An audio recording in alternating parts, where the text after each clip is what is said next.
Hello, everyone. Hello. How are we doing? I didn't check our audio levels. How do we sound compared to each I am other? talking to see what the audio level is compared to Tristan in a not at all robotic or creepy voice, as usual. Uh,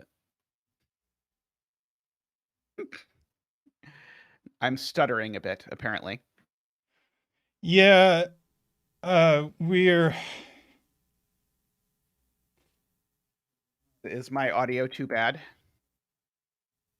Uh, I know I'm clearer, but oh, FJam tested this. This is a key clue to who my Secret Santa is. If FJam was asked to test it, Zeta's volume is going up and down. Huh. do we need me to just drive? I can drive if that will make this all go away. It stopped stuttering. Oh, it stopped stuttering. I'm quiet though. Zeta is quieter, okay? Is it My really going audio up is and down? Because it looks from OBS like it's fine. and my lips don't match. Oh no. Uh, uh Zeta is quieter, but it's not a bad thing. Tall cat, I love you. Uh, yeah, I think probably we need to set it up the other way. Well,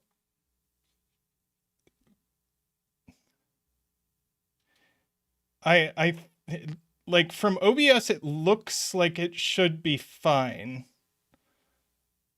People say it's all right now.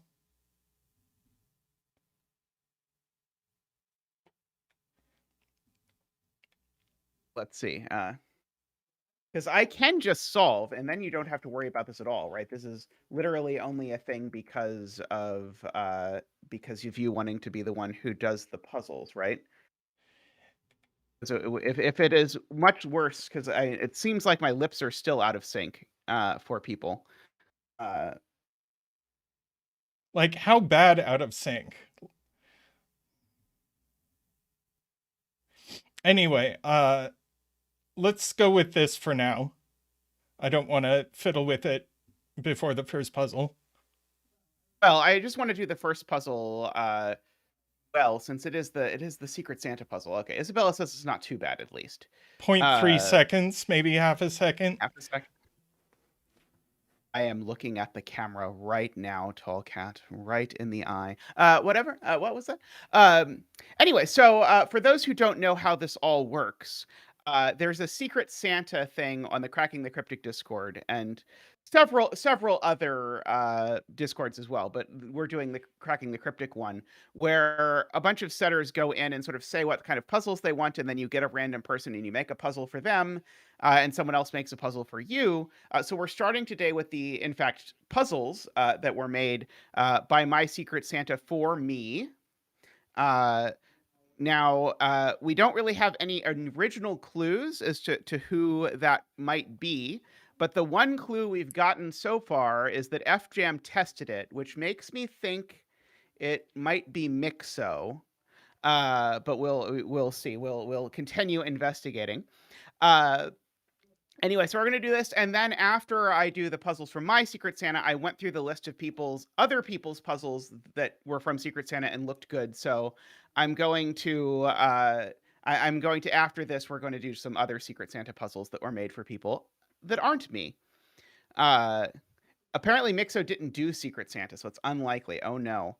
Now I've got to go hang out on Skunkworks more and look and see who else's name appears and try to figure it out. Uh, anyway, uh, we will journey onward. So this is the first puzzle, but there's, I think, two puzzles in this series. Although I was encouraged not to read the PDF beforehand, so I did not read the PDF beforehand. So there might be more than two. I'm also told that one of them is hard, but this is not the one that's hard, theoretically. So if this one proves to be particularly difficult, we might be in for a long we might be in for a long Secret Santa-ing. Uh, I did not actually give too much information. I said that I liked Renbon, obviously.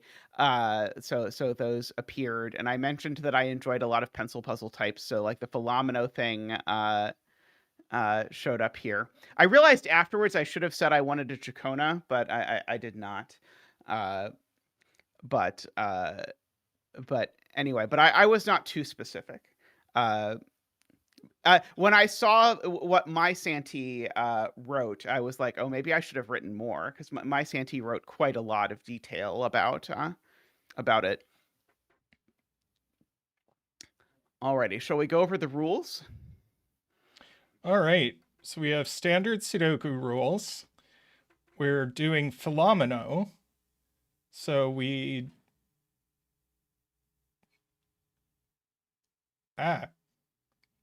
So we divide the grid into regions such that no two adjacent regions have the same size.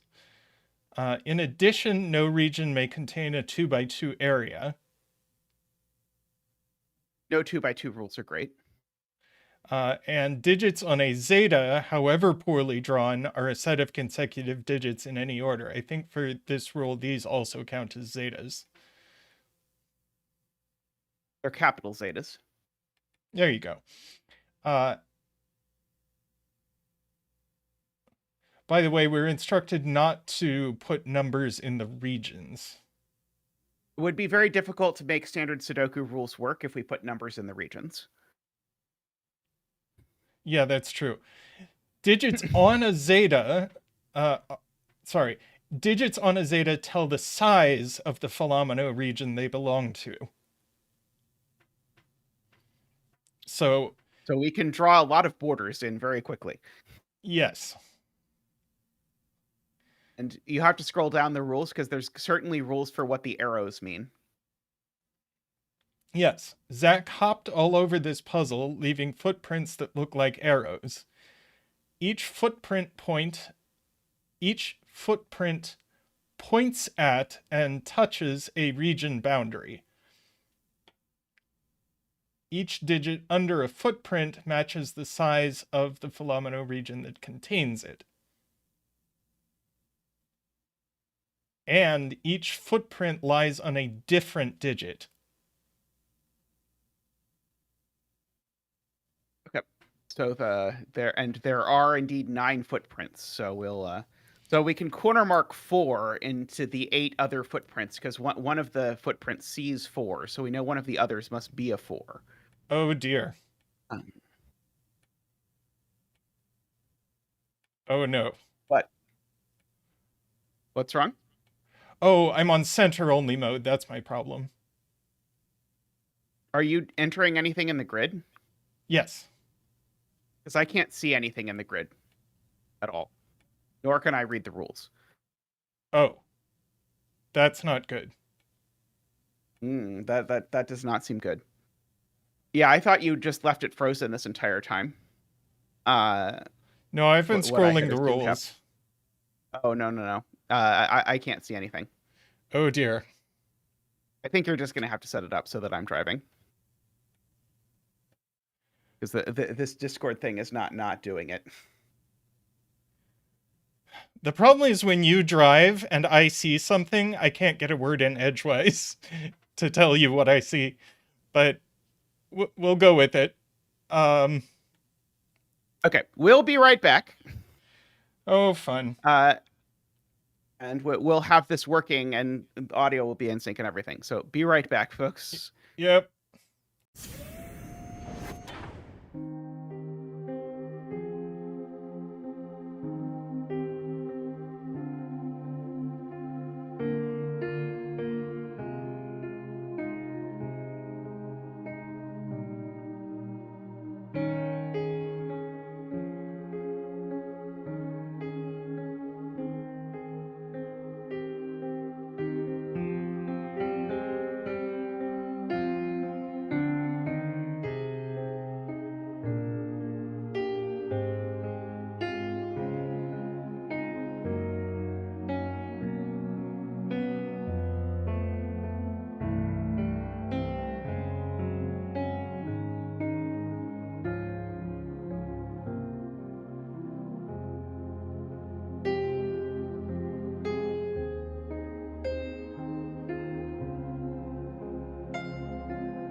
Okay, hopefully. Oh no.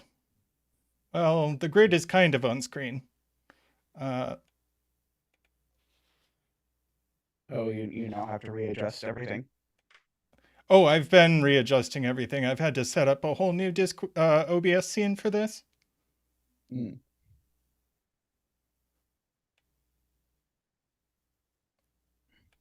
But hi, everyone. Oh, there's an echo. Sorry. Let me fix Oh that. no. No, I can fix it.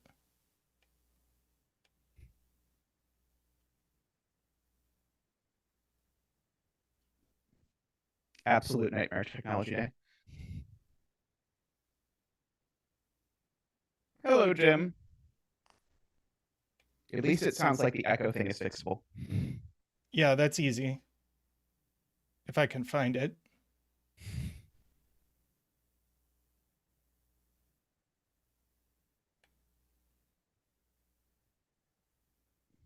Say something. Something, something, something.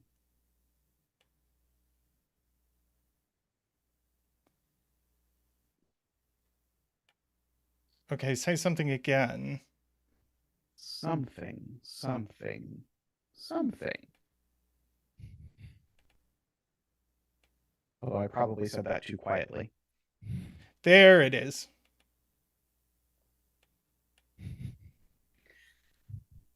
Okay. It was an Oracle vibe. There we go.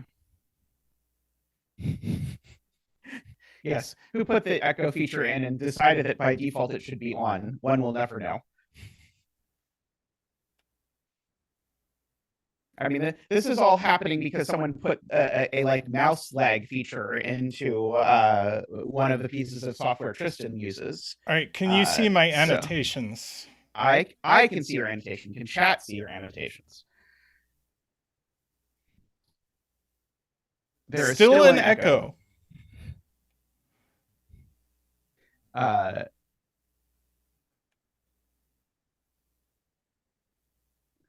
I am guessing the birthday. If we got a Paradoku for our birthdays, I'm guessing it will be a video.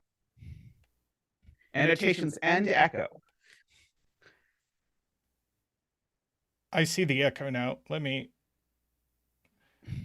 The challenge is my cursor is lagging, so. Oh no, your cursor's still lagging even though you're not showing your screen. Yeah. Horrible. Yeah. Ooh, that's exciting, Isaiah. Yeah, I think it will be a video.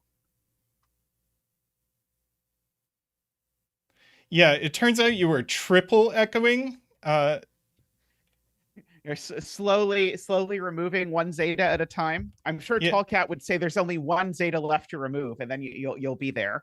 Oh Lord. Well, welcome everyone to this this ongoing technical issues saga that we have. We thought we had a solution to it, but it was not a solution, it turns out. So now we have a kind of solution where I'm now the one who is mouse clicking.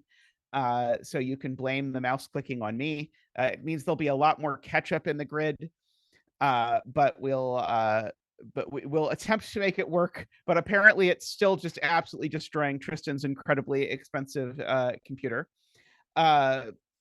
Garion says the first puzzle is always solving the technical issues. That is true, especially lately. Good Lord. I feel like we had a very good routine where everything worked very smoothly, and now it has just been utterly annihilated.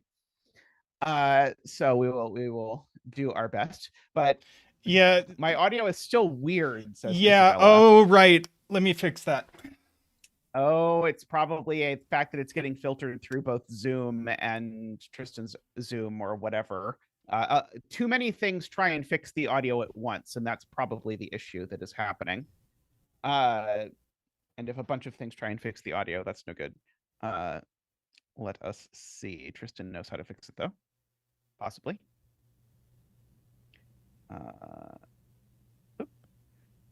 Tristan has found the settings. David asked if I started putting together my videos of my best of 2023 and my video of my puzzles. And the answer is yes, I have. So I made a text list where I sort of played around with what puzzles do I want to list. That's not what I wanted to do. What just happened? I have no idea. I have just disappeared entirely. Have I disappeared from the view of all of you as well? Probably, almost assuredly. Tristan is getting one step closer to Tall Cat's dream of me being deleted. D-Web says they can still see me for whatever that is worth. I can't even imagine how the. Oh, that's because they're seeing my OBS capture, not my Zoom capture. So it probably just doesn't matter, right?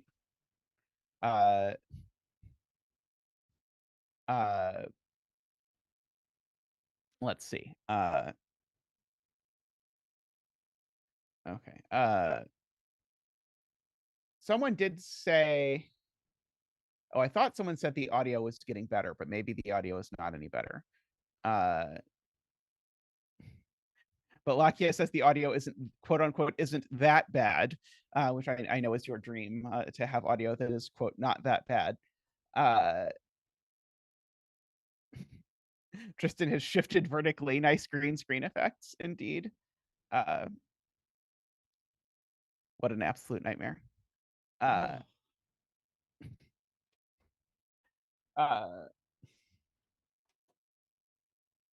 Okay, well, possibly things are worse now than they were originally. But I think we are going to go with it as my interpretation of Tristan's sigh. Technical issues are bad when they get under Tristan's skin because Tristan is pretty much completely unflappable when it comes to technology stuff. But my genetic predisposition towards horrible technology issues is sometimes enough to drive him crazy. My personal favorite was when the extended period where every time I printed something, it would come out 3 inches down the page. And he could not for the life of him figure out why that was happening. And he did not at all like my suggestion that it probably meant my internet was a little too far down the pipe. So it was just taking it a little bit longer and it was already a bit down the page when the internet started. He did not like that suggestion.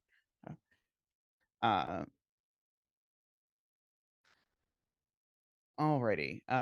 So are we calling this good so I can start drawing in lots of purple lines?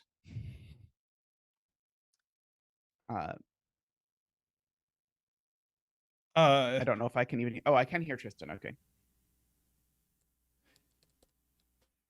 Yeah, I'm just. Our cams are now covering the grid slightly.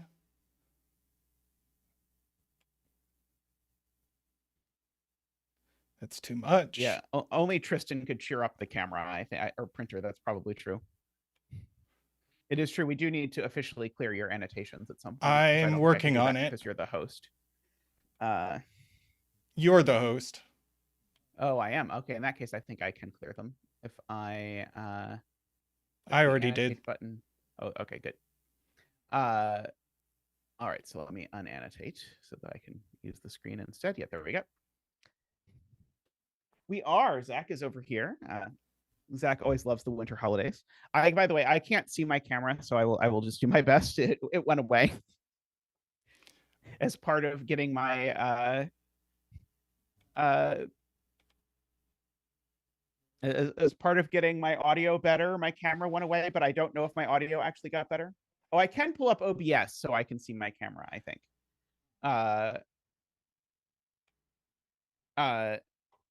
The border has to be pink, Selena, because region or boundaries between boxes aren't necessarily boundaries between ominoes. And so if I used black borders, we would run into the whole confusion with the fact that the borders of boxes look like borders of regions, and then I would screw it up. So if we make the borders a nice even pink, that should address that issue. I was not given a bet tree, but I feel like this would be a good bet tree. So I will make this a bet tree. I feel like going for a cell in the completely unclued box is a good idea.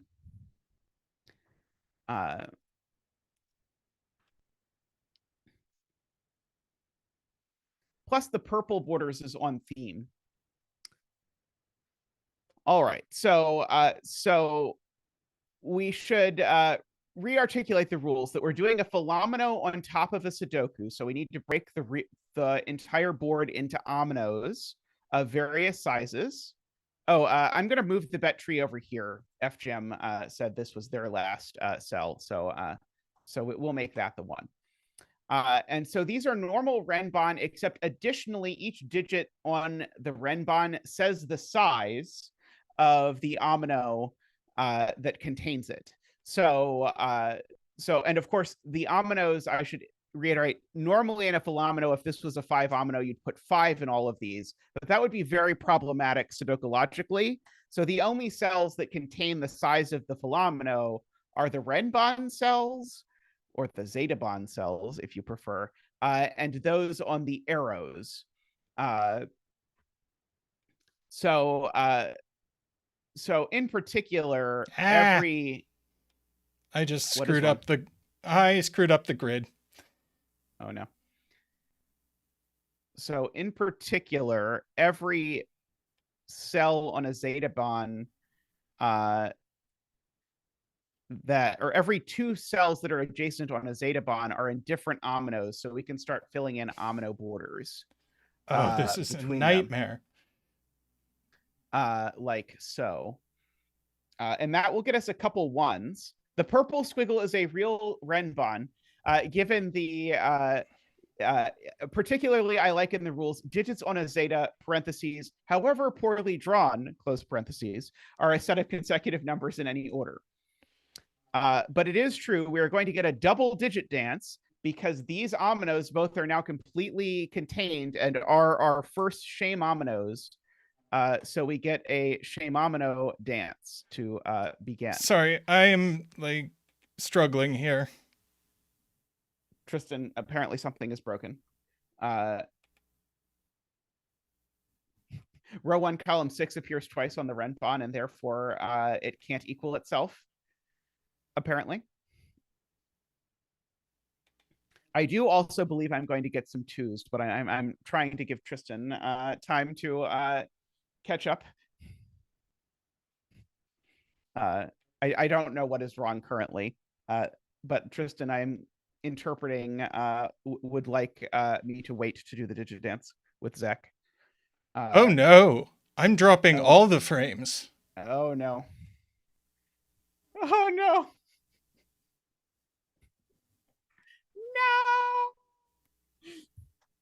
No. Oops. Okay, we're back. Welcome back after perhaps we can get some of our frames back, maybe, possibly. Slowly recovering. 5 seconds per frame. Exactly the pace that you want your video going in the year of our Lord 2023.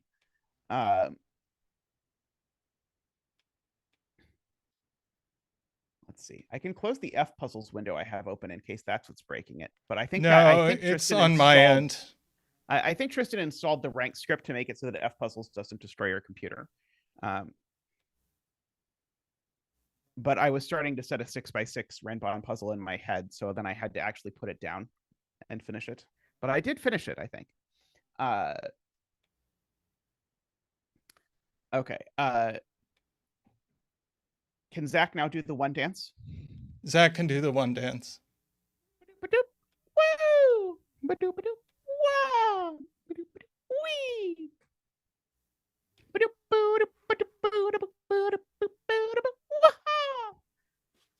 Thank you, Zack. Thank you.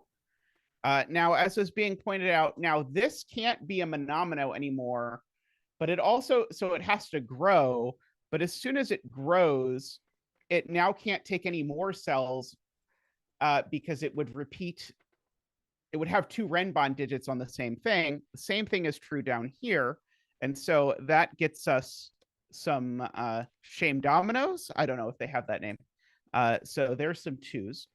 Also, these are Renbans. So we know that these are 8-9 pairs because a Renban with a 1 And a 2 probably contains 3, 4, 5, 6, 7 as its other digits. Whatever this is, it grows, and whatever this is, it grows. So let's make that red into this yellow. And now the red grows to contain the bet tree because, again, these are each of size more than 2. And we can do a similar thing over here. I'm going to also use yellow and red, but I don't know that these have the same size, of course. Oh no, we're dropping frames again, people say? Yes. What a nightmare.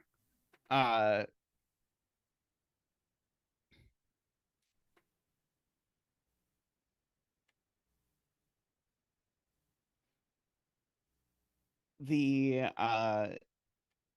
footprints always point at a border, right? Points out and touches a region boundary, right? So there's some more free region boundaries that we can draw in. Oh, and there's another monomino for reading that rule. Oh, I'm dropping all the frames. Oh no.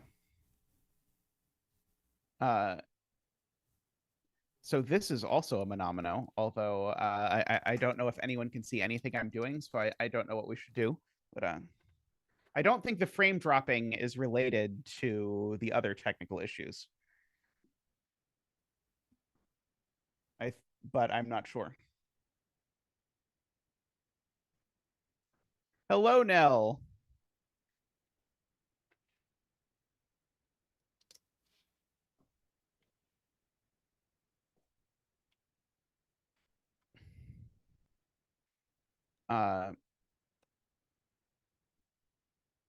Although maybe it's related, maybe it is related because it could be the same thing that's making your cursor lag.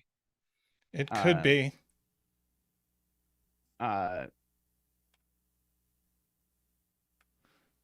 Do you want to try and see if just I stream if it works?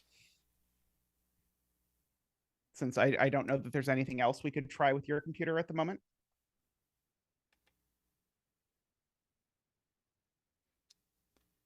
Um,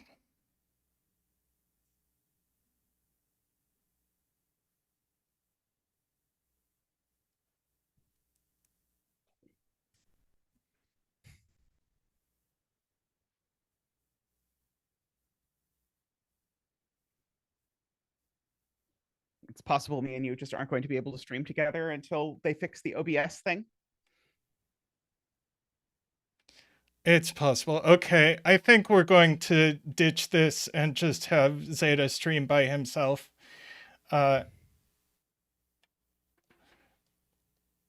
One moment, please.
welcome back, everyone. Hopefully, maybe, fingers crossed.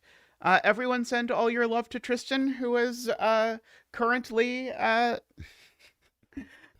has been living in tech hell for 90 minutes or more, trying to get all of this set up, because he actually tried to start getting this all set up. So everyone send all your hearts to Tristan, including me.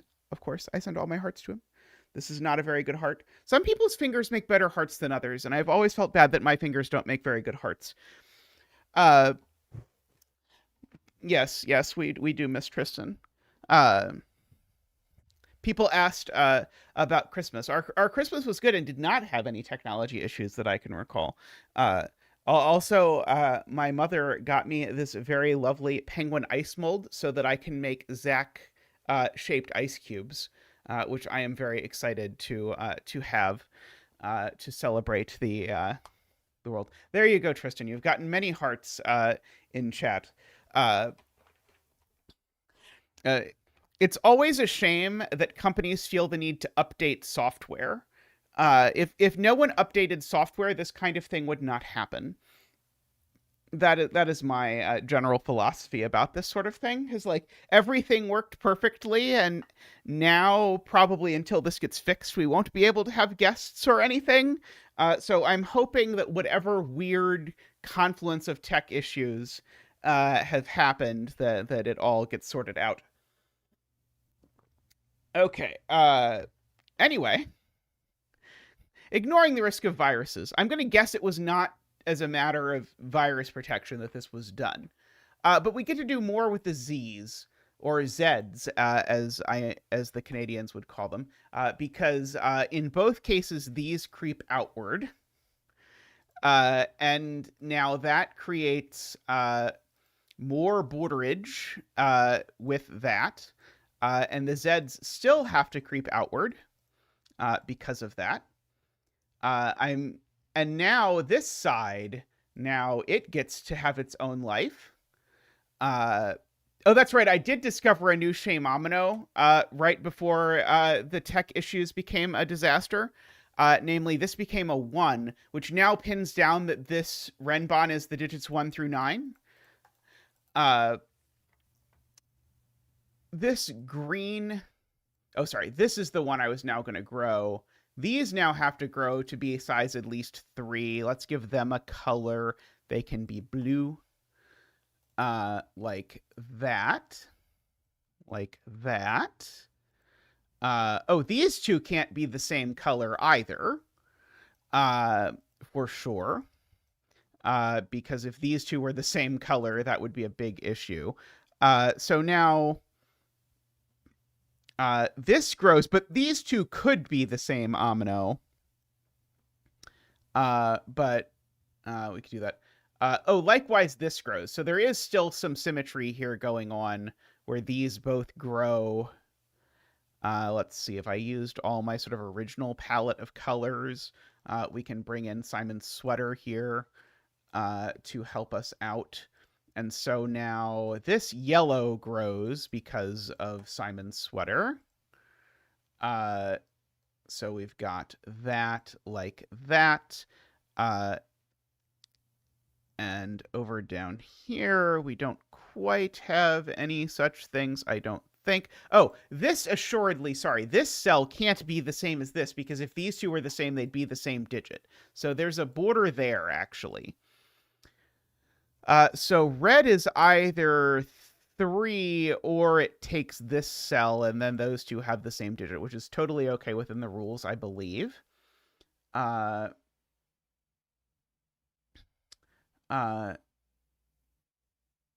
Okay. I think this can be the same as Simon's sweater, Ron, because these two could contain the same digit Sudoku logically, and there's not a rule that digits don't repeat within ominoes. Unless someone sees that there is such a rule, and I have not just not noticed it. Okay. But this digit can't be the same as that digit for sure. So Sudoku does tell me I get a border here. Which now actually has forced me to grow this here. But now if I believe all my growage, this is now a 3. Because if this took this, these would be the same size, which is not allowed. So their yellow is 3. I don't know if I should immediately unyellow this and call it a different color. I kind of am inclined to now make this a different color, like ocean spray. No, that's not ocean spray. I don't know what we've called this blue. Cerulean? I'm not sure. Now red does indeed need to grow. That's true, because red now can't be 3 because we've identified the 3. So red over here grows.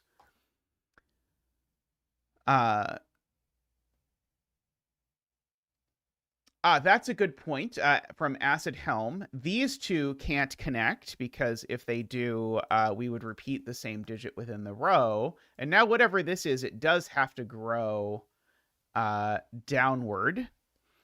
Let me make it carnival cake. Actually, carnival cake is maybe not the best color. Brown. Brown can't take this cell either because that would repeat the digit within the box. Green can't take this cell because that would repeat the digit within the row.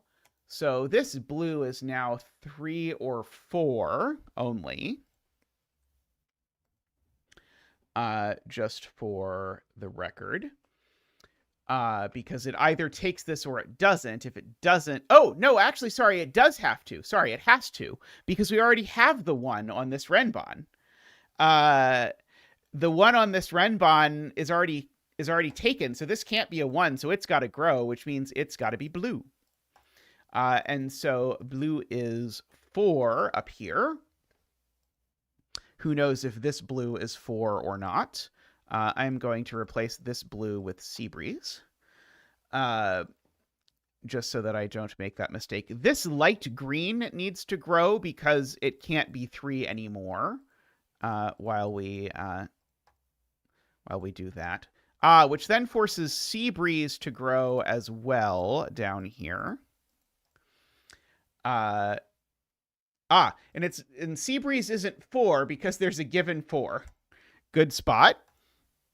Those are always the hardest spots to find.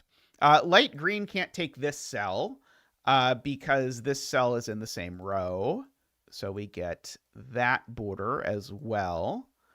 One of these has to be 4. By the way, these 2 cells we could ketchup if we were so inclined. But I don't know if I want to ketchup it or not yet, so I'll ketchup it in camouflage. Let's see. Brown still can't be 2, so brown does have to grow, but I don't know exactly where it grows yet. This screen looks likely to be 3. The ketchup is just my way of marking that these 2 are the same digit.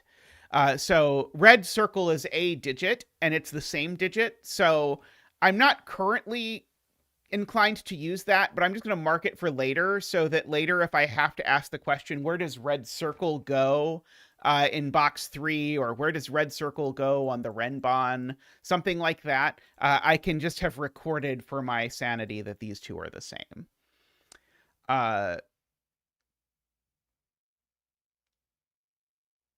Oh yeah, and arrows are different digits. That's true. I had not thought for a long time about the fact that arrows are different digits. So that gives me a second proof that this number isn't 1, because it's on an arrow, but the 1 is also in the box. So this grows. Hunter it is. That's why ketchup isn't 4. Right, ketchup isn't 4 because there's a 4 on an arrow already. Okay, so ketchup continues its march of progress forward. So ketchup is at least 5. So we've got that being ketchup. Now, I would have thought that was going to be super useful. I know one of these 2 is 4. Because there has to be a 4 in this box somewhere, and it's not ketchup.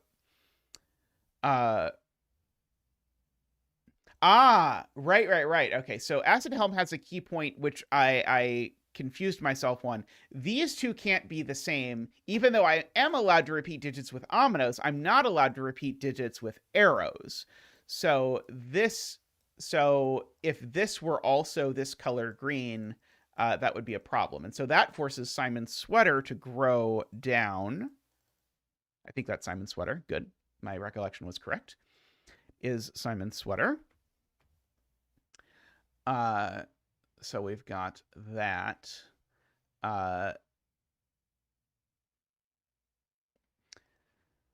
Okay. I love this puzzle, by the way. This is a very Zeta puzzle, which I appreciate.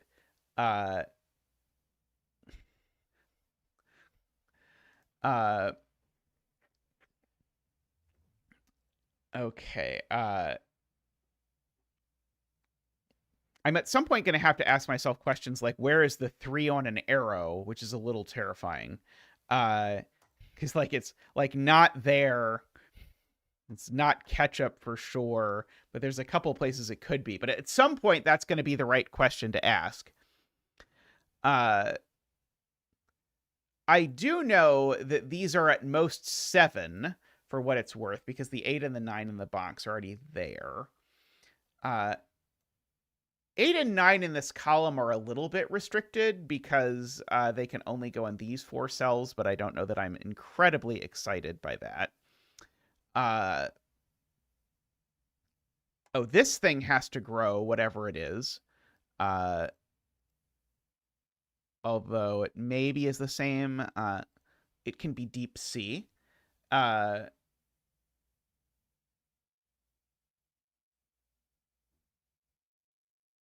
DWeb has done some math about how many overlaps we need, because there's 45 cells worth of ominoes on here. That's 9 plus 8 plus 7 plus 6 plus da da da da.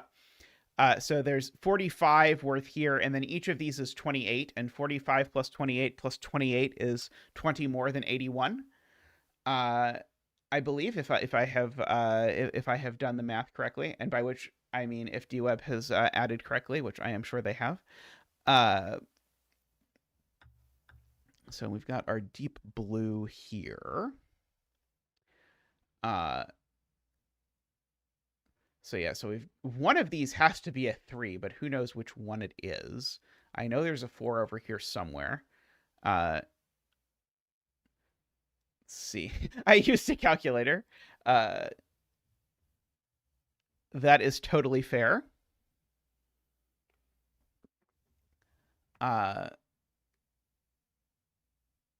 If row 7, column 7 is 4, doesn't that make row 8, column 8 also 4? Ah, right.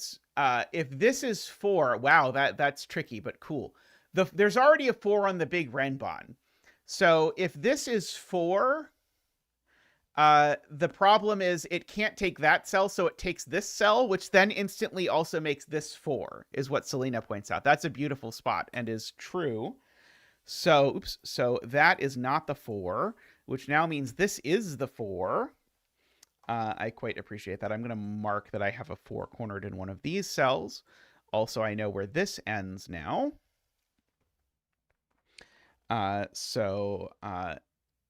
These are a 5, 6, 7 triple, just for the record.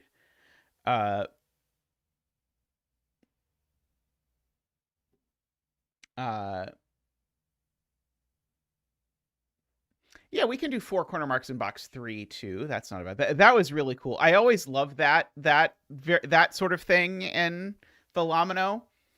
This was sort of like added one extra wrinkle with the fact that this cell couldn't be 4.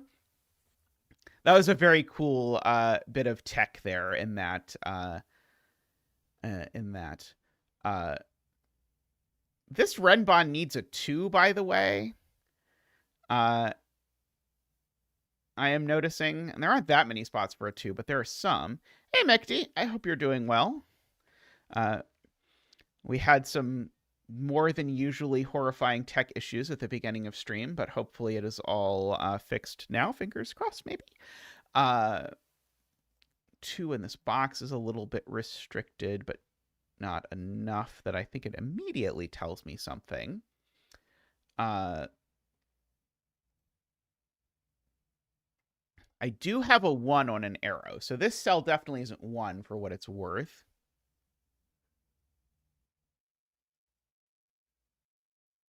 Ah, that's genius. That's genius. So to phrase Jaleb's point a slightly different way, where is 4 in this box? Well, it's not in the column with a 4, and it's not on the Renbon with a 4. So the 4 can be corner marked over here. Not there for some reason. Wow. Sven knows that this is on an arrow, and I'm not allowed to repeat a 4 on an arrow, right? That's what Sven is telling me. Yeah, Sven knows about the extra region. But in particular, one of these two is a 4, so that certainly isn't. So that is Jaleb's point.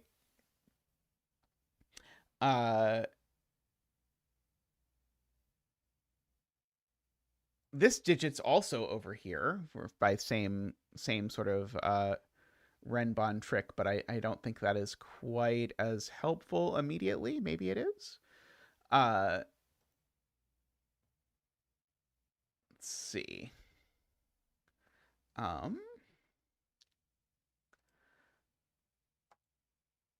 Yeah, this is something. This cell isn't brown, I guess I know. It's not blue either. So this cell is kind of limited in how it can grow, given that. Like, this kind of, I think, wants to be the 2, but I think it could still, like, get out around here in some way, but it's going to be messy, I believe.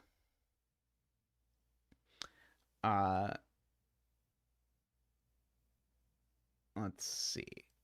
I am trying to see if there's more sort of Sudoku I can do. I keep wanting to do Sudoku on 8 and 9 because I have these two 8-9 pairs, and at some point it's going to sort of tell me something. So, like, in this column, those are the only 4 places 8 and 9 can go, for example.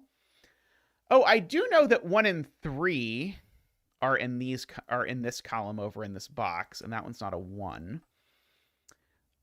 So funnily enough, if that's a 4, then that's a 3, and that's a 1.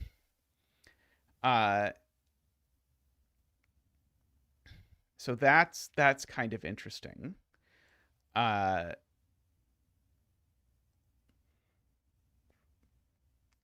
this cell is not 1, 2, or 3. 3 at least. If it is 4, it forces the entire box almost. I guess if this is 4, it really forces the entire box. Because if that's 4, then that's 1 and that's 3. This digit I know is pretty big because it sees 1, 2, 3, 4. So this is from 5, 6, 7, 8, 9. I should go ahead and mark.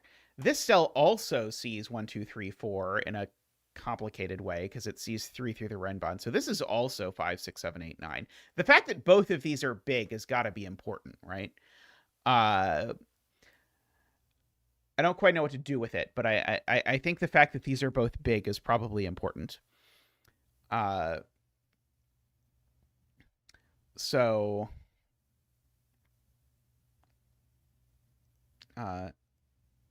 could one of those be Olive? I do think one of them could be Olive. I think that's possible. Because, yeah, neither of these can escape through this Renbon.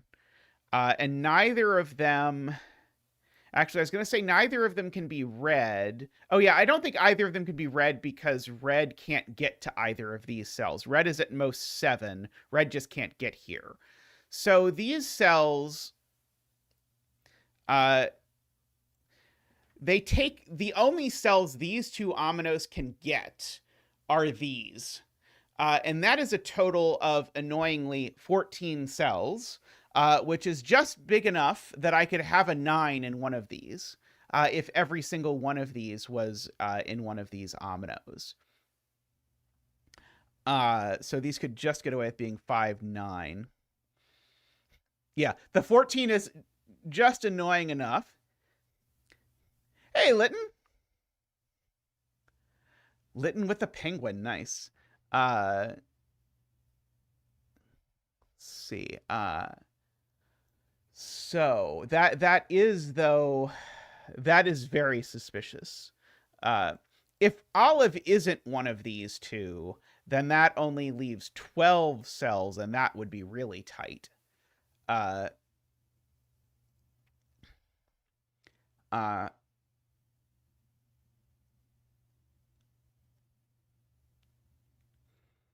okay. So Garian's right. This cell now is interesting in light of the additional things we just said, because we know out of these cells, these 14 cells, we know at least 11 of them get eaten by these two cells. So that means we only have 3 in here to play with. And so this cell is now interesting because it could take this cell, and it could take up to 3 of these, but that means this cell is never larger than 5, is Garian's point. And so in particular, it can only actually be 2 or 5. Let's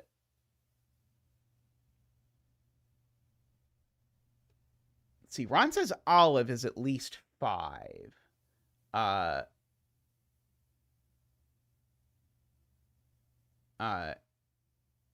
Can it even be 5? Oh yeah, how on earth is this getting to be 5? 5 doesn't work because there just aren't 5 cells it could take, because it can't take this cell. Right. So yeah, so that's the point. If this is 5, it needs to take 3 cells up here, but it can't take that one. But in so doing, it actually cuts off 4 cells when it's only allowed to cut off 3. So this is actually our 2 on the Renbon. So it's orange, like all good 2s. Now, unfortunately, that being a 2, I don't know, tells me a whole lot. It tells me that this digit's larger than, that this digit's at least 5, but I don't know that that tells me a whole lot immediately. 2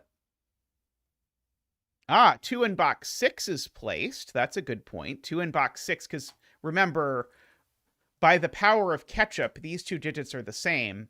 So 2 actually only goes there. So one of these 2 is a 2.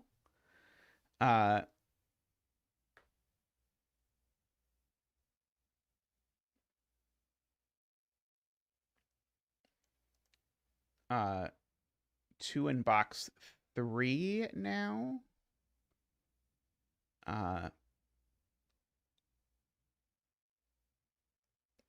It's in one of these 2 cells, right?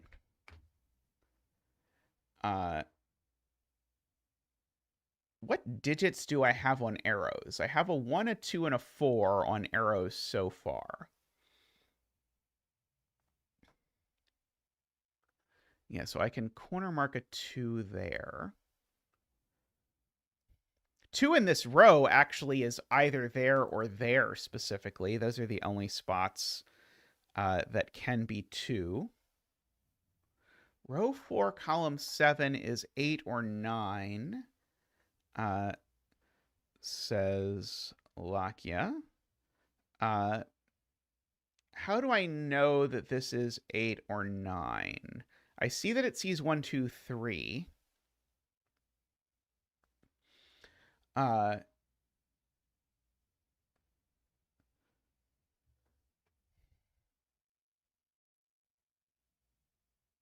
Let's see, 2 in box 2. So in one of these, sorry, one of these 2 cells. Right, okay. So the 2 in this box, because it can't repeat on the Renbon, is in one of these 2. So though that points downward and tells me that one of these is a 2. Over here.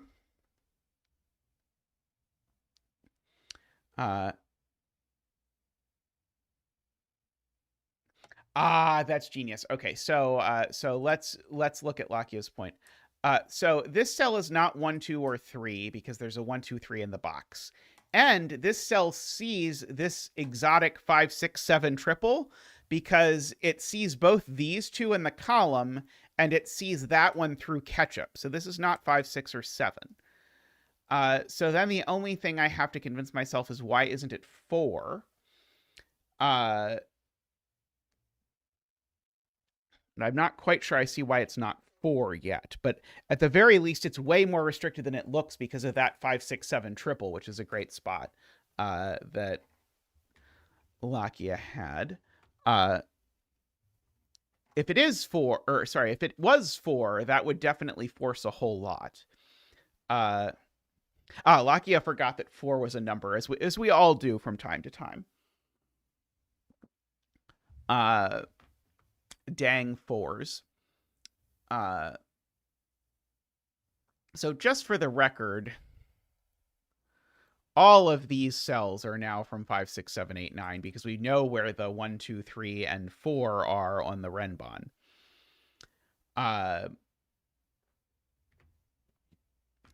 So this is quite large. If it was green, it couldn't be 8 or 9.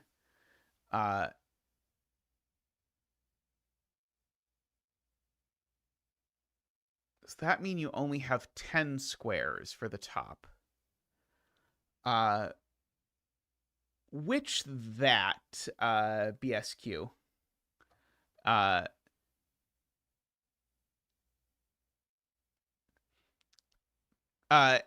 just to clarify, one thing is this might be that. Yeah, navy blue has more cells.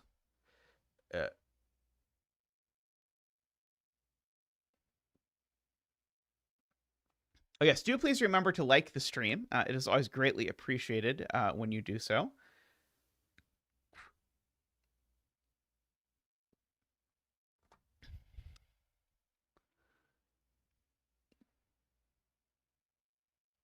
I don't think I know how this grows.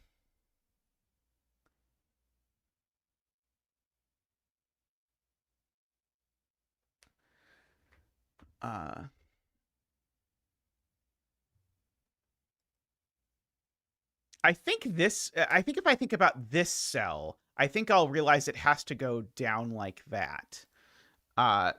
Because this cell can't eat too much into this real estate. It only can get one cell from there. So this cell at least always takes that cell, I believe. But again, it could join light green. So I think these two are always in the same region. I think we've proven that, but that region could be light green. I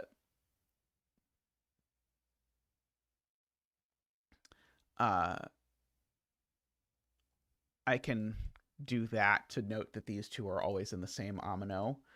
It won't be at all confusing.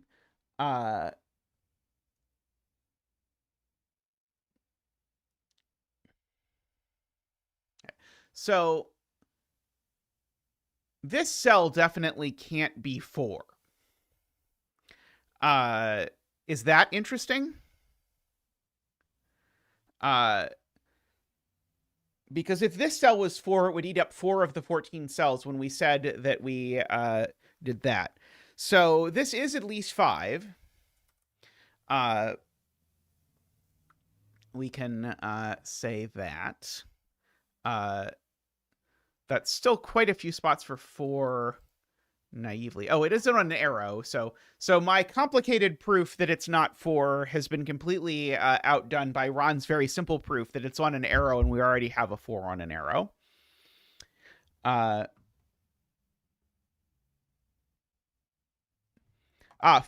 doesn't work either. Points out. Okay, so this is going to have to join because if it's 5, then it eats up 5 of the cells and that's too many, but it still can't join. The minimum number of cells, so it now has to join. So the minimum number of cells for joinage is 6.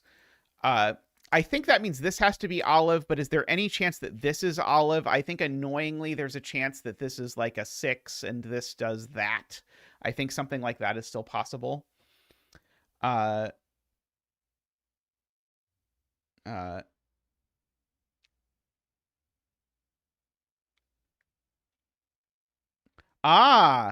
Beautiful spot. These two can't be the same. Ximena points out.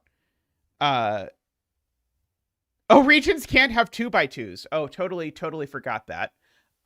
Thank you for the reminder. Also, these two can't be the same, because if these two are the same, it's 1, 3, or 4. So it's actually Brown that is Hunter, weirdly enough, which is going to require a really weird... In fact, how is that possibly going to work? Oh, it's going to have to do this. It's going to have to be that. Exactly, I think. But anyway, because of Ximena's beautiful spot, I love that. This now is the same as this. And assuredly, now let's see. So what else can we... So we need at least 5 cells up here. That can't be one of them. And I don't think... And that can't be one of them either. If these connect, that doesn't work. So this needs 5 of these 6 cells. And if it needs 5 of these 6 cells, it certainly gets all of those. Just slowly piece this together, what's happening with Royal Purple. Also, that means this is definitely a 5 or a 6, by the way. Which, funnily enough, actually gives me a 5, 6, 7 triple in the column. Means one of these is a 7, which means circle isn't 7. So circle's only 5 or 6.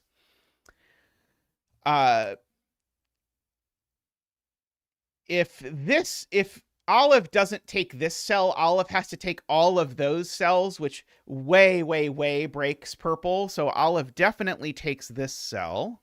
And by Olive, I mean Hunter. Sorry, Hunter. And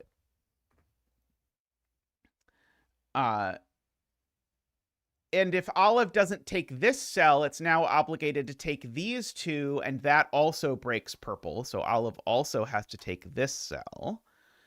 And so now Olive can only take this cell, because if Olive doesn't take this cell, now Royal Purple has a 2x2 in it.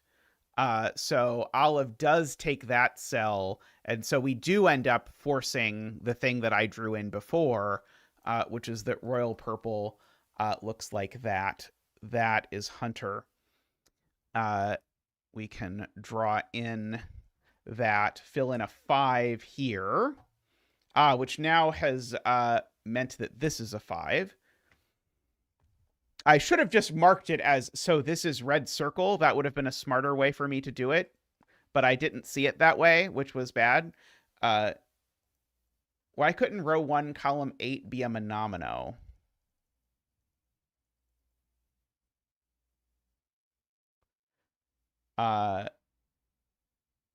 Oh, you're right. There is an annoying possibility that I omitted, which is that this looks like this, and this looks like that. But a monomino here wouldn't need to contain a 1. A monomino here doesn't contain any clues that says it has to have its type. So that's a good point. It's still true, though, that this is red circle, because, again, if this takes either of these 2 cells, we have a very big problem. It's certainly not taking that one. Oh, right, and it's a 5, because it can't take either of these 2 cells or that one. So this is, in fact, always a 5, regardless of which of those shapes we take. Because it's either this or that. Those are the only options, because it needs to take some of those cells, but it can't take 6 of them for sure. Very well spotted. Okay.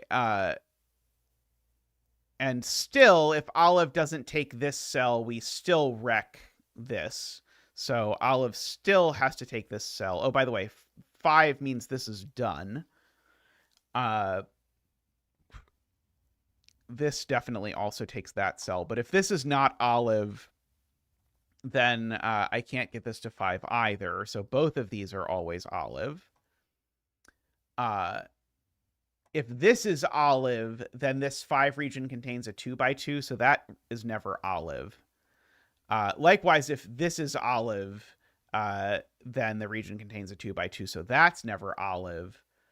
And now Olive still has to connect to Olive up here, which I somehow did that. I don't know why I keep calling poor Hunter Olive, but anyway, so that is Hunter.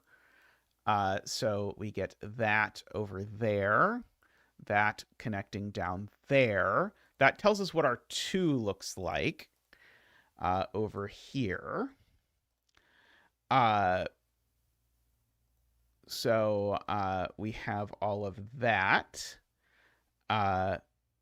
And again, Hunter can't take this cell still because of that. So Hunter is now 1, 2, 3, 4, 5, 6, 7, 8. So Hunter is 8 or 9 only. So this is 8 or 9 only. For what it is worth. And it is, funnily enough, it's that 8, 9, I guess. Annoyingly, oh, actually, this digit is placed there.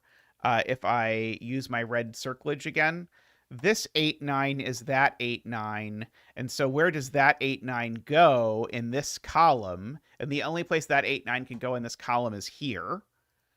So this is that same 8, 9 for whatever that is worth.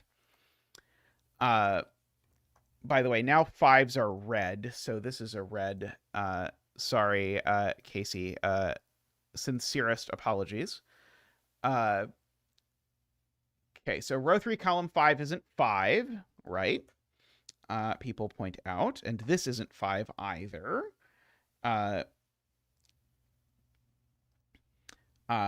And so now it always takes this cell, regardless of whether it is light green or not. Several people are pointing out. Very good. So this cell is now a 6, 7, 8, or a 9.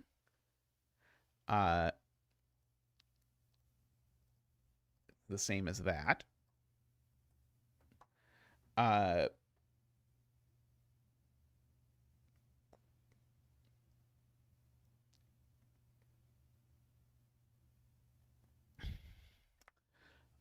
Okay. There are several cells up here that just have to be part of the red omino, because if they were the one of this that was excluded, it would be bad. So these are always red, just to sort of continue our thing. Let's see.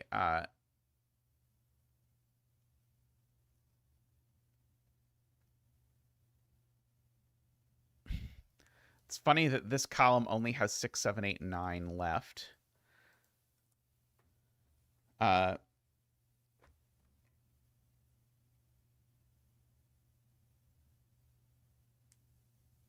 Row 8, 4 omino is the wrong color. Oh, right. We have made 4s this color. Good. Which allows us to go back and fix the travesty with 5s and make 5s green.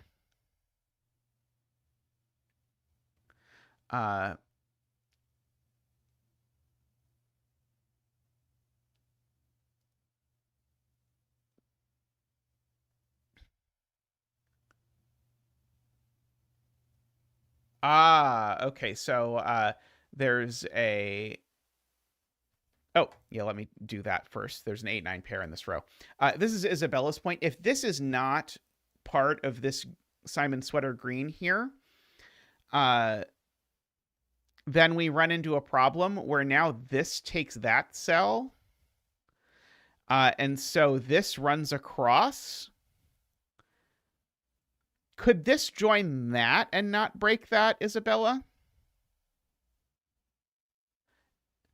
I think that could maybe work, just barely. This could be a 7 with this being a 6 and then something, something.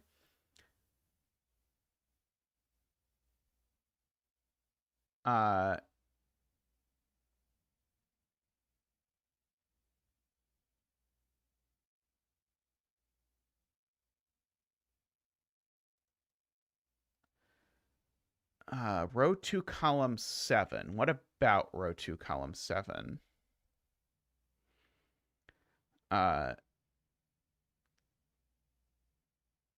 It is true that if we have a region that doesn't hit an arrow, there's a problem. So X in box 6 is over here.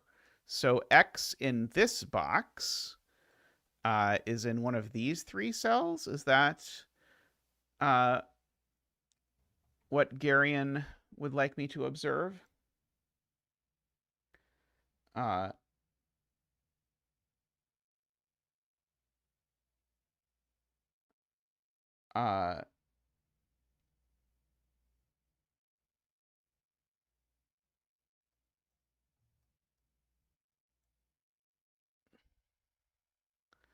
Why couldn't it be there and be 8, 9?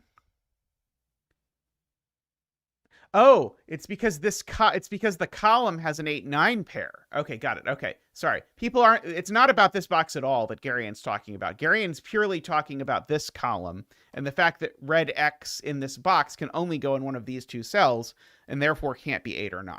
Okay, got it. So red X is only 6 or 7, which means this cell's now red X by Ketchup Doku.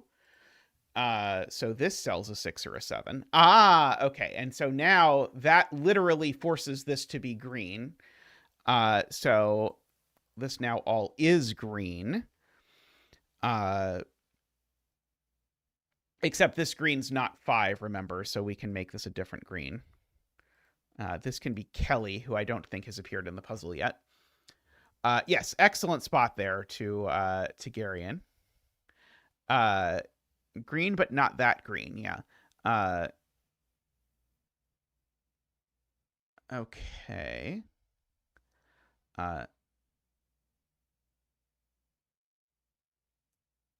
So yeah, one of these 2 is red X. So now red X is placed in box 3 there. Good spot.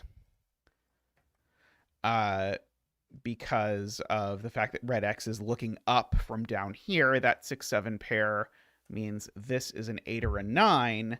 That 8, 9 pair means this is a 4, which now means that's a 4, meaning that's a 1 and a 3 going over there. So that actually gives us that sort of that whole string of digits that we were looking at. And these are a 6, 7 pair.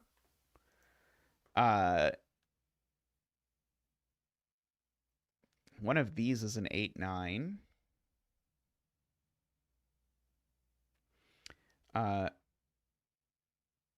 Yes, the other 8, 9 is placed. Smart spot from Jay Dyer. This 8, 9 pair looks over, says none of those are 8, 9. So this cell, therefore, is 8, 9, which then by corner marks means this is a 2, which now means that's a 2.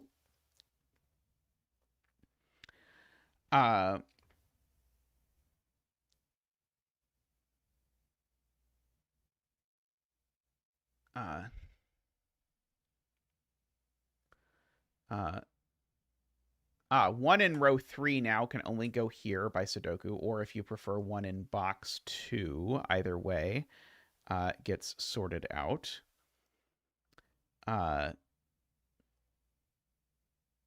Okay, and I need to look at, okay, so one of these is an 8, 9, and one of them is a 6, 7, just because of what's left on this Renbon.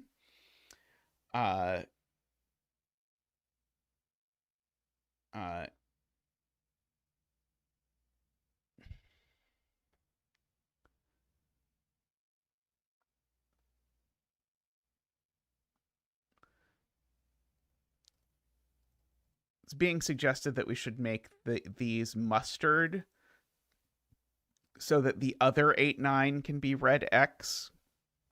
That's probably not a bad idea. So this is red X. So this is red circle.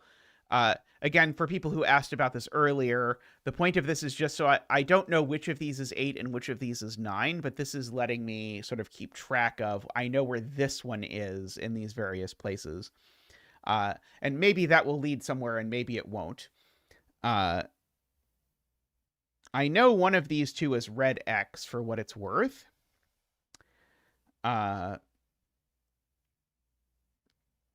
So red X does not go here or here in this box.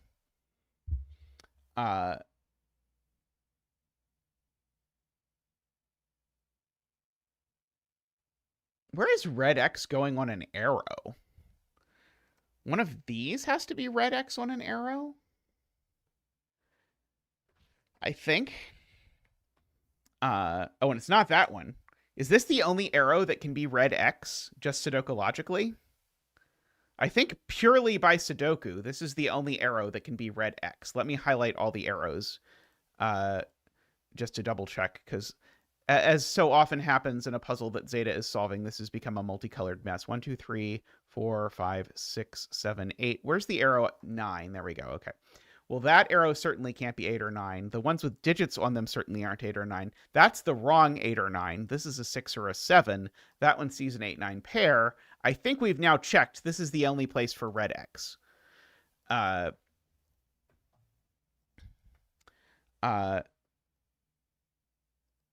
Are there only 8 arrows and I've miscounted before? 1, 2, 3, 4, 5, 6, 7, 8, 9. I count 9 arrows. So that does sort out this box, which is true. That's O, that's X. So X is now one of these two. Just in this box. O down in this box is now in 3 places. Let's see.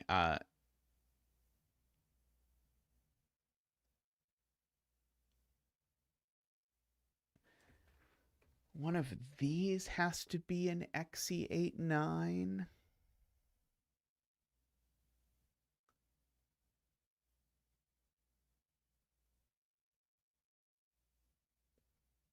So yeah, we can go ahead and circle the other 6, 7 just for purposes of these. Now, don't I only have one arrow left, which is the other 6, 7? I think this is the only other 6, 7. This is the only arrow left, so it has to be the other 6, 7, I believe. Oh no, row 3, column 3. Sorry, there is one more. So these are from 3, 6, 7. Because I need a 3 on an arrow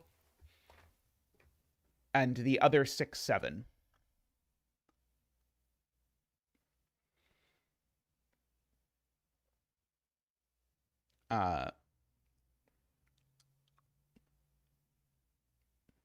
So this cell is not 3 and it's not the other 6, 7. Now, I do know one of these two is the other 6, 7 for the Renbon. This is the OE 6, 7 is in one of these two.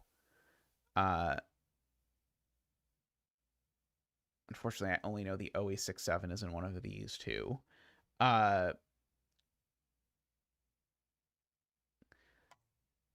Yeah, Selena wants me to mark that this is 1, 2, 4, 5, 6, 7, 8, 9. But it's also not 8, 9. So that does give us a few deductions. And by gives us a few deductions, I mean gives us like a deduction.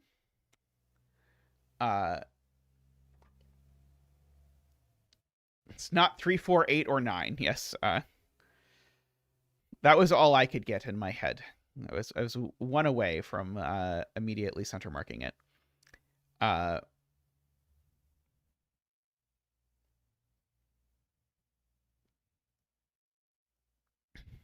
Trying to decide if I think any of these are a problem. I don't think so.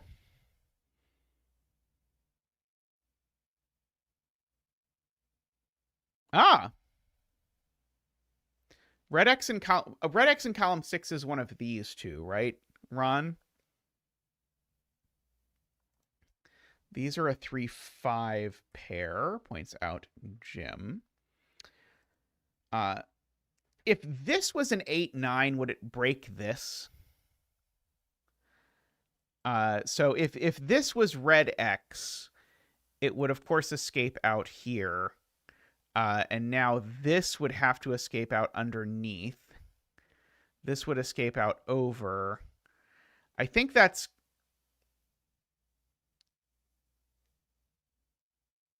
I think that's going to break, but in a way that I don't particularly want to delve too deeply into.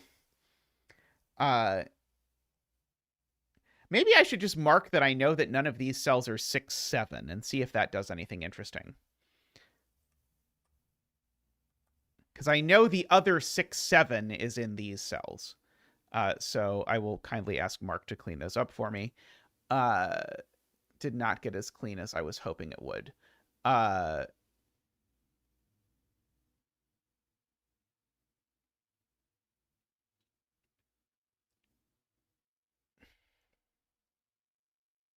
Okay, Garian's suggesting try the other way. What if this Amino doesn't take this cell?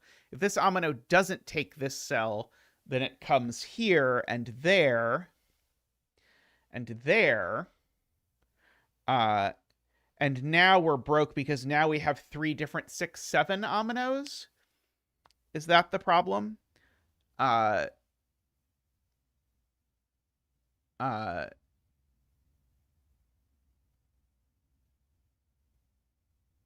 don't quite see it breaking. It does force these two to be the same.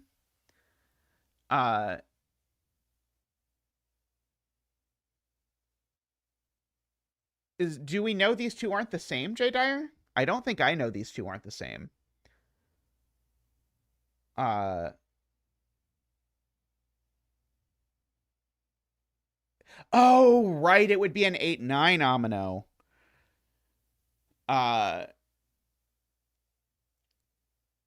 So yeah, as soon as this is a 6-7 Amino, this is an 8-9 Amino, but it can't join this because this can't be an 8-9 Amino. That's the point. Right. Okay. So yeah, so that's a little complicated. But if these two cells connect, if this doesn't take this is the thing, then we end up with this. This is a 6-7. That's an 8-9, except it has nowhere to go because we've hypothecated that it doesn't take this. But now this 8-9 Amino runs into this Amino that can only be 3, 6, or 7. So in other words, Kelly always takes this cell.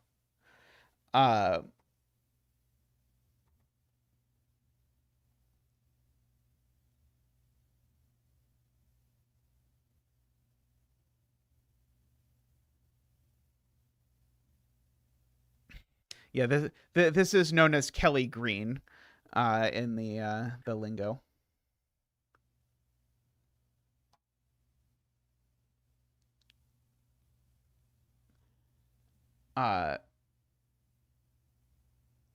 Annoyingly, I think these can still join as long as we leave enough room for stuff to happen.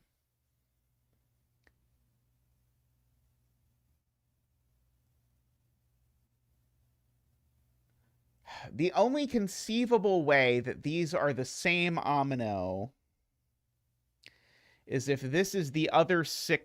Sorry, if this is 6 and this is 7, and it takes an extra cell somewhere.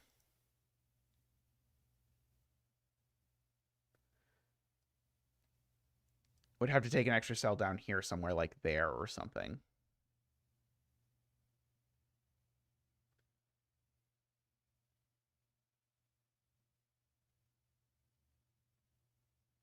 It breaks, but not nicely.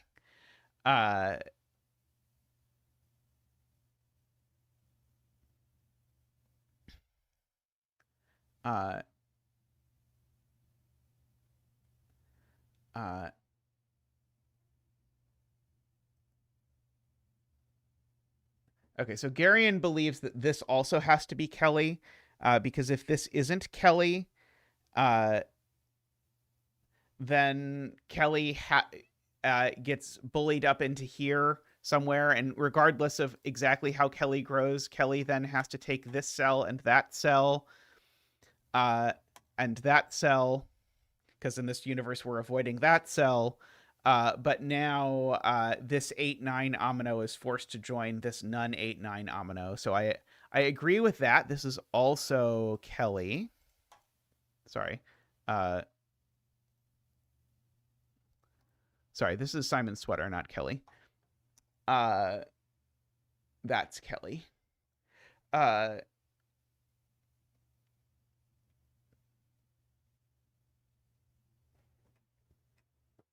Kelly doesn't take row 7, column 3 now.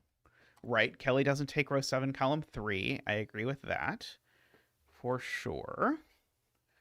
Row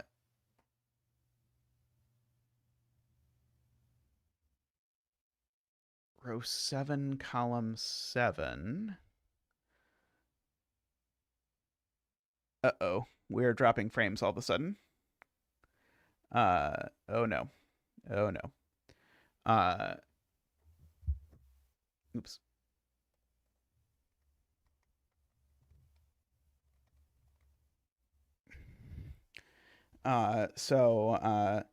Yeah, suddenly we are dropping frames.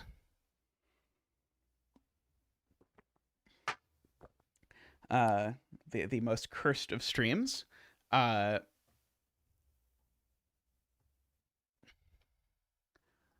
Okay, so I will just say words and hope that people can follow the words, although I suspect that I'm not going to. There we go. Okay, looks like it's getting better. Okay, I think I'm back now. So here's one thing I saw that people said that I believe, which is that if this region takes here, it definitely makes a 2x2. So this cell is never part of the Simon Sweater oeuvre. If it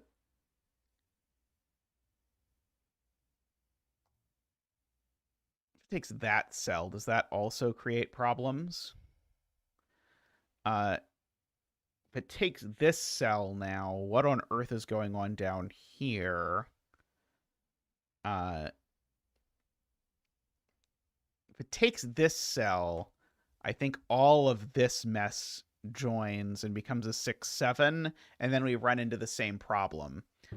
So I let me just double check that. If this region does take this cell, now just by force, this cell's also that, which now means that dark blue here is an 8-9, which now means that it is forced to join this 6-7 region, which doesn't work. So I agree through somewhat tortured methods that cell is not part of this either. Let's see. One of these two is still red X.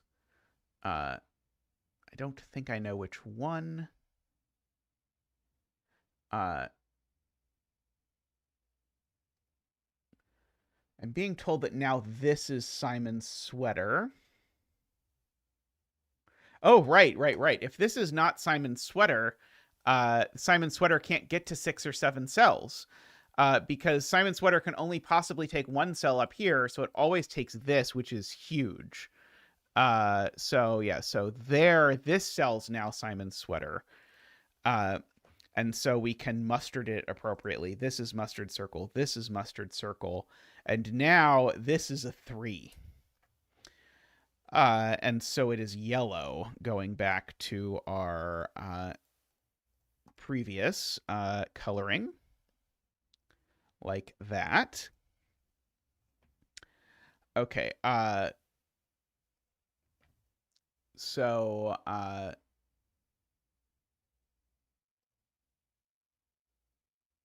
we can still take there. Okay, and both of these grow now because neither of them could be 3 anymore. That one is brown. This one is light blue. Sometimes called cerulean and sometimes not. This one now can't be size 4 either, so we have to pay attention to that.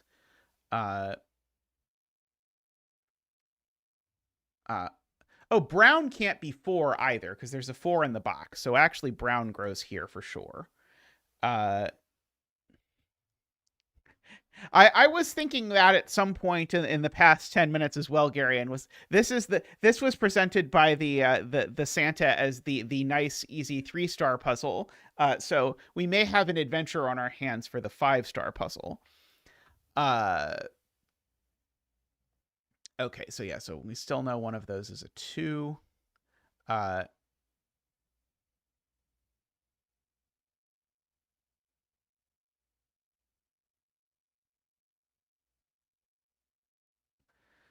These might join.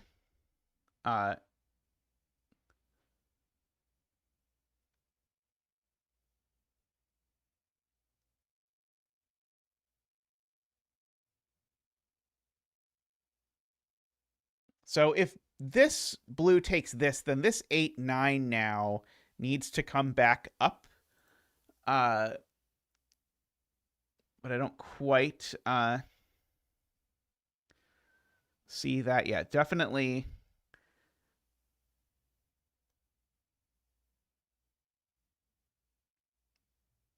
Yeah, these are from 5, 6, 7.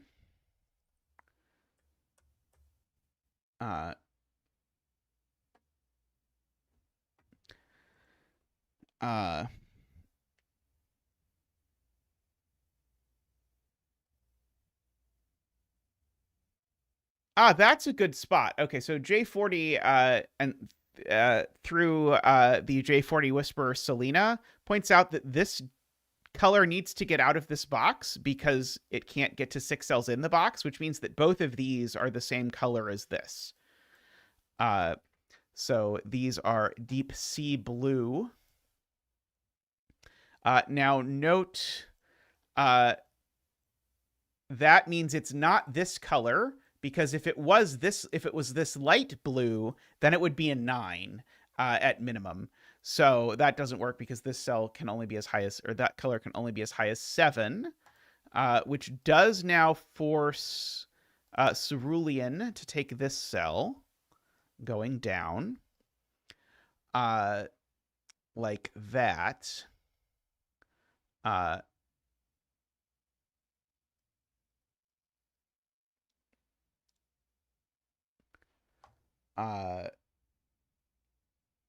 I know one of these two is 5, so one of these two is done growing.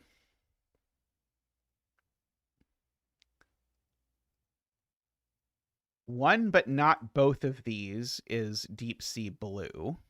If it were both, it would be a 2x2. Oh, so I think that means Cerulean actually needs 2 more cells, because Cerulean can't take this cell, and it can only take one of these 2.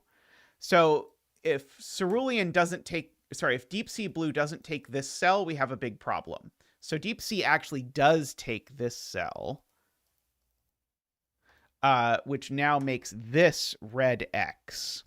Okay, and that's going to be huge because it's going to mean that this now is a 6 or a 7 because it sees both 8, 9s, and in fact, it's the yellowy 6, 7,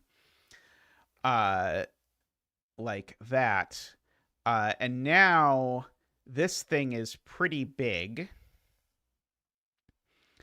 And so it's, again, currently at most at 4, 5, 6 cells, so it needs more cells. So that cell is part of it. 1, 2, 3, 4, 5, 6, 7. It needs to get at least to here. And in getting at least to here, we have cut off. This cell. Sorry. And so this is now a 5. Brown is now a 6 or a 7. Like that. The row 9 region is not at enough cells yet, so it has to grow. This is the sea breeze color, which cuts off this, and finally, at long last, makes X an 8. So X is 8, because again, it can only get to 4 cells, and here 5 would require a 2x2. So X is 8 everywhere that X occurs. And circle is therefore 9 everywhere that circle occurs. And so we can go clean up the X's and the circles. X, X, circle, X. Okay.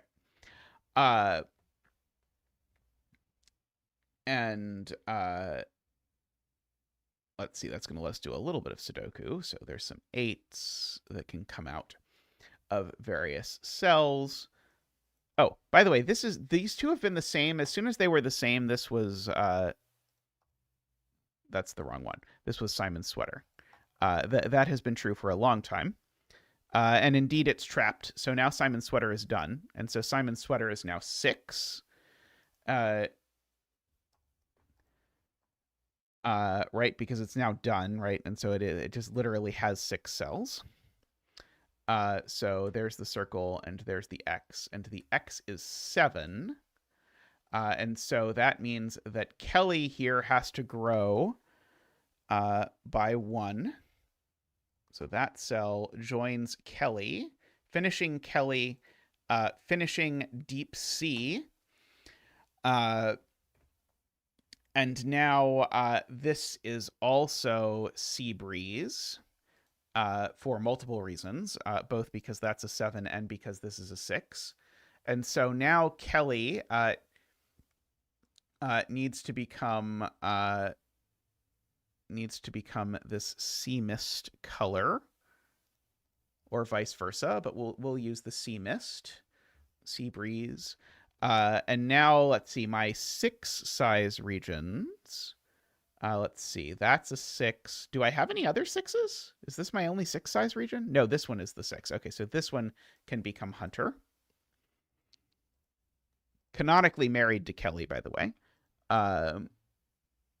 No, sorry, but this is not Hunter. This is Simon's sweater. I am really messing up my green today. So there we go. Apologies to all the greens in the world.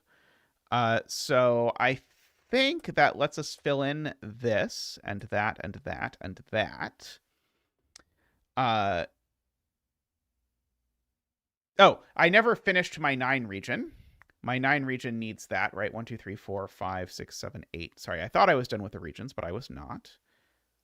That's where Hunter is in this puzzle.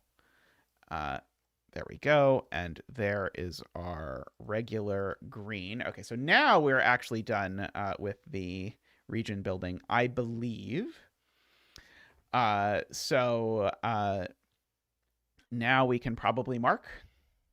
And if we mark, then we might finish the puzzle.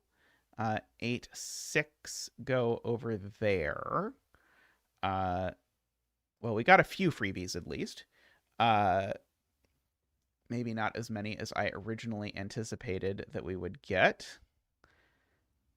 Oh, there's a 3-5 pair in this column, which makes that a 7. Meaning neither of those is a 7. Let's see. Okay, so 7, 7. Now that's a 7 just by Sudoku.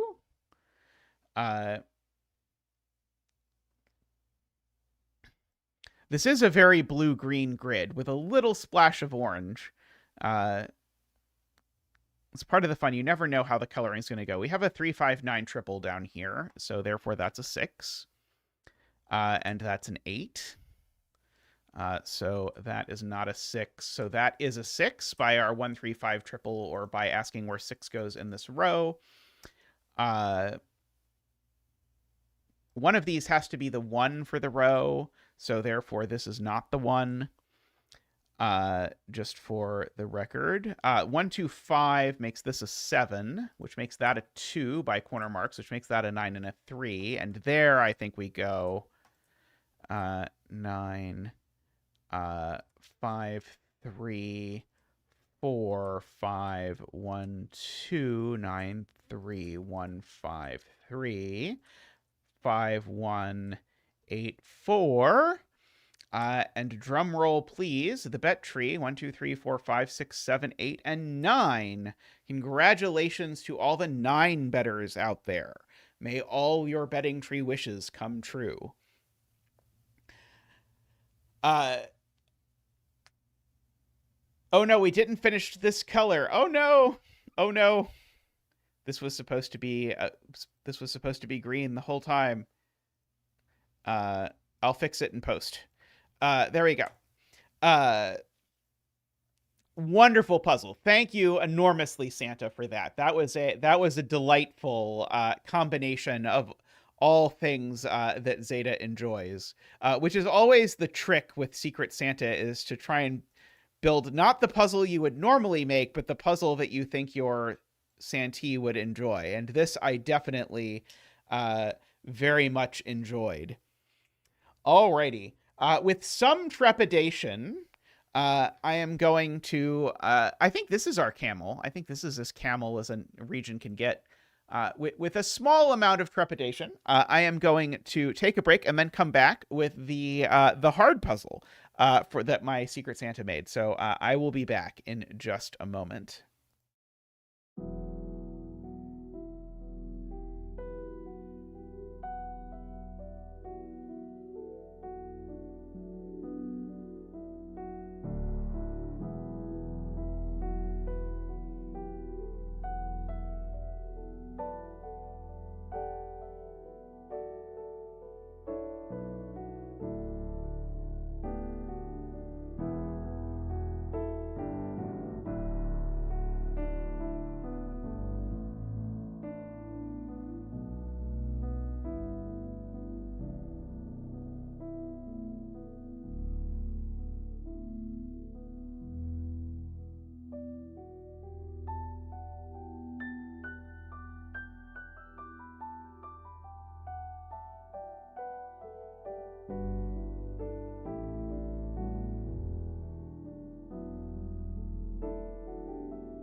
All right, welcome back. Oh, the grid I see is slightly out of place. No, not that. There we go. We have this here. Also, the original description did not tell me how many puzzles there were, so I sort of implied I thought that there were two. There's more than two, so we probably today will only be doing Secret Santa puzzle or my Secret Santa puzzles. But I will definitely next time I stream do a bunch of the puzzles from Secret Santa that I saw from other people. Okay, so we now have a fog puzzle. The foggiest of fog. Okay, so lost in the fog. So digits on a purple line. Oh, I should read the lore, by the way. There is lore. So here is the lore, by the way. Hashtag Zack Hunt, hashtag Zack Pack. Zack the penguin is missing. What has he been up to, and where did he go? The story is fiction, but based on real characters. Any resemblance to actual events is purely coincidental. No penguins were harmed in the making of this story. The last time anybody saw Zack, Zetamath was practicing Zetas. Zack was practicing dance numbers, hopping and flipping about. That was the lore for the previous one. The next one, apparently Zack had so much fun dancing, the penguin just kept going off the grid and leaving a trail of footprints. You follow Zack's trail south. Shortly, you reach an ocean. The fog has rolled in, and you can't see anything out there, but you do hear the sound of a penguin splashing. On the beach, you see a notebook. Picking it up, you read. So there we go. So we now have this. This is delightful, by the way. I absolutely adore this. Okay, so let's read the rules.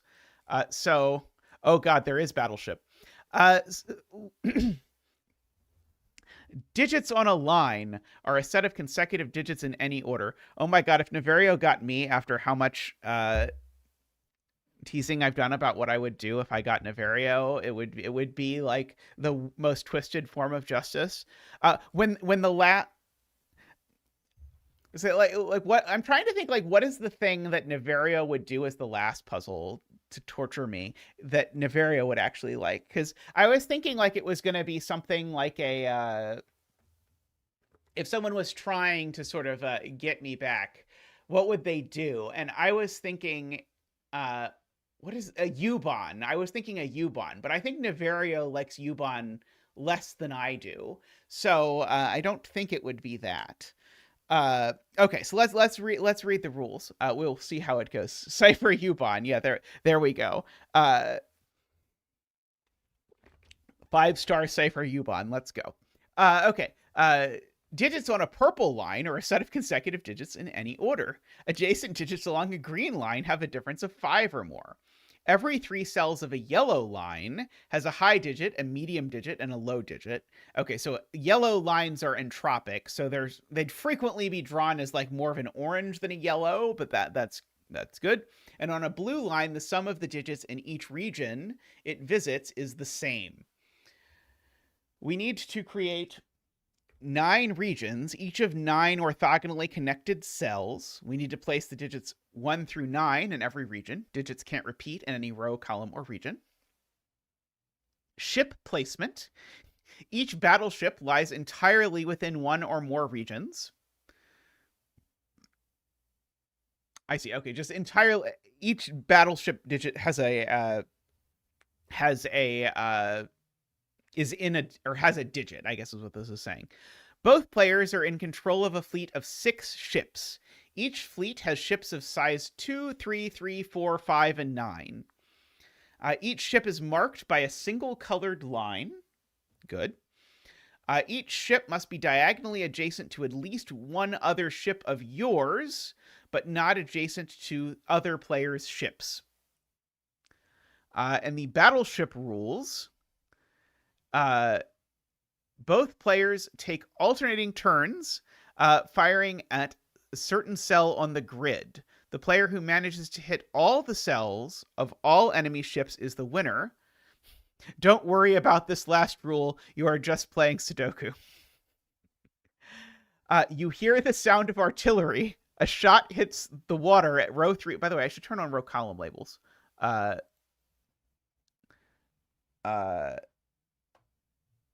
Interestingly, the column labels are a little off the top of the grid.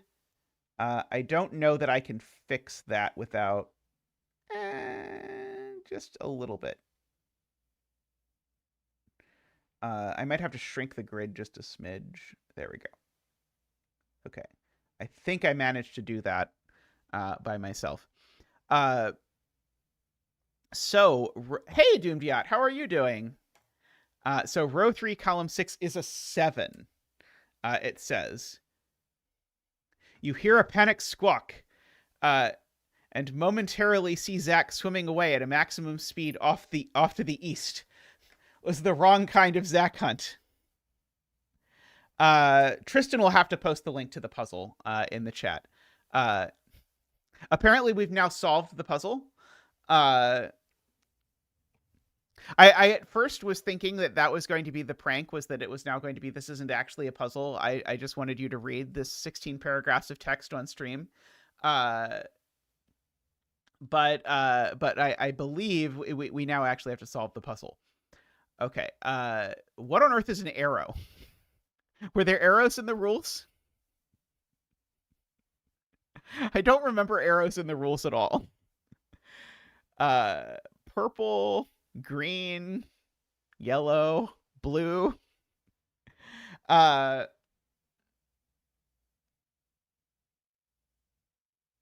Oh, it's Zack's footprint still. Uh,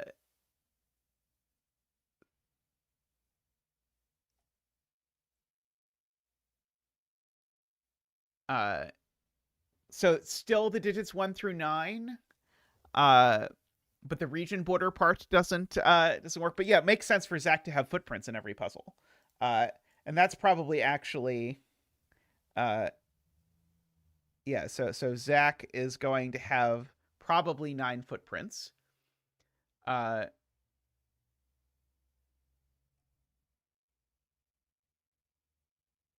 This is not a ship specifically. This is an unship. This is water. So I suppose I should deep sea it. Uh, uh, I was trying to decide if this arrow actually told me anything other than that, like maybe there's still a thing, but I don't think that I don't think that they do necessarily. Uh, let's see if in the longer rules does it say anything. I don't think so. The rules do add that this was inspired by Nevario's battleship puzzle, so I think that pretty much confirms that Nevario is not the person who made these puzzles. Which admittedly, I would be surprised if it was Nevario, but yeah, okay, so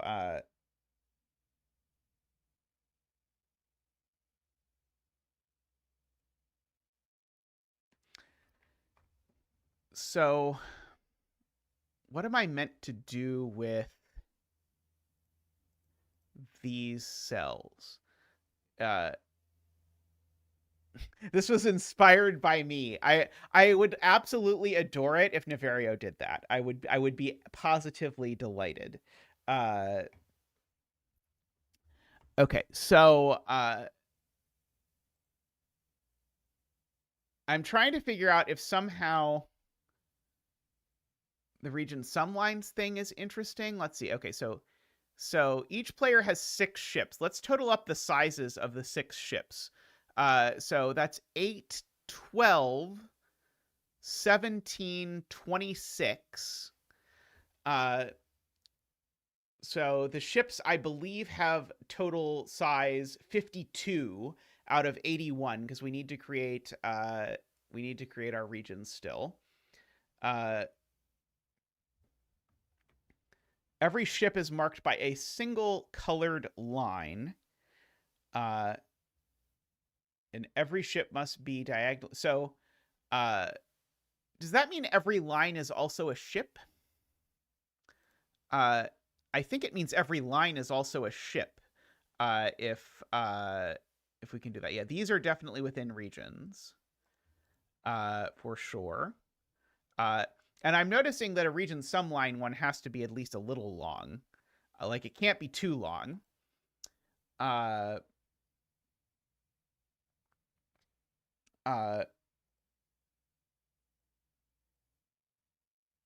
Yeah, so the ships are gonna have to be these things, I believe. Uh,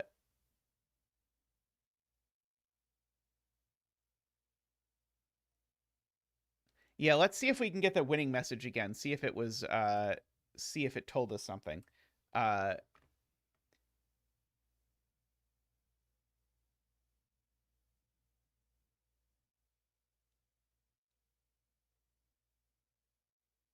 I don't think this message contains game advice uh, that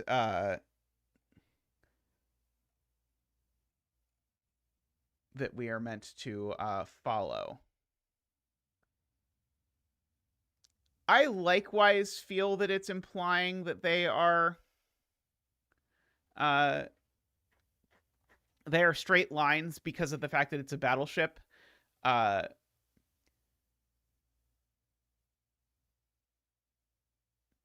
But I don't know.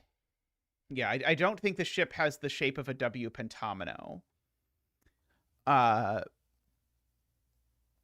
certainly we know. So I peeked at the next puzzle, and the next puzzle involves a lot of arrows. So I think this arrow might be uh might be this. Yeah, so here's a good question. Is there any way, given that Sven already considered this solved, is there any way that we're going to reveal any additional information by filling in digits here? Because I think just by the way that this works, I'm going to do something that I would not normally recommend, which is I'm just going to fill in digits here and see if there's any chance that it will reveal additional stuff. We won't use it. Oh. Is it no matter what digit I fill in, it makes that message pop up?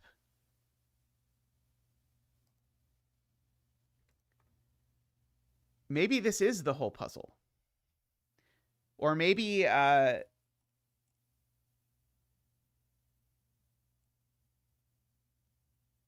confused.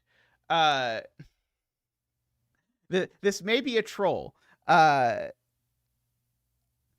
Although I like the idea so much, I want to solve it anyway. But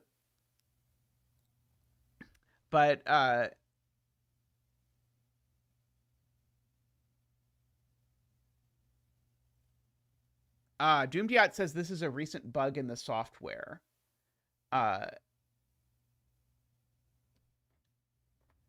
Okay, let me delete the 7.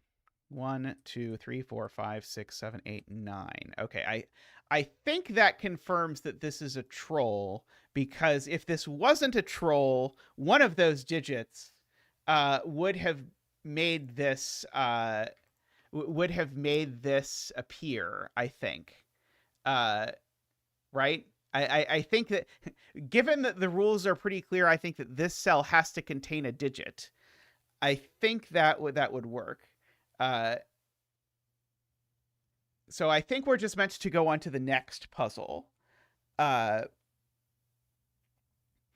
hear a panicked squawk and momentarily see Zack swimming away at maximum speed off to the east. That was the wrong kind of Zack hunt. You follow on foot. Eventually you come across a vast area littered with penguin footprints. Zack must be somewhere around here. So this next one, let me pull up. Oops, as I break it. That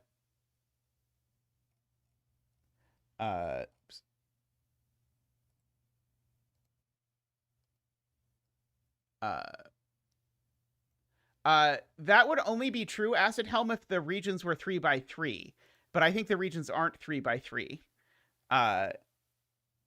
Let's see. Okay.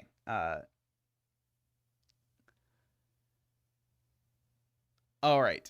Let's read these rules. So, penguin prints. Draw a border adjacent to each arrow. Place a digit from 1 to 9 on the arrow cell, which counts the number of region borders in the pointed direction.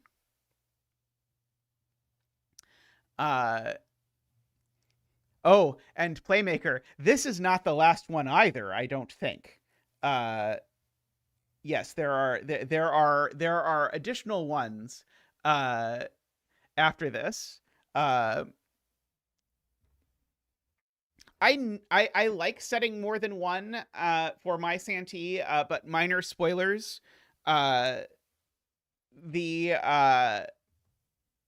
I only set one because the one I set took me forever this year. Tristan, we solved the previous puzzle, I believe. So we're on to this. Yeah, they them is a good use for pronouns for Santas, since we don't know who the Santa is.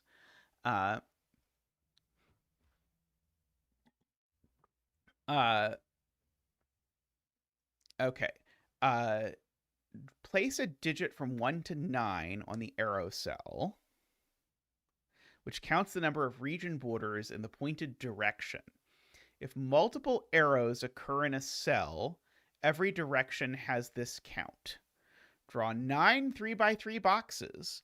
Boxes may not be orthogonally adjacent. I now feel like my Santa is math pesto. Boxes may not be orthogonally adjacent and may not contain any internal edges.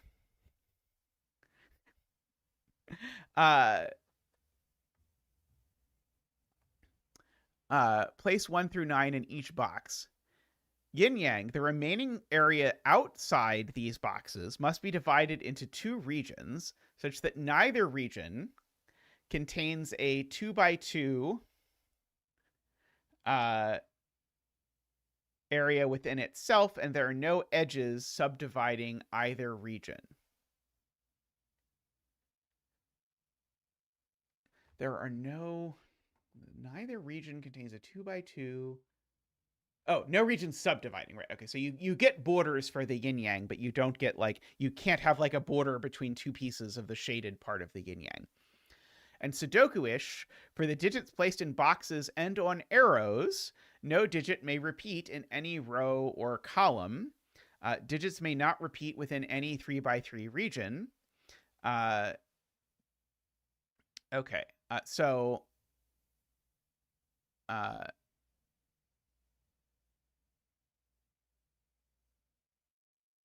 draw a border adjacent to each arrow. Okay, so we go back to, somehow, how on earth did my pen tool get turned off? So we'll start with drawing a border adjacent to each arrow.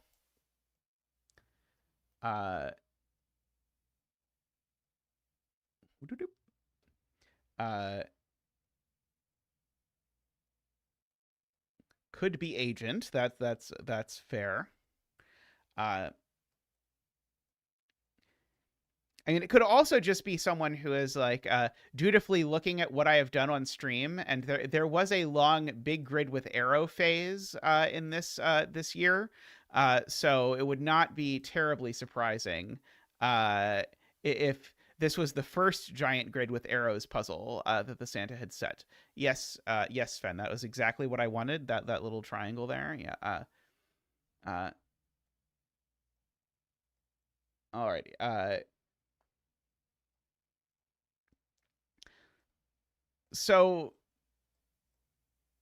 does every I thought reading the rules that every arrow had to be in a 3x3, but I don't think that can possibly be the case.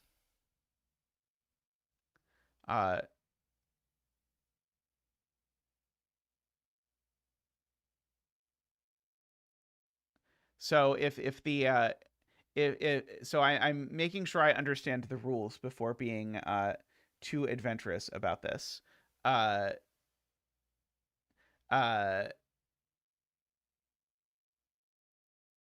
No, there are digits on arrow and not in a 3x3.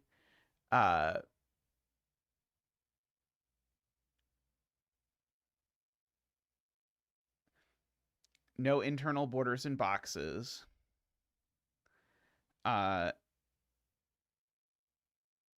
So no internal borders in boxes. So I entered digits. So what cells need digits? Every arrow needs a digit. And every region needs a digit, right?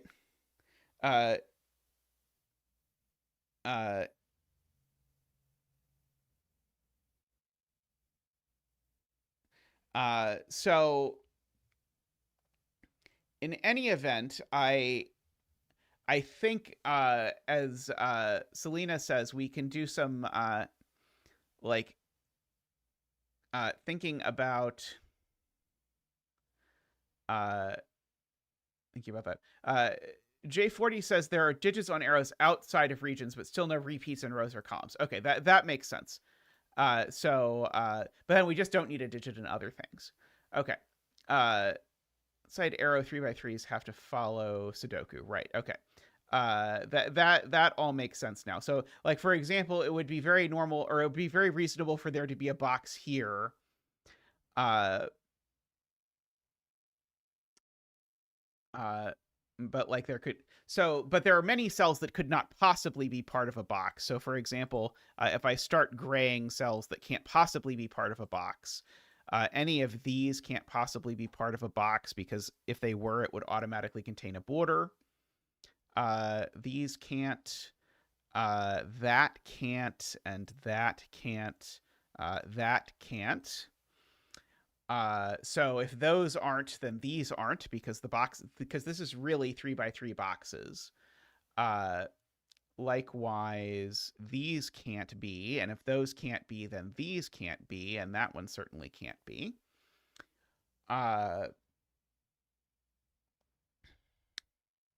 Let's see. This can't be, because if it was, it would chase it through this border, and that can't be, because if it was, it would chase it through that border. This can't be, because it would get chased through that border. I love by the way, I'm a big fan of the choice to use the letters A through O and numbers across, because it makes it a lot easier to communicate about this. Now, somewhat more funnily, this can't, because if this was, the region would be that, and that doesn't work. Let's see, this can't for the similar reason. Now this can't. Oh, no, sorry, that could. Oh, no, sorry. This can't, because the region would be this. This and that now can't for that same reason.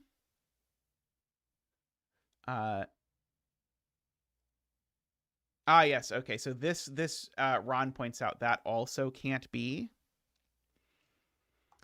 This now can't be, because it would get chased that way. This can't be, because it would get chased that way. Yeah, probably we don't need the row column labels, because they're probably cluttering up the additional ones. 12n. This can't be, right, because there's no way for it to grow. It would have to grow that way, and then it would run into this anyway. Yeah, this one can't, and this one can't, because of just the borders that are there. This one can't, because it would be forced to grow up into there. Now these two can't, because there's not room for a box. Let's see. NO13. Oh yeah, right. Certainly. Thank you, Nicholas. Well, hide out here, pause.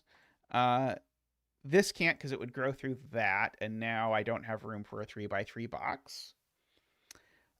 This can't, because it would grow through those. Can't do, oops, sorry.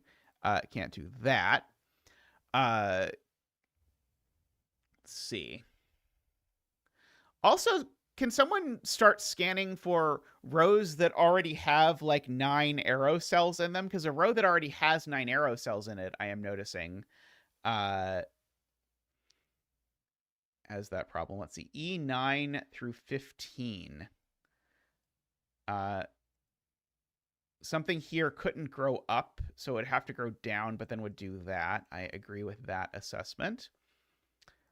Something here would have to grow that way, and now these are both done. That was Jim's point. I agree with that.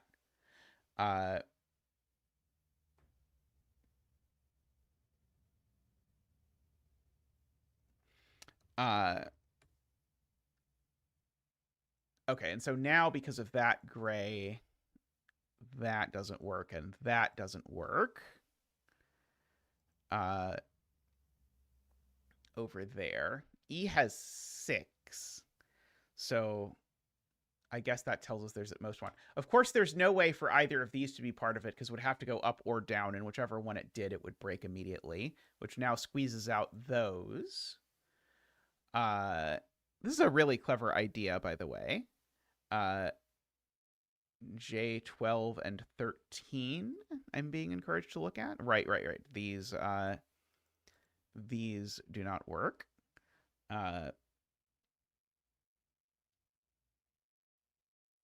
see. There can be one here or there can be one here. There probably can't be both, but maybe there could. There's no way for this to grow because it can't grow in any direction. So therefore, that can't be. That can't be. Regions can't touch. That is a good rule to know. So now this has been sort of cornered out. Oh, of course, this can't be. Has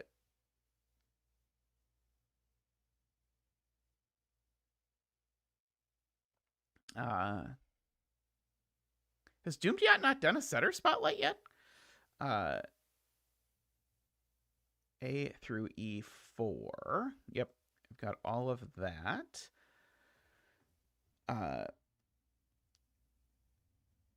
The K row border. Right. This one can't do that, Nicholas points out. So then those happen down there. So now this would certainly clash. Let's see, 13K and 11M.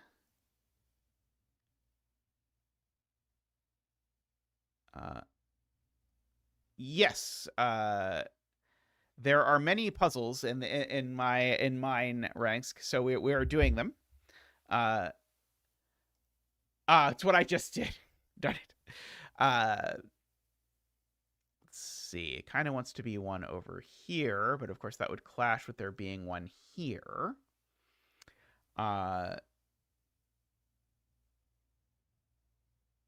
Column 11, rows K and L. Yes. These would both grow into that. So those are both gray. Thank you, Nicholas.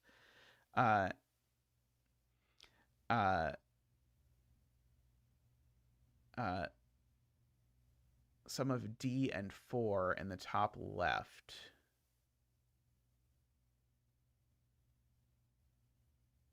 Did I get all of the D and 4, or am I still missing some of the D or some of the 4? H5. Sorry, H5, not H15.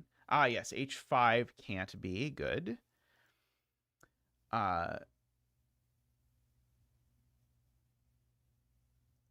Let's see. Now, we could certainly do some like basic arrow logic, maybe, of like some arrows can't be the same as each other or something, but maybe like if this is a box, then we know that this would be a 2, for example. I don't know how useful that is going to be.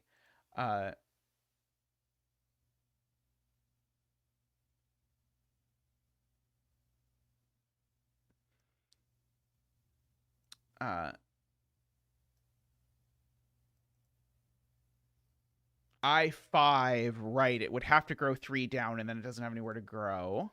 Good. Here it would have to do exactly that.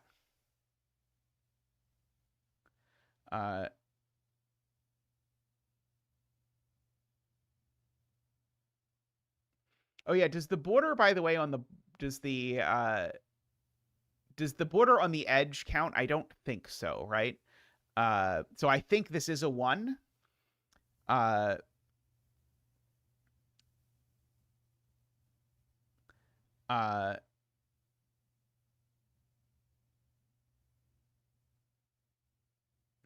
Right. This should be a 3, right? Just so that we just make sure we're on the same page. I'm pretty sure that's true. And not contain internal edges. Yeah, I think this is going to be... So I think we have several places where we sort of know how many borders there are. So let us do the one dance. Ba-doop, ba-doop, wah! Ba-doop, ba-doop, wee! Ba-doop, ba-doop, wah!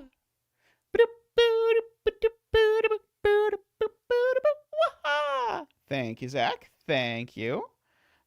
So let's see. So that's a 3. That'll also be a 1. G2 at 4N. Okay, we got that one. Okay.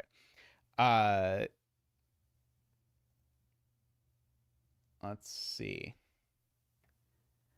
Yin-yang borders count as borders, I believe.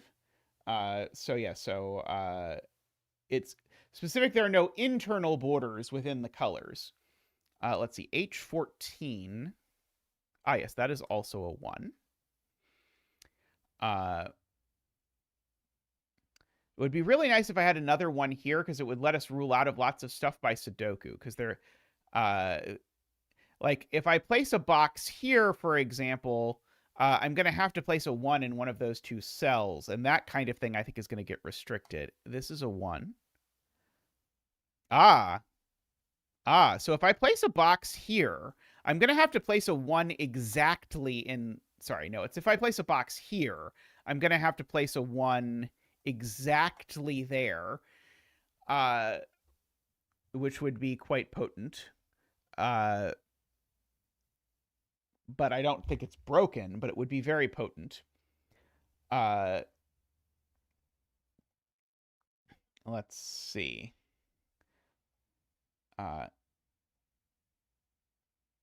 If this was a box, the 1, I guess, would have to go in either one of these corners or there. It would probably go there. If we are being completely honest. So yeah, only one of these 2 can be a box.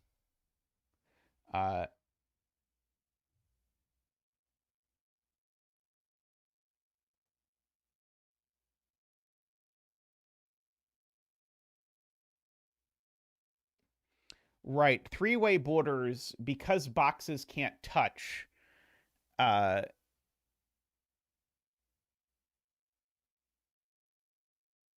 to involve yin-yang. Couldn't it be 3 yin... No, it can't be 3 yin-yang pieces, of course, because, yeah. So every border, this is Selena's point, every border where it looks like this has to involve a box and both yin-yang pieces, because I can't have 2 boxes touching orthogonally and all of these touch orthogonally.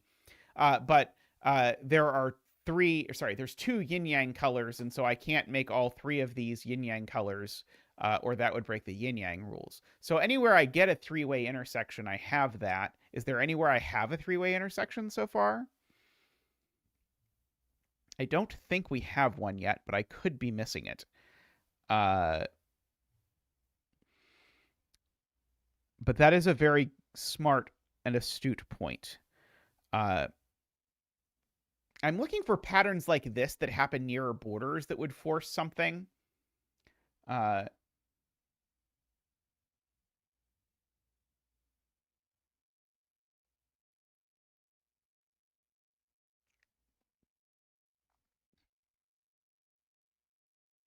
Yeah, okay, so that does get us some none borders, Selena points out. Like, that can't be a border. Because if this was a 3-way, I would need a box. That's very cute. So, like, this similar... Oh, no, sorry. This could be there. But I don't think this can be, right? Yeah, this can't be... And this can't be a border because of that. Because of Selena's point.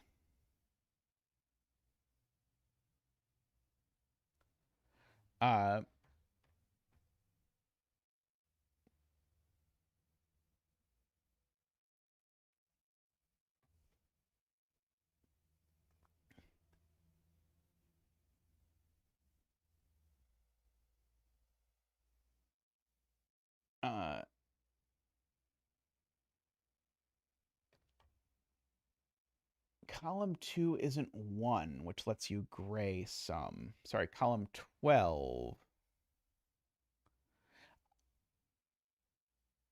Does it? It wouldn't be 1 even if this was a box, right? If this is a box, this would be a 2.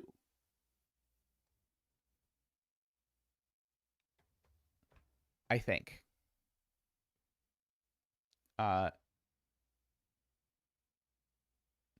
This isn't column 12? Oh, C12. Sorry. C12. Okay. This is not... Okay, I now understand. This is not 1, meaning that this can't be a box. And if this can't be a box, well, then that completely grays all of this. Got it. Okay. Thank you. So there's a border in here somewhere. That is the point. This rule set is really cool, by the way. Okay. Yeah, that was very good.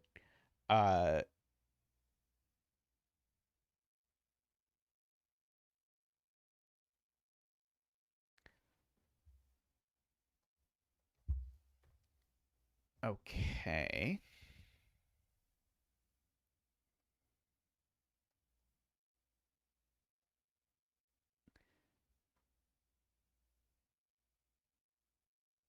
If this is a box, then this has to be a 2 or a 3. I mean, this is always a 2 or a 3, I suppose. There's regardless of whether whether it is that. I don't know the extent to which it's helpful to mark what the arrows that have to be small can be, but like this can only be a 1 or a 2, for example.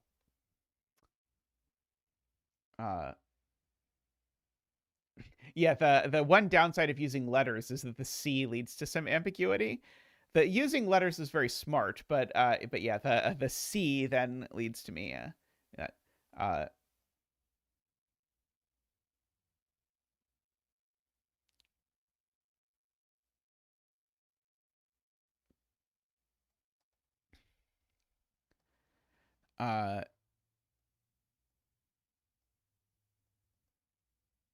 could the yin yang do something like that though, Ron, rather than doing that? I'm not sure. Maybe this has to be a dead end, but I don't know which direction it's a dead end. I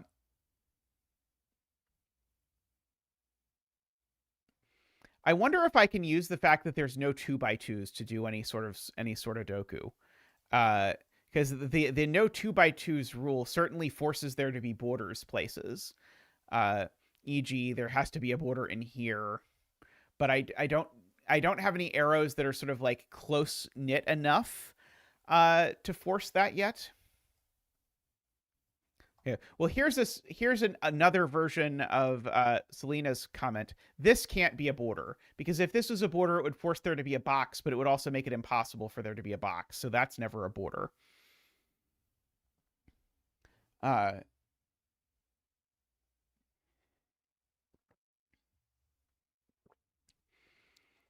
Yeah, there's some sort of like global restriction on sort of how many boxes I can place as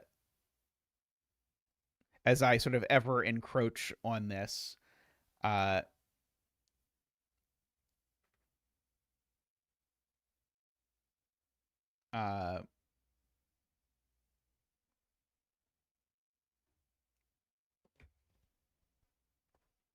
Oh, you're right. It's not. It's not.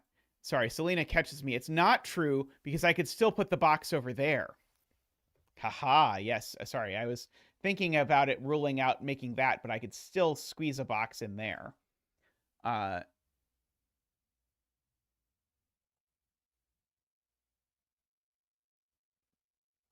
let's see. If this is part of a box, it breaks the yin-yang.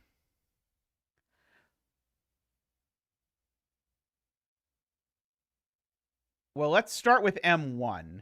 If M1 is a box, then the box looks like this, and then this piece of the yin yang gets out under this, which is a huge problem. So this is certainly gray. And I guess we can do like a little bit of like orange purpling here just for yin yang purposes. So if this is a box, now purple certainly has to go down and out this way. I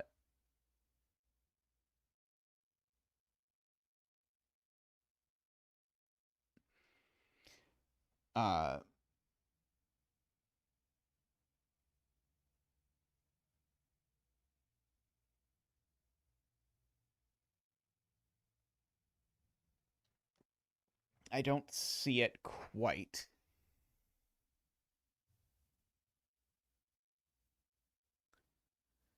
I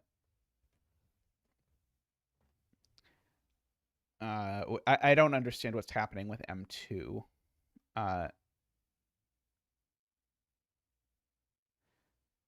N3 is isolated.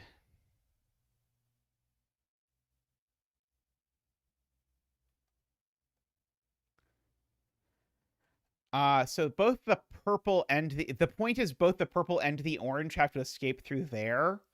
Wow, that's complicated. So yeah, so this is pretty complicated, but if this is a box, no, the orange, right, if this is a box, the purple has to go through here. So the purple has to escape through there, but now this orange can't go anywhere. Oh, literally, sorry. Literally, this is a border. Sorry. If this is, sorry, this is way simpler. If this is a box, this is not a box. So this is purple, which means that purple does that and isolates this. Okay. I get it now. So that is also gray. That is also gray, which then grays both of those.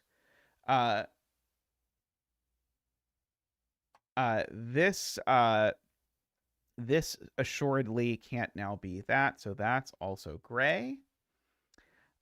This is now gray. Because of that, this is now gray. So, I mean, probably this is a box, but who knows? Yeah, we'll have to do some thinking about what yin-yang with an arbitrarily large number of holes means. Oh, sorry. I highlighted some and did not mean to gray that. I was highlighting it to demonstrate why I was graying that, but then I grayed it anyway.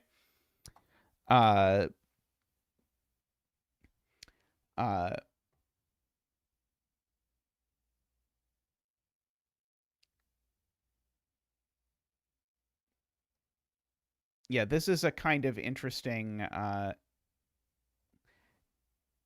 yin-yang border on the edge business.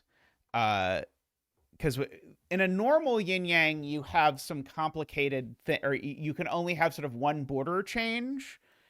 But now we have some stuff that maybe lets us get away with more border changes than that. But this is definitely a yin-yang border change, no matter what. So I think it's still true, though. I feel like it's still true about the border changes, but maybe I don't quite understand how I should think about boxes on the edge when I'm thinking about this.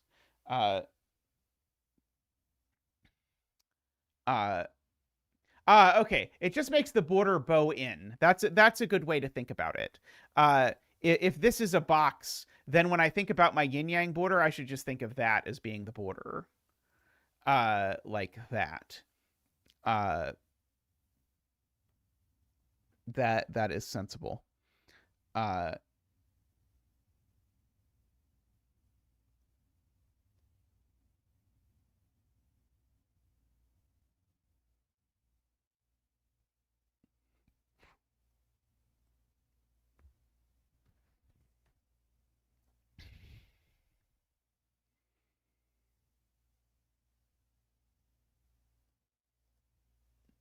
Let's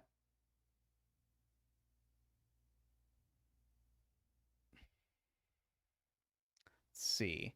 A3, 4. So Doomdiad is looking at what happens if something... I can't tell if Doomdiad is thinking about what happens if this is a box or if this isn't a box.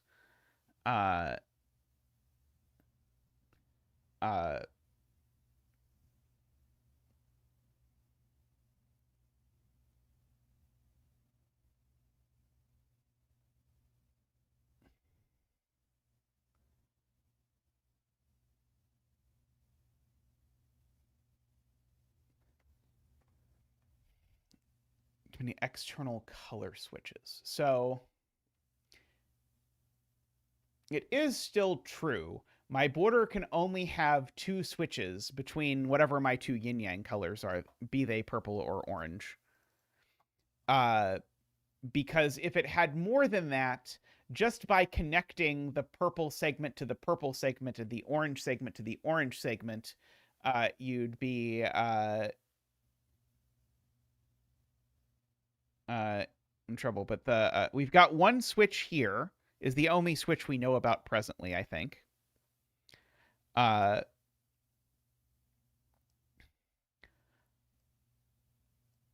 If I don't put a box here, the point is I would get one there and one there and one there, and that would be 3.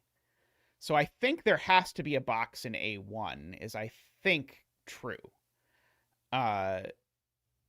So let's make this our first box.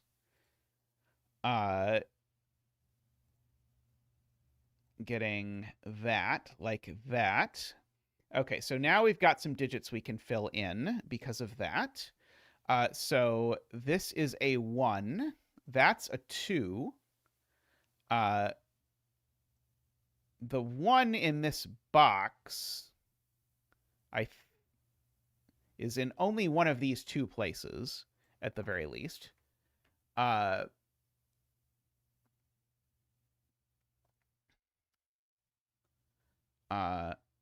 Which means there's no box here. Because if there was a box here, it couldn't have a 1 in it. So that rules all of that out of being part of something. Because we have 2 1s looking in, and that would do that. So that rules that out of boxyhood.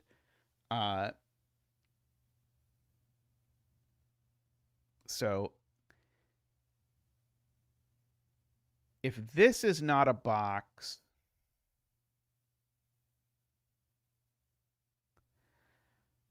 I don't think it works quite the same. And I think it is actually okay if both of these are boxes, unless there's a Sudoku reason why not, which I have not carefully examined.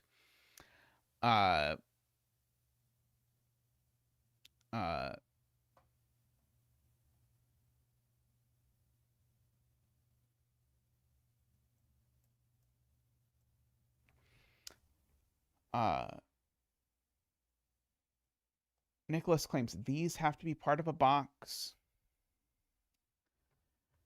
So we get at most 6 1s that aren't in boxes, and we've already used 1 of the 6, 2 of the 6. So we've used 2 1s not in boxes. We only get 4 more 1s not in boxes before every 1 in the grid has to be in a box.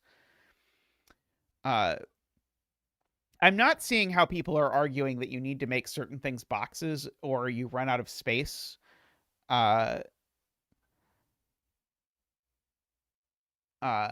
Like, I believe it, but I don't know how on earth I would prove it.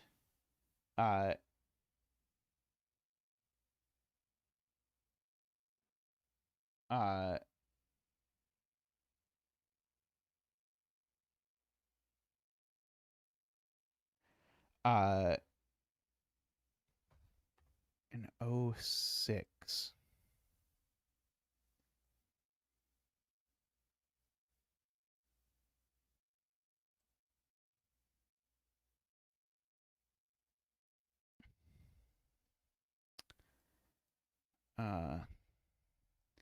Okay, well, I know this for sure isn't a border, because whatever this color is, it certainly needs to get out.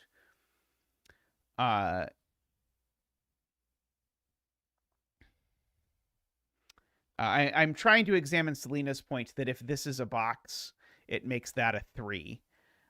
Because if that's a box, we certainly get a border here, one there, and one there. So that would be 3. And then so we'd need a border in here somewhere, which seems catastrophic, but I'm not quite sure.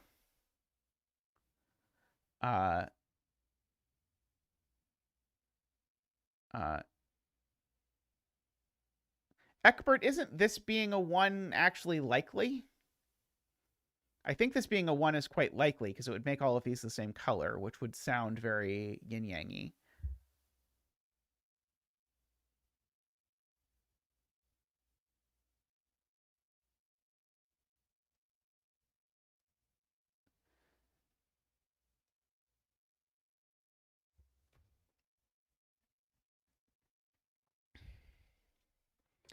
Uh,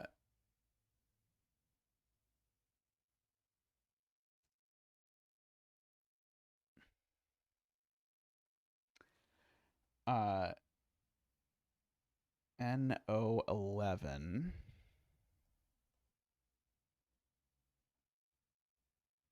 Right. Okay. Yes. That's the point. So if this is a box, that's a border switch, and this is a border switch. So there'd be no more border switches there. That's the point, because if this is a box, that has become a border switch. That's what Ron is saying.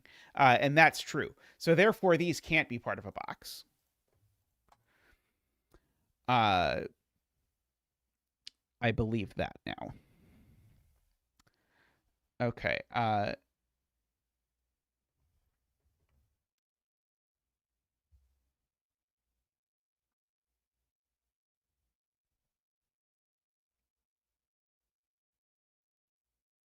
Oh, sorry. They could, just not if this is also a box. Because this can be a 3 as long as this isn't a box. Sorry. So what's true is these aren't both a box.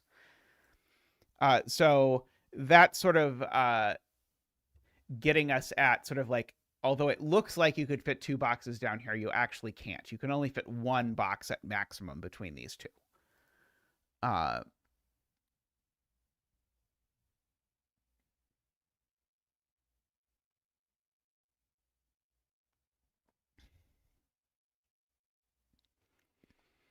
Uh,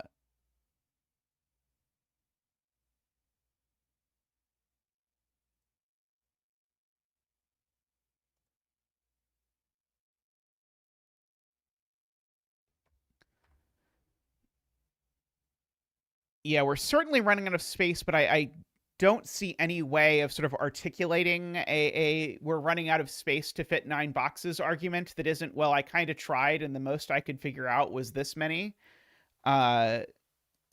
Which seems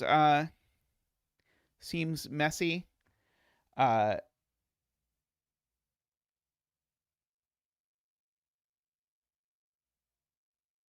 Gives us another switch between 067.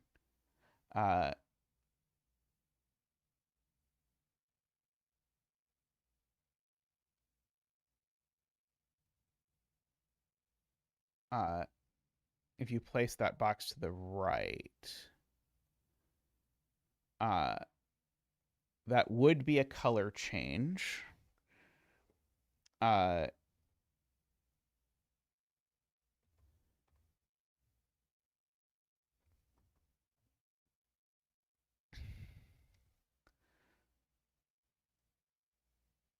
See, the problem is, like, I can say, like, there can only be 1 box, quote unquote, in here. But that box could sort of like hang partially out of there, which is why I'm worried about my trying to count too precisely. At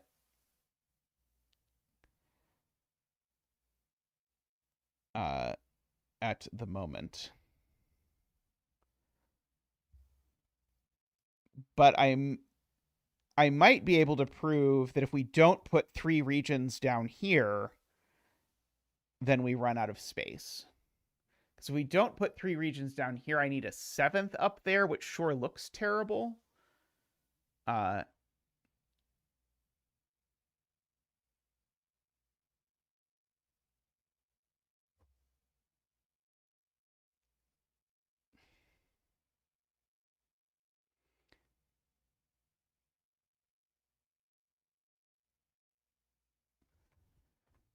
Okay, if O10 is in a box, then preventing more color changes puts 06 in a box. I think we still have a color change, though, Jay. I think we only know about one color change in total. But we do know these can't both be boxes.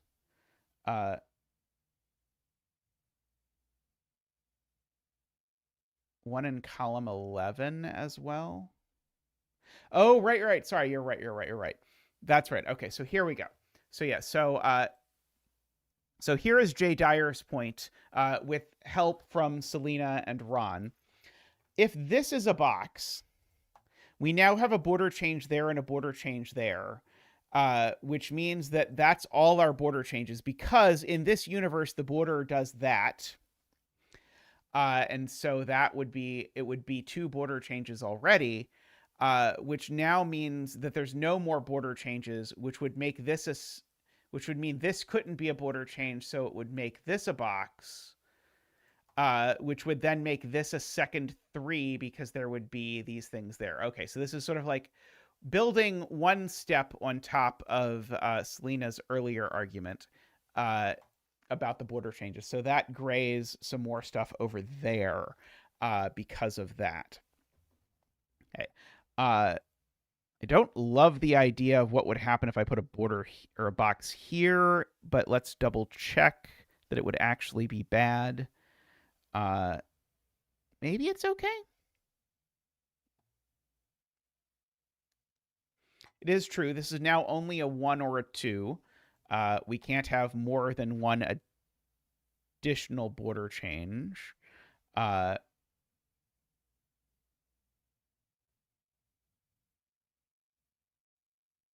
F11.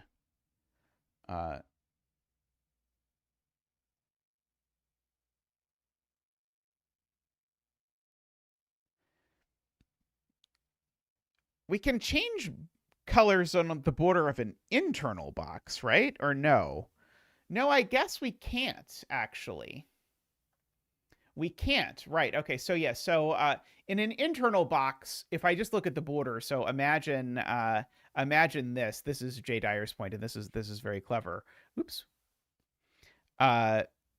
If this is a box, now that's a color change along the border, that's a color change along the border, and that's a color change along the border of this box.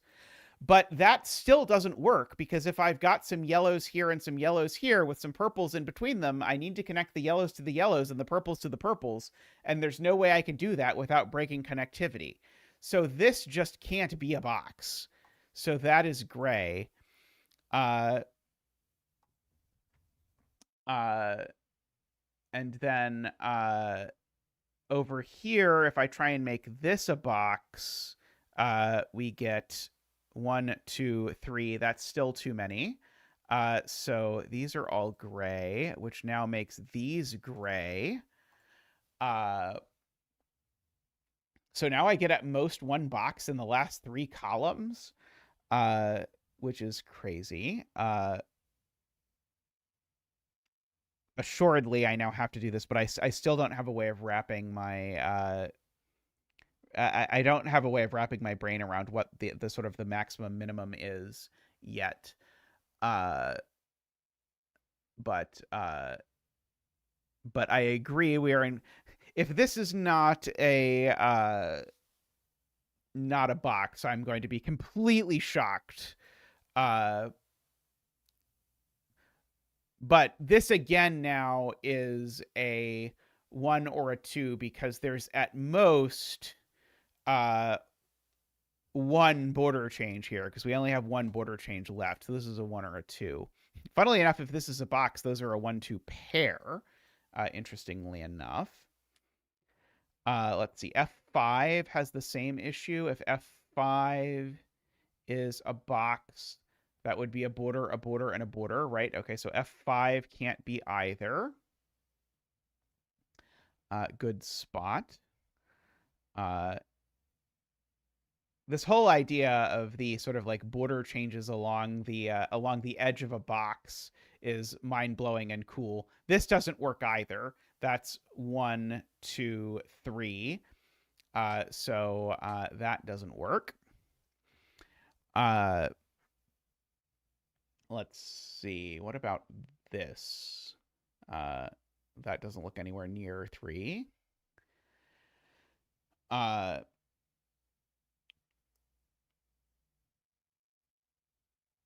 Let's see. I presume this is going to be 1. But that one I can't quite rule out yet.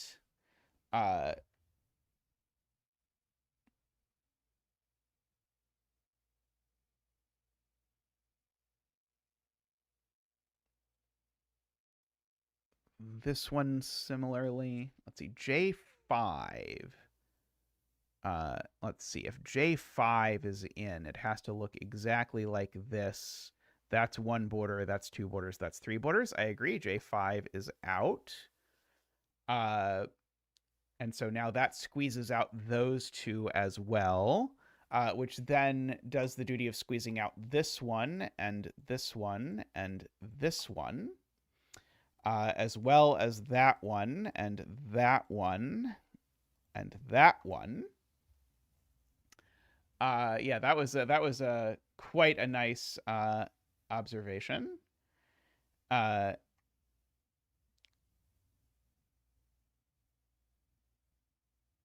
Column 6 and 7, yeah, we got rid of all of that. So certainly there's at most 1 here, 2, 3, 4, 5. So we need at least 4 more in what remains of this mess up here. So maybe I can say 5 in here, because there's certainly at most 1 there. So I need 3 more than this. So the question is it possible I could fit 3 in here? And I don't think so. Yeah, there's no way. Because I can get sort of at, because I can't squeeze 1 here and here, I think. Yeah, let's see. So yeah, so if I try and put in, yeah, this argument involves something about them touching or something about the height. I think the point is the height. The height of this region that I have left is only 6. Actually, sorry, it's not even 6. The height is 6. So therefore, in order to fit 3 boxes in here, they have to be spaced out so they could only touch diagonally, because boxes can touch diagonally, I think. But then I certainly run out because I end up with that. It would need to be 9 wide if it's only 6 high in order to contain those boxes. So I can't fit 3 in here. I can only fit 2, which means if I go back to my sort of previous drawing, where I said I can fit 1, 3, 4, 5, 6, 7. I need to fit 7, which means I need to actually separate these. And so I've got a few forced boxes. So that's forced to be a box. This is forced to be a box. This is forced to be a box. Bam. So this is not a box. There is a box in here which goes through those cells. There's a box in here which goes through these cells. There's a box in here which certainly takes these cells. And then we've got to make sure we leave room for 2 boxes over there. And I can fill in lots of borders around boxes. Does it work with the yin-yang to have 2 boxes that touch each other diagonally? That sounds like it might be a yin-yang problem to me.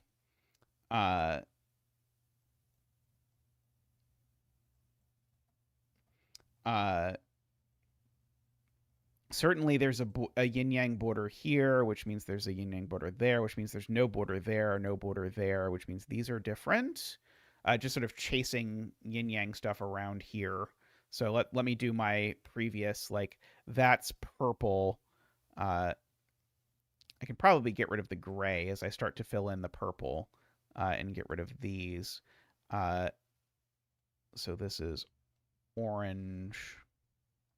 And in fact, that's going to have to be orange as well, just in order to get out. So I can get rid of some X's down here.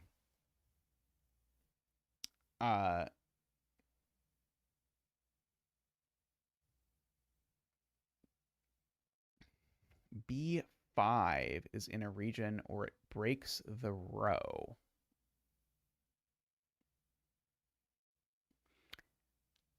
How would it break the row?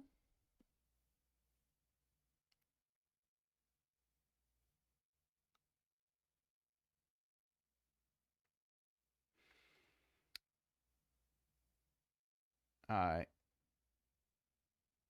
you'd have 10 Sudoku digits.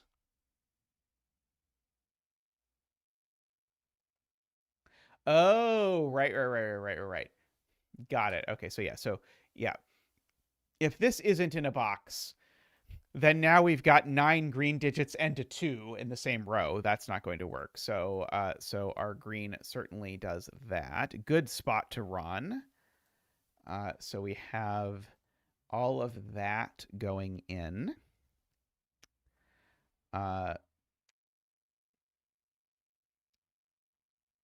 Let's see. This cell's always 1 or 2, right? Because this is also counting borders in border breaks in yin yangs. I14 is known. That's true. This is 1, 2, 3, 4. This is a 4. M13 is known. I am being told. This is a 2, so that's a 1. Which means that all of this is the same color, which is probably, but not necessarily, purple. But I can, at least for now, just mark it with a bunch of X's like that.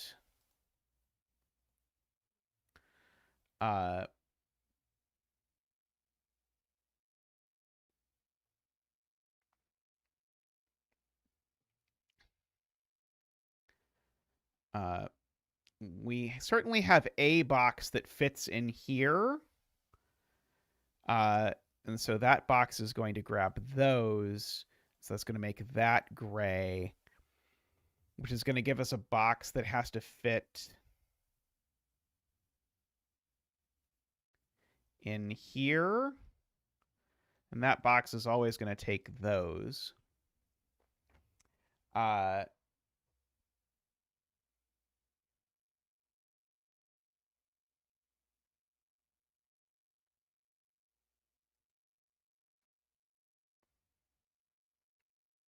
Oh, this is purple because it's on the other side of a border from orange. Because that's how borders work.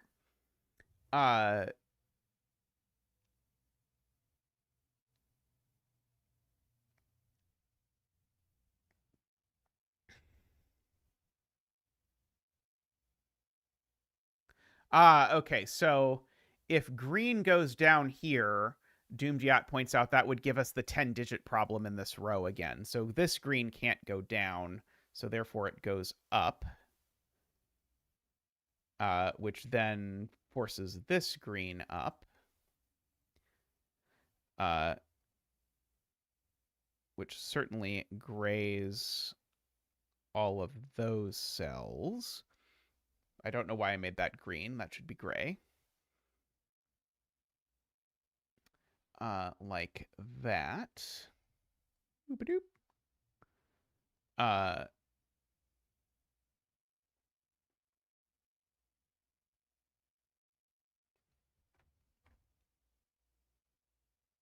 Let's see.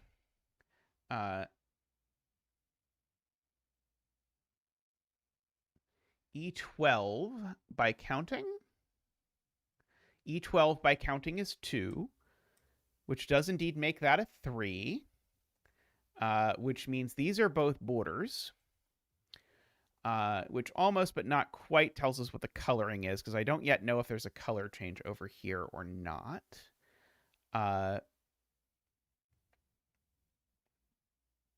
Let's see. 2 is ruled out of all of those cells. O15 we know by counting, Ximena points out. Namely, by counting, it is a 1, 2, 3. We still managed to get a DD duty, even though it's a 15 by 15. M10. Oh, I did not draw in the border around this, which I am going to do, because otherwise I will confuse myself. M10 is 3, I am being told. That's M10. Right. So if these two aren't bordered, then it would be a second 2 for the row. So it has to be a 3, and there has to be a border there, is J. Dyer's point. Let's see. G10 arrow is in a region, because if it's not, then this column has too many cells. That's right. It has too many cells with numbers in them. Great. It's a very cool rule set, by the way, with lots of sort of emergent logic. Okay, so now I know that none of these are that. Not because it can't touch it diagonally, I think it can, but because we just know where all the boxes are at this point.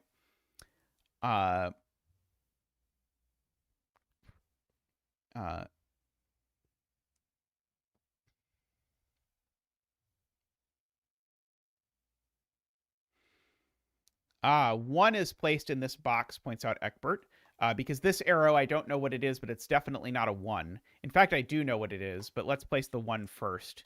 But what could this be? It sees 3 now, and it's either 3 or 4, but it sees a 3 by Sudoku. So in fact, this is a 4, and we can just fill that in. So we've got that. That's a good point. Orange is currently trapped unless it goes through these cells, Ron points out. And if it's going to go through these cells, it better take these as well. Otherwise, we've got some purple below it. So all of this, actually, we know is orange, which actually, by the no 2 by 2 rule, makes that purple. And now that purple connects. Oh, sorry. It does not make that purple. Sorry, Zeta. It could be region. It just makes it not orange. Makes it not orange, for sure. And makes that likewise not orange. Yeah, it's purple or region. That has gone ahead and made this a 1.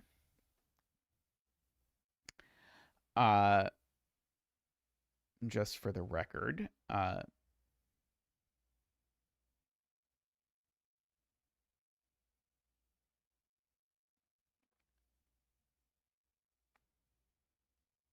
Yeah, if either of these cells is orange, that's obviously going to just destroy the universe, because if either of these is orange, it does make that purple, and it doesn't work. So we can actually draw in those borders. It's being pointed out, and I agree with that assessment. I'm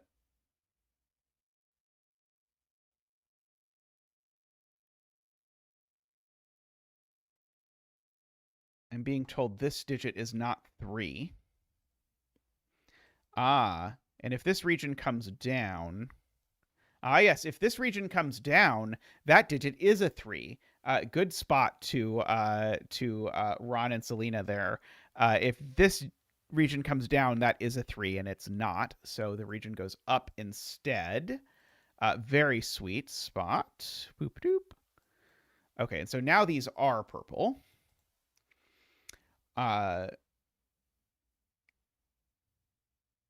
L5 is 1. Thank you, Lakia. So now there's a 1 in this box, and by Sudoku, it goes there because this is more than 1 already. So this digit's at least 4. Sure. Let's see. Michael asking about Jate. Sorry, that's Jate. Jate is 1, 2, 3. Jate is 3.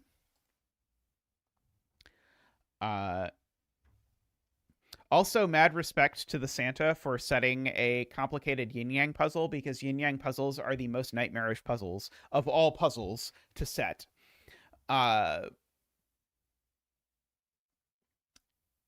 Gate is now 5. Okay, it's at least 3, but it's not 3 or 4. So now this has to be at least 5, but it's also at most 5. And it being 5 means these are both that. Thank you, Nicholas. Let's see. Several people in chat confirming that they too have dealt with yin yangs in their life and have similar lingering trauma from it. Let's see. So this could be 1, but not 2 or 3. Oh, this can't be very large actually at all. Okay, so naively, this can be 1, 2, 3, 4. This naively this can be as big as 4, but it's not 2 or 3. But if this is 4, we have created too many borders along the border. Because if this is 4 in particular, that's a border and this is a border, and that breaks because we already have one border along the edge over here. So no, this being 4, this is a 1, which means that all of this does that. So that was a neat little combination of Sudoku plus this region borders along edges of things. If you haven't tried setting a yin yang and had it not broken, and on the very last 2x2, you haven't lived. Oh boy. Yeah, and then you don't realize that actually the puzzle was broken from the very beginning because of some combinatorics thing that you didn't understand. And so then you try setting it 6 more times and it breaks on a 2x2 at the end every time. Just hypothetically. Oh, these can be filled by counting. That is very good. Okay, so 1, 2, 3. So this is a 4 and this is a 5, I believe. Mate.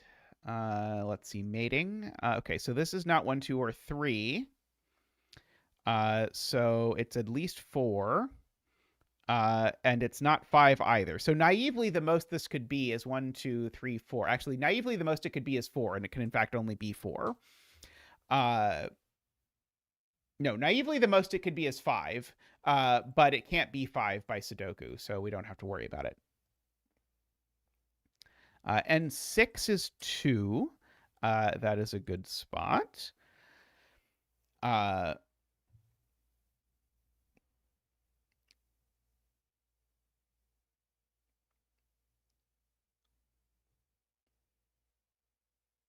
Okay.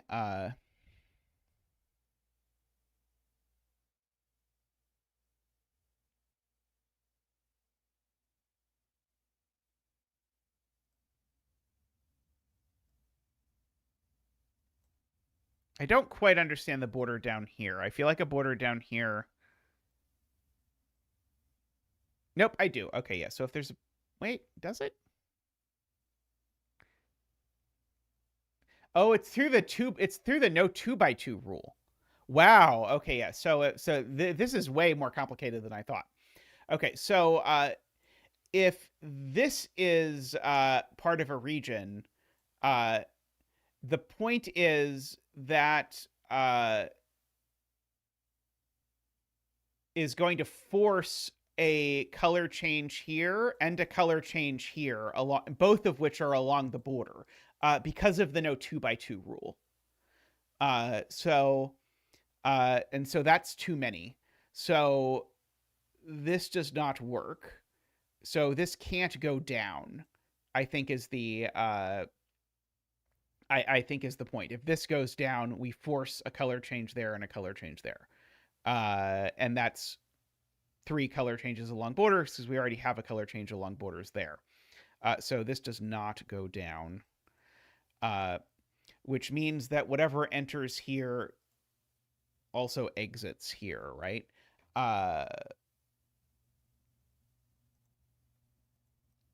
Yeah, these three are all the same color, and so then by no checkerboards, these two have to connect. So so we get this whole story. Oops. So all of that becomes connected. All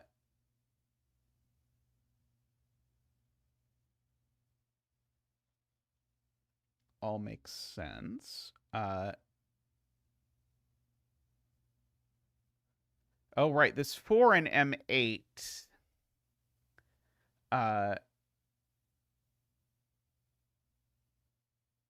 needs only one color change over here. G4 is countable, but only if you're willing to count really high.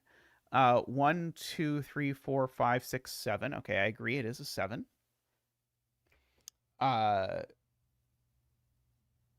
J3.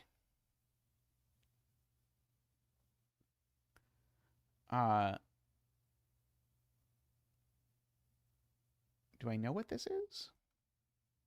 Sorry, that's not J3. That's J3.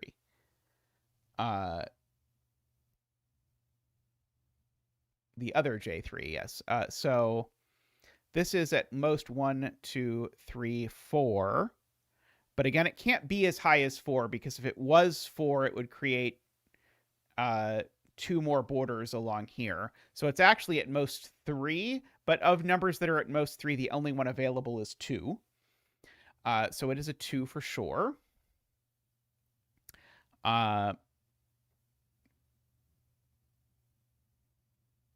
So this number is pretty big, actually.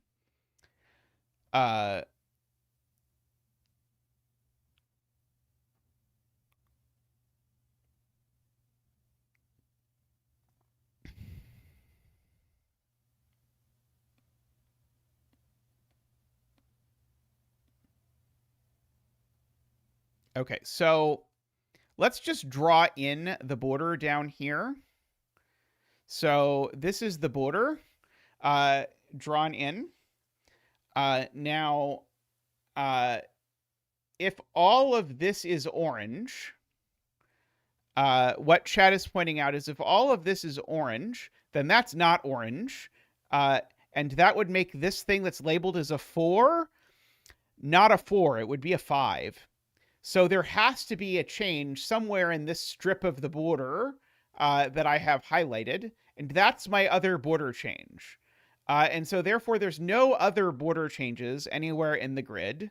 And so in particular, I think that means that I can highlight all the way around the border, coming all the way down to something like there, and say that all of this is purple. And so therefore this is orange. And in fact, the orange has to get out. So at least this much is orange. And that lets me draw in some more border. Anything that has a border with purple is orange. So we can do all of these. And likewise, anything that has a border with orange is purple. This is orange. This is orange.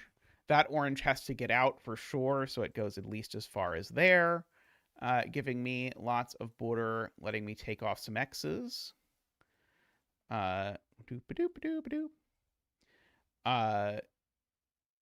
Okay, these are now, those have borders, so those are orange. And so we have, oh, this has a border, so it's purple. This has a border, so it's orange again. Avoid a checkerboard, so this is orange. This has a border, so it's purple. And now that purple needs to connect to its friends, so it connects to its friends like that. That gets me some more border coming in over around here. So we've got all of that. Oh, this, by the way, is... Oh, never mind. I don't know what that is. There's a border down here that I have not filled in that is assuredly bothering someone. D10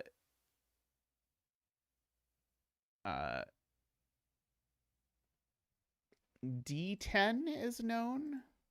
Right. This is now a 2.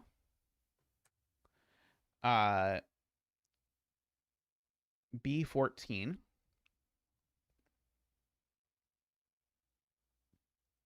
Oh, was it this one that was needed?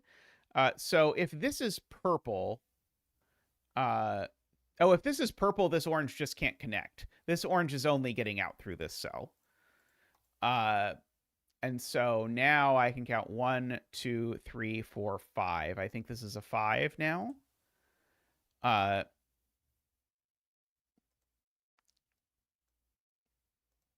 Okay. And this orange still has to get out. So that's orange over there.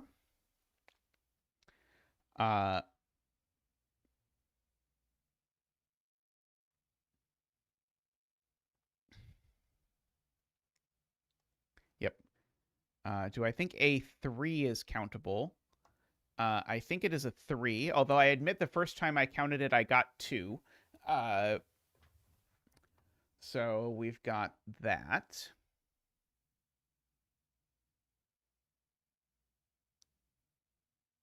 The H11 box, just this whole box surrounding this. I don't think we know the setter is watching. I have my theories.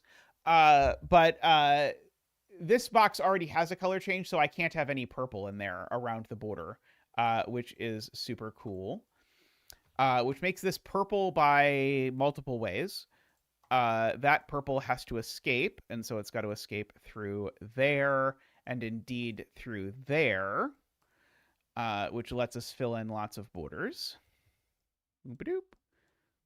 The Santa made a whole pack of Zack themed puzzles, and all of it has been awesome so far.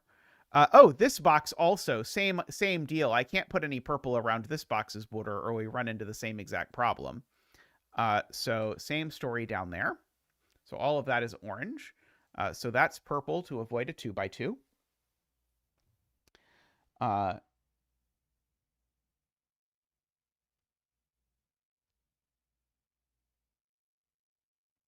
can put in a little bit of border there. I7 is purple because of the arrow. Yes. Thank you to DWeb. I'm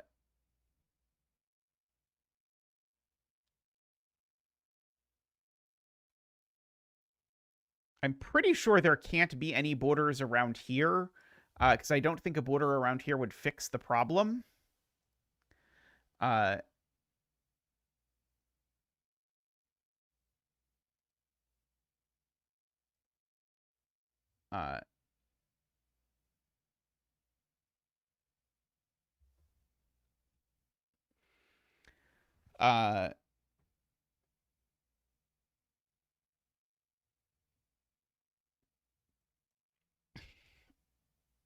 Yeah, let's try and minimize the problem. The problem is if all of these are the same color, this 4 is wrong. If all of these are the same color, then that 4 would see 1, 2, 3, 4, 5 borders. So not all of these are the same color. So the border change that we're looking for is either here or here. Those are the only 2 spots the border change can be. And so therefore I can say all of this is orange and all of this is purple. Because of those 2 spots. M3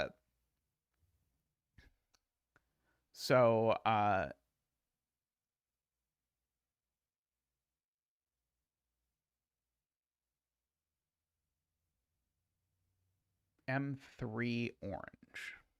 Right. Because again, the change was in one of those 2 spots. So this is definitely orange. Okay.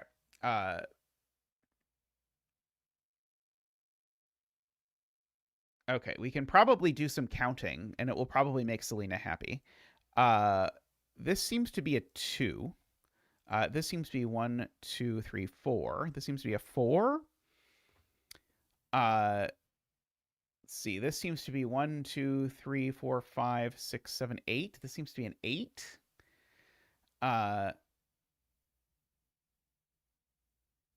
There is a 2x2 threat in column 6, Nicholas points out, so we can fill in that. I saw another place I was missing a border. Oh, I think it was there. 11. Egbert points out 1, 2, 3, 4, 5. So I lost count. 1, 2, 3, 4, 5, 6, 7. This is also a 7. F13 is a 1, funnily enough. How many 1s do we have in the grid, by the way? A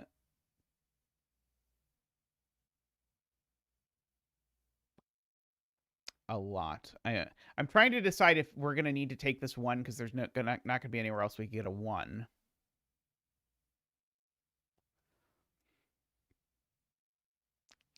Yeah, if we get a 1 somewhere else, it's down here.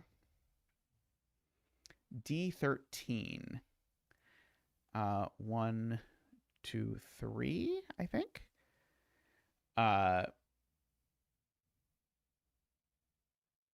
G6. 1, 2, it's at least 3. But if this region went up, it would be... Oh, wait, no. This can only be 3. Because it's at most 1, 2, 3, 4, 5, but it's not 4 or 5, and it's already sees 3. So this is a 3, and that's big because it tells me there's no borders in here. So these are all either part of a region or thing.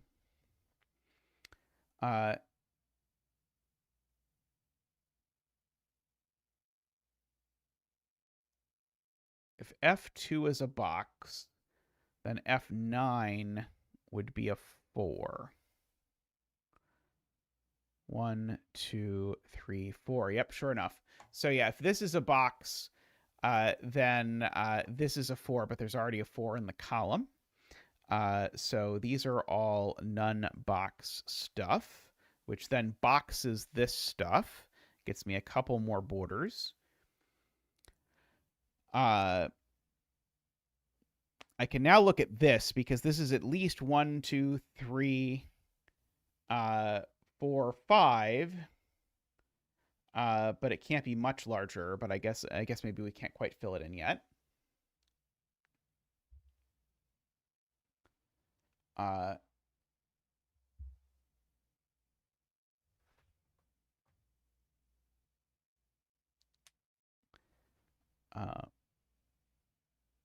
about this? 1, 2, 3, 4. This is only 4 or 5, but I don't think I know which one it is.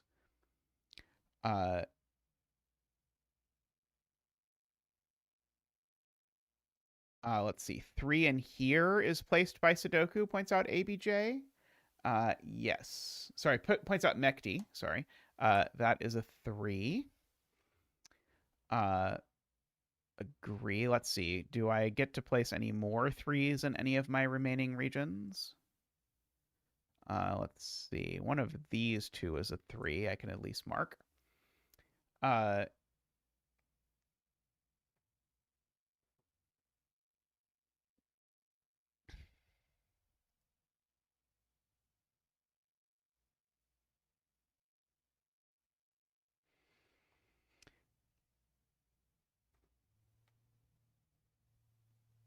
Okay, so this cell's not purple, because if this cell was purple, then the purple around this box would do that, and that would create a 2x2. So this cell is definitely orange. I'm willing to go that far.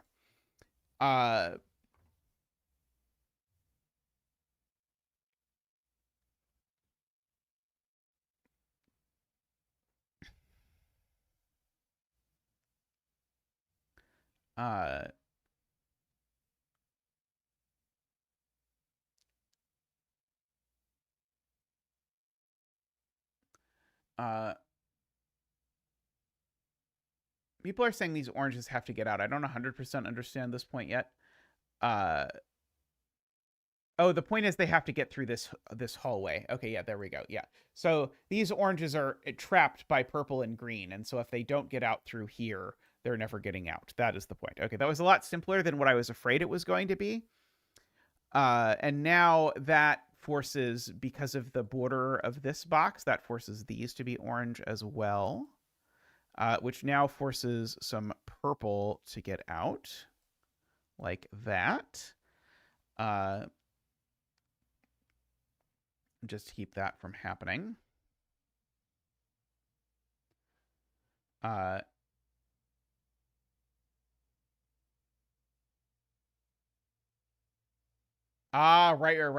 So if these are yin yang and not box, points out Jay Dyer, then they're all the same color, but that color is neither purple nor orange. Love that. That was a delightful observation there. So we can finally draw in our last box and gray that. We have our boxes are done. So we can get rid of that X as well.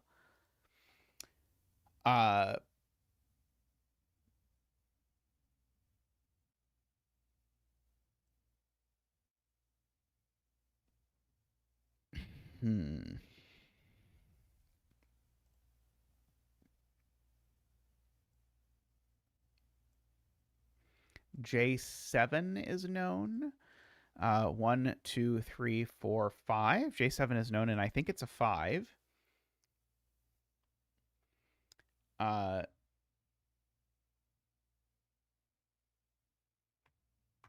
see. H4 is known. 1, 2, 3, 4, 5. I think it's a 5 as well. Suddenly lots of 5s going in the grid. This is at least a 5. I don't know if that's interesting. It seems like it's likely to be interesting. D12, 1, 2, 3, 4, 5. This one's also a 5. So no 5s there or there or there or there. Oh, that places a 5 in this region, actually. I believe, if I did that right. Yep, that places a 5 here, which also places a 3.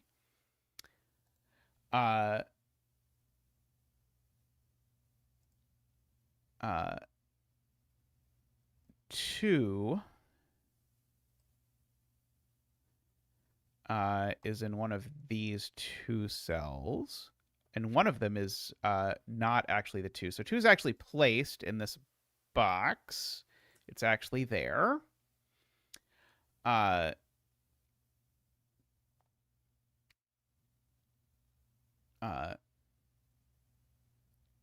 in box 4. 3 in box 4 indeed. Oops, sorry. Only 1 3 in box 4 though.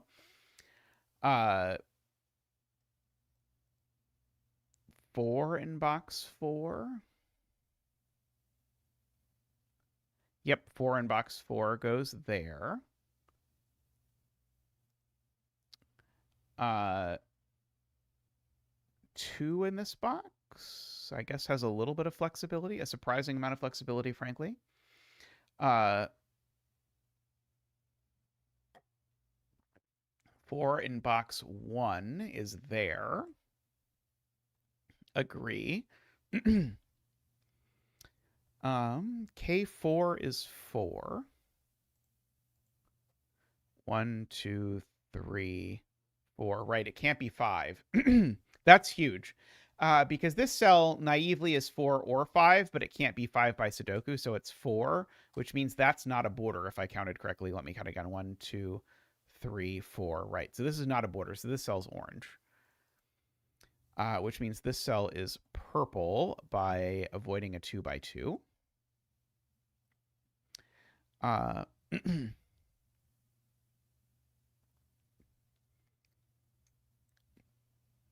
So there's a color change over here.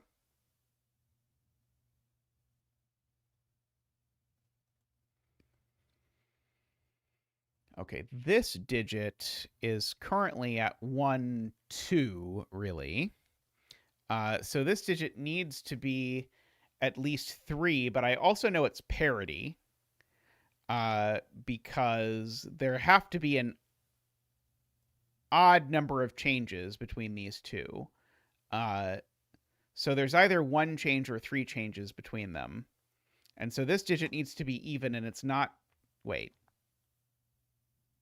Does this digit need to be odd? Sorry, I somehow counted this wrong. Oh, it's because there's two over here, right? There need to be an odd number of changes here. Wait, this was never going to be two. Never mind. Sorry.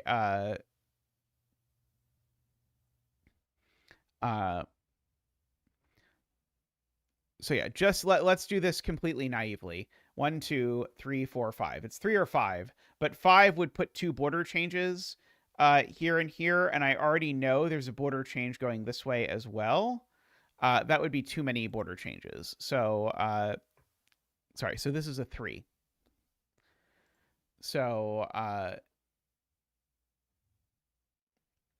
so we get that.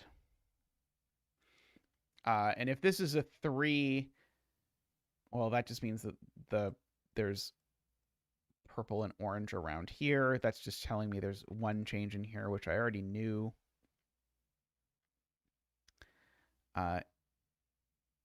E9, 1, 2, 3, 4. So this is 4, 5, or 6. And it's only 5 or 6. But these are either, so this is either purple or it isn't. If this is not purple, so if this is orange, then it would be 1, 2, 3, 4, which is not possible. So this is purple. And once I do make that purple, then I can count that this is 1, 2, 3, 4, 5, 6. This is actually 6. And we get to do some creeping of our orange. Like that. So all of that gets finished. Okay, and so now we know these two cells. Let's see. This is 8 and that's 9.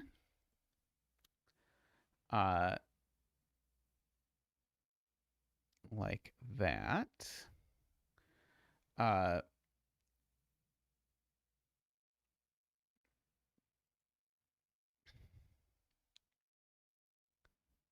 I-15 as well.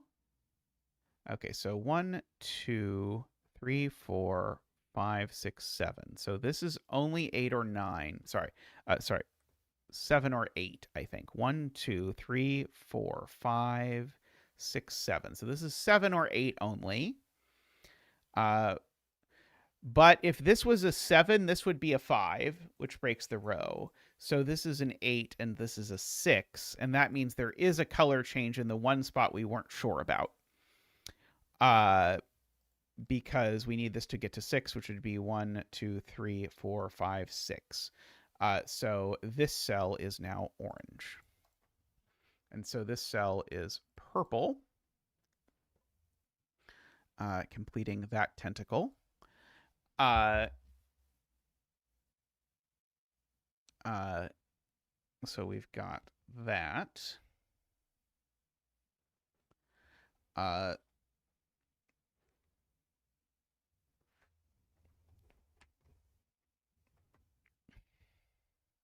This cell's only 7 or 9 just by Sudoku. M6 is known, I am told. Yes, so 1, 2, 3, 4, 5, 6. It is a 6. Good. So what can this be? 1, 2, 3. It's at least 3, but it's not 3. And then at maximum, it is 1, 2, 3, 4, 5, 6. So it's at most 6 and at least 3. So it can only be 4 or 5. Oh, but it can't even be 4. This can literally only be 5 if I counted that correctly. 1, 2, 3. So that means that both of these are borders. Oh, sorry. No, that means there's 2 borders in between here, which does make sense. But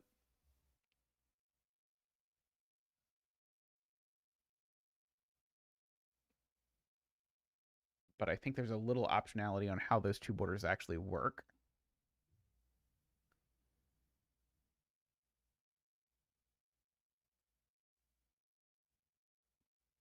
Ah, yes. Okay, so Dad Jokes is doing Sudoku and noting that this 6-8 pair looks into this box, meaning that these are a 6-8 pair. But they're in fact a resolved 6-8 pair because of that 8.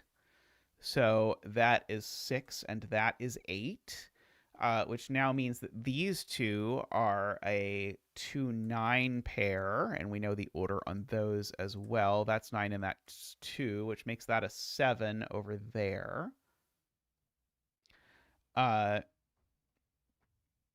So we've got all of that. That went in nicely. So now that places the 8 back in this box, meaning these are a pair of 6 and 9, I believe. D4 does some stuff, I'm being told. Let's see. It is at least 1, 2, 3, 4, 5. And so it is at least 5 and at most 6, I think.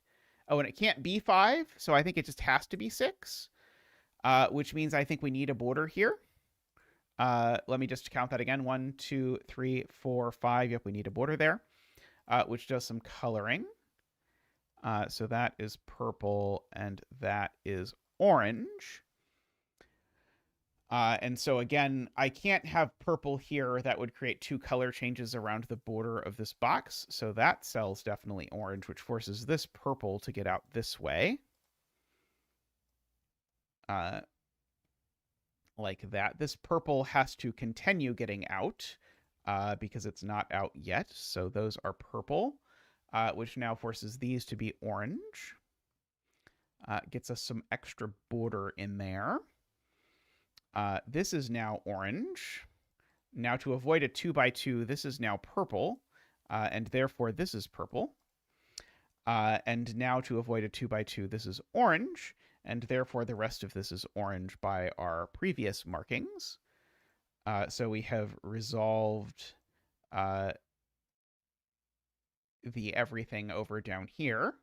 And so now I think our coloring is done. So now I think we should know what every arrow's value is. So now that's a 2 and that's a 1. And maybe every other arrow is already filled in. Possibly every other arrow is already filled in. And so, D2 still has an arrow, I'm being told. It is 1, 2, 3, 4, 5, 6, 7. It's a 7, I believe. This is an arrow. My claim that all the arrows were done is proving to be not quite correct. 1, 2, 3, 4. That is a 4. 1, 2, 3, 4, 5. That's a 5. Let's see. 4 in here. I guess I still has 2 options. E3. Oh, E3. 1, 2, 3, 4, 5. E3 is a 5. Row G only has 1 digit left. That is smart spot Lakia. 2, 3, 4, 5, 6, 7, 8. This is a 9. M5 is a naked single, I'm being told. It's not 1, 2, 3, 4, 5, 6, 7. So there's an 8 or a 9. I don't see where it sees 8 or 9, but I'm sure that it does somewhere that I'm missing. M15, I think, was what was intended. It's not 1, 2, 3, 4, 5, 6. And it's not 8 or 9. So this is a naked single 7. So now 8 is placed in this box here by Sudoku. So 8 is in one of these 2 cells in this box by Sudoku. 4 is now placed in this box by Sudoku. So these are a triple consisting of something, something, and something. 3, 4, 5, 6, 7, 8, and 9. 3, 6, and 9, which makes that a 9 and that an 8. Those are 3 and 6.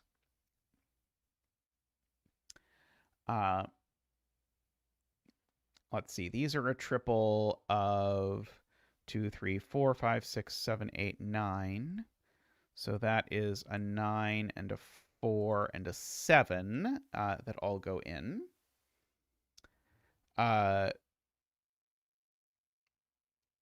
Let's see. Will the mark button work if I hit it looking at these all? Let's see. It claims that these are a 4-7 pair. Do we think that's actually true? They're not 1, 2, 3, 4. They could be. They're not 5 or 6. They could be 7 and they're not 8 or 9. Okay, I think it does work, actually. So these are not 4 or 7. They're not 5 or 9 either. So that one is an 8. These are a 2-6 pair now. These are, let's find out, all of that stuff. Sure.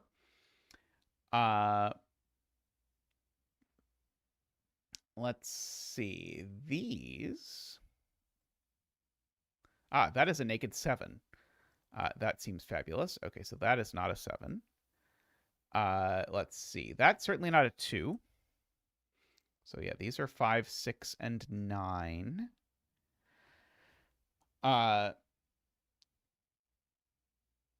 Yeah, won't do box logic for sure. That is too much to ask. But I can do the box logic if I enforce the other stuff. Let's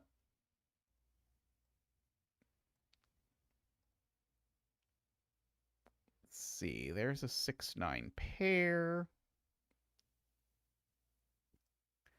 One of these has to be a 5. Oh, I haven't marked this box yet. But before I mark it, I should point out that DWeb has pointed out that that's a 4. So that's a 4. So those are a 6-9 pair. So these are neither 6 nor 9. Nor are they 5. So that is an 8 and a 7. That is a 7 and a 4. That is a 9 and a 5. And a 6 and a 9 and a 5. And a 6 and a 9. Uh-oh. DWeb says I lied about that being a 4.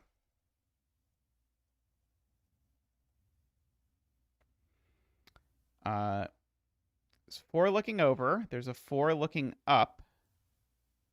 Oh, sorry. I don't know how I saw a 4 in this column, but there's not, in fact, a 4 in this column. So, in fact, all that we get is that one of those two is a 4, which rules 4 out of there and places a 4 there. So we get at least that much. So let's see. So these are from 6, 7, 8, 9, but those are still a 6-9 pair, which still places an 8 and a 7, which places the 8 over down here. So this is not 7 or 8. That's not 7. That's not 2 either. That's not 8 while we're at it. Let's see. Let me go ahead and mark these cells while we're at it. Let's see. That is not 7. That one's not 2 because of the box. So that's a 6, 7, 8, 9 quad in the row.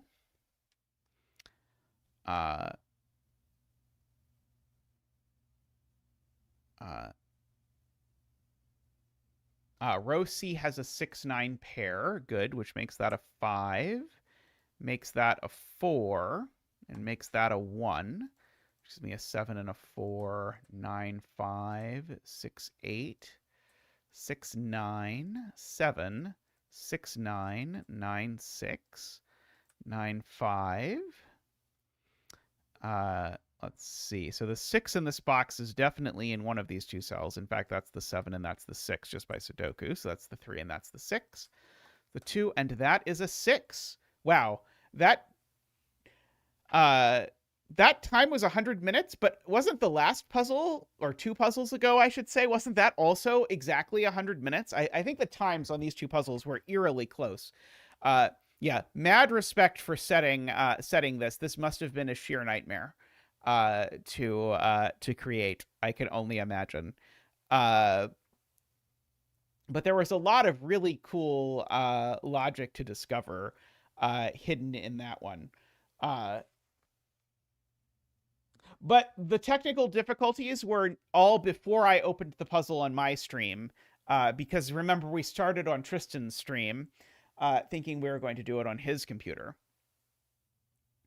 Alrighty.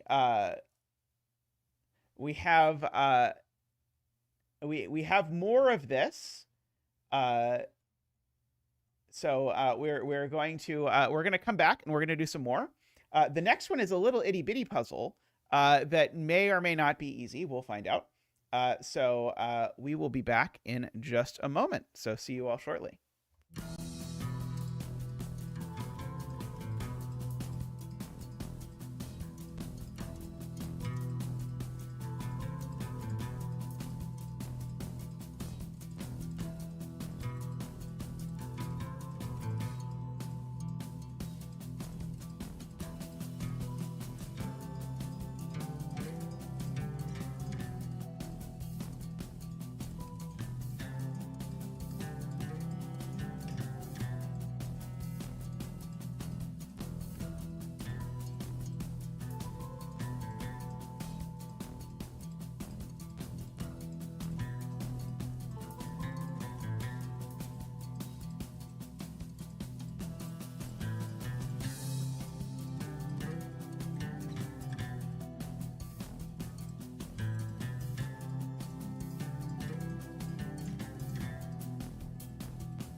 All right, welcome back, everyone. Also, I was checking in. Jay Dyer was saying that she thought maybe that previous puzzle was in fact the second puzzle was actually a puzzle, but that the fog of war thing didn't need to reveal anything. If it is, I definitely want to do it. So definitely, if you are the setter, At some point, let me know if I misunderstood the second puzzle and I was supposed to, in fact, actually do that. Okay, so this is, interestingly enough, a standard Fillomino, which means, as in the first puzzle, we have to divide the grid into ominoes and put the size in them. After an intensive search, you hear penguin noises coming from a snowbank. Has Zack buried himself? Dig him out. Also, the setter notes that this was inspired by the puzzle Miami, which is interesting. Let's see. Okay, so I'm going to circle all of these bits like that. Oh, I can see the Zack already. Kind of. Like, these are the feet. Is that the feet? I think this is the feet. So let us commence the Zacking. We certainly have some boundaries that we can fill in between these. So, for example, this 3 has to run over here. And in fact, the 3 has to run over here and take this cell, because if the 3 bent at this point, then this would not work. So in fact, that is my triomino. And let us get a 3 dance. Ba-doop ba-doop. Woo! Ba-doop ba-doop. Wah! Ba-doop ba-doop. Wee! Ba-doop ba-doop ba-doop ba-doop ba-doop ba-doop ba-doop. Wah-ha! Thank you, Zack. Thank you. Let's do that. The 5 certainly escapes and escapes, and then the 3 escapes up here. So we have some stuff happening up here. Oh, sorry, I drew in a fictitious border that I don't know anything about. So we've got that. Okay, I can go ahead and make the 5 green, because we all know it's going to be green at the end of the day. I feel like this is going to be a beak, so I think it probably has to go down, but I'm not quite sure yet.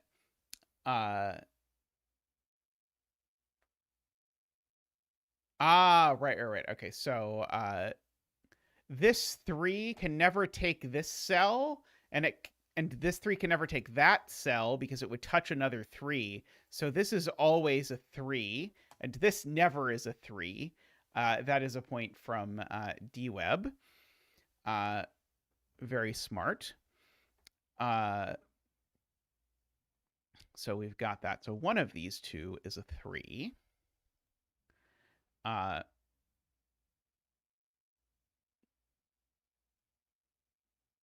Okay, can I do anything similar? These 6s can be the same. These 4s cannot be the same, but I think they have lots of optionality. This 3 is at risk of running into this 3, and this 3 is at risk of running into this 3.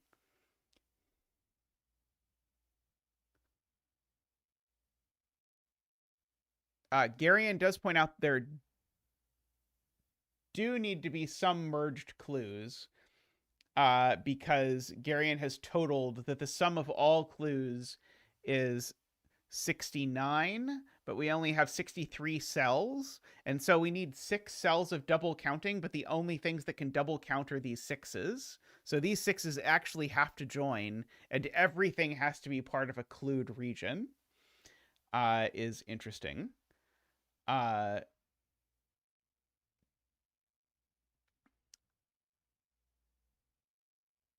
Let's see. So this 9, I'm noting 2 of these cells over here are 5s. One of them is a 3. So what Jay Dyer is noting is that of cells to the left of the 9, at most these 4 are part of it. So this 9 needs still 4 more cells, and there is no way it gets to 4 more cells without making that also a 9, which is a good spot. So now this 3 has to go down, because if the 3 doesn't go down, it separates the 9. So the 3 goes down at least there. So we have to do that. It is true if we use Garian's math, actually the 6 has to do that because there are no unclude things.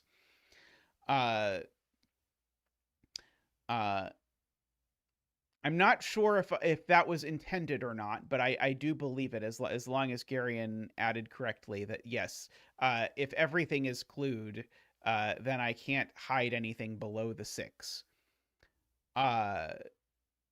Let's see.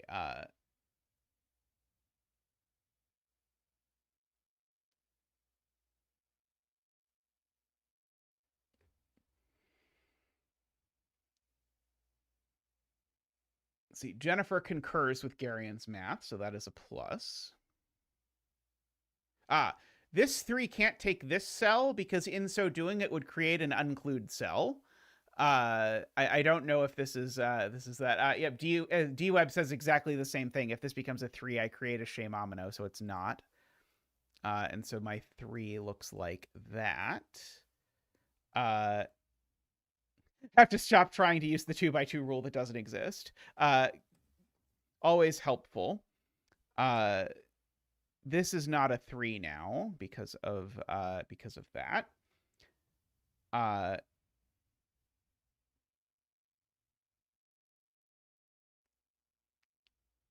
No, Jay, because this being a 3 would force this 3 to finish like that. It creates a sort of like 3 enclosure for this cell. Is the reason why what happens.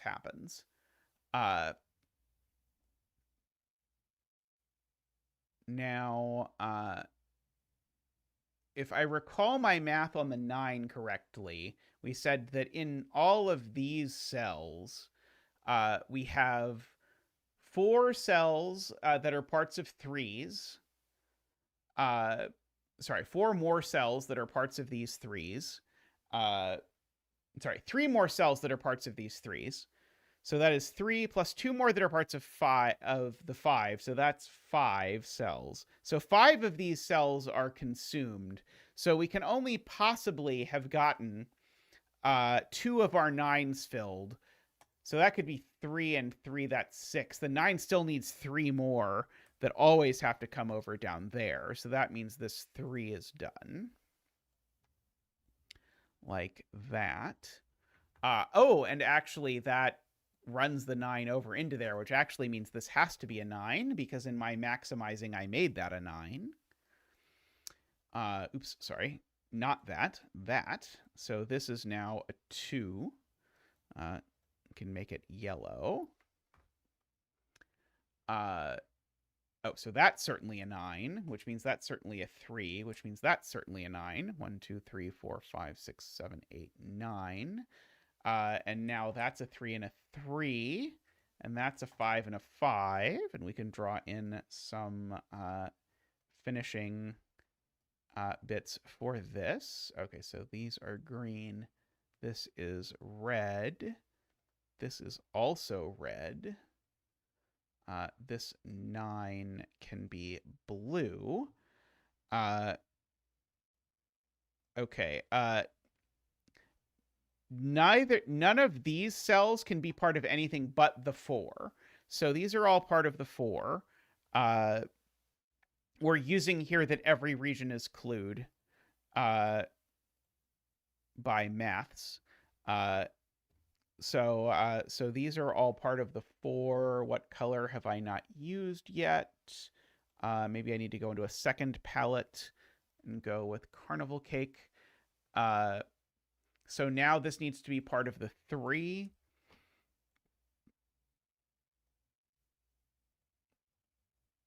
I kind of suspect that we were not intended to make Garian's really clever observation to do this puzzle, but I'm not sure. The 3 certainly can't go up, so this is definitely part of the 7. This is definitely part of the 7. So this is definitely part of the 3, and this is definitely part of the 3. Like that. The 7 can't take this cell, or it would break the 4. Or in other words, that is part of the 4, which now forces all of that to be part of the 4. 7, 7, 7, 7. So we've got some 7s there. We've got some coloring to do. Let us see here. The 7 can be sea breeze. And now we've got 4s and 6s. I'm sorry, Dave. I can't let you do that. I think I can see like an eye and a beak and a like flowy hat over there. Okay, very nice. At last, Zack has been found and is reunited with Zetamath. It's been a long day, and perhaps a good time to watch a colorful scene of sun setting over the distant sand dunes. This puzzle may reveal your secret Santa, as it has been previously published, and somebody will know who it is. Okay, so crap. I did the thing again that I'm not supposed to do. Okay, so we may figure out who it is. Tatooine Surprise. Okay, so Philip Newman is the one who did Tatooine something. So it could be Philip Newman. But that was not Surprise. Okay, but this is a pure classic.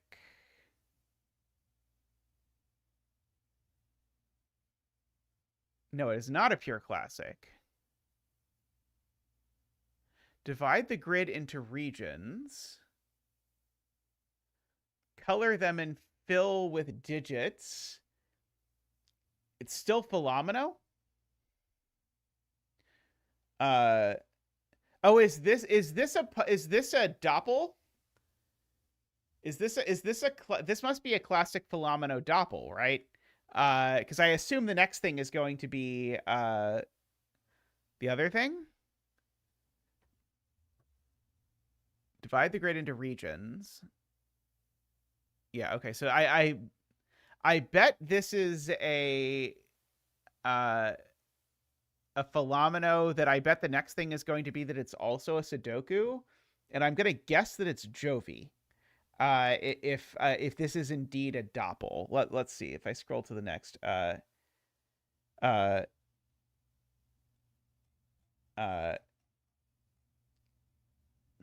there is included an appendix that helps you solve the yin yang one that we did.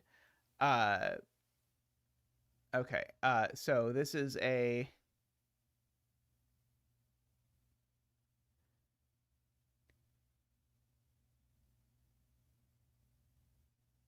okay. Right. Okay. So sorry. The regions do matter. Okay. I don't think this is in fact a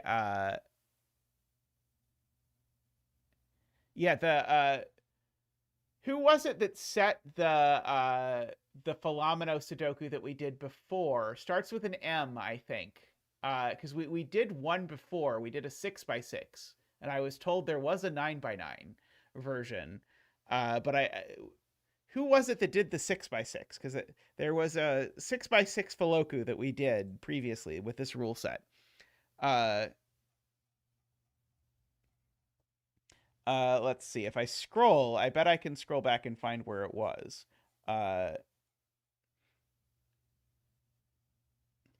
Let's see. We can solve the mystery, perhaps.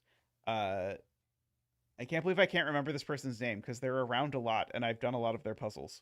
Let's see. Mormogli. It's Mormogli. Almost certainly. There we go. I said it was M. I was correct about the M. It's not Mormogli either. Oh, interesting.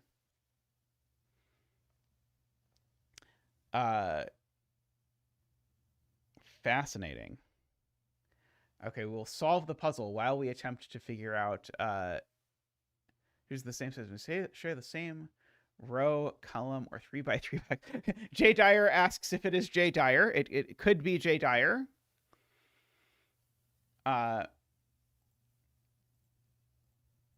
Let's see. Well, we have a Shame-omino. I can fill in the Shame-omino. At the very least. I'm very curious if this is a doppel.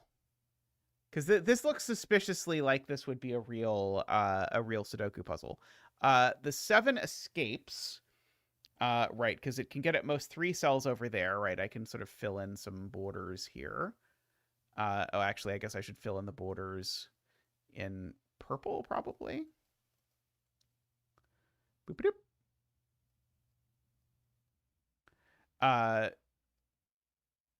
So this 7 has to sneak out over here at least. Now,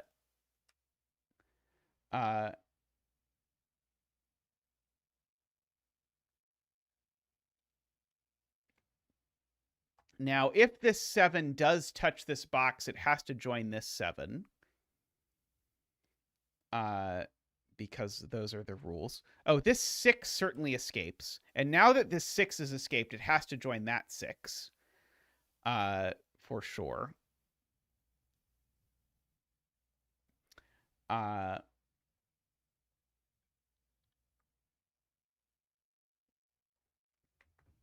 This 5 can't go up for what it is worth.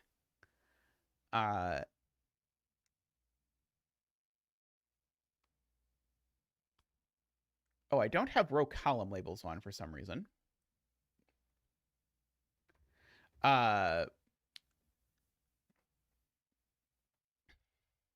Yes, this is blue.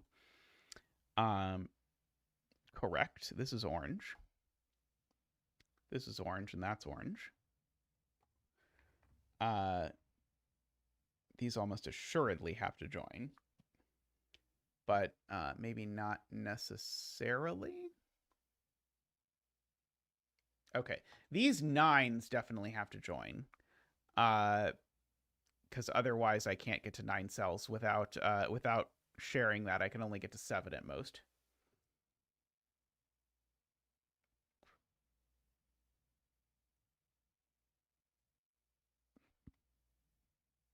Yeah, the only thing Oh, right. Okay, yeah. These can't enter neither these have to join is the point. Because if this tries not to join it, the only cells it can get are those, and that's not enough cells. So these 7s do indeed join.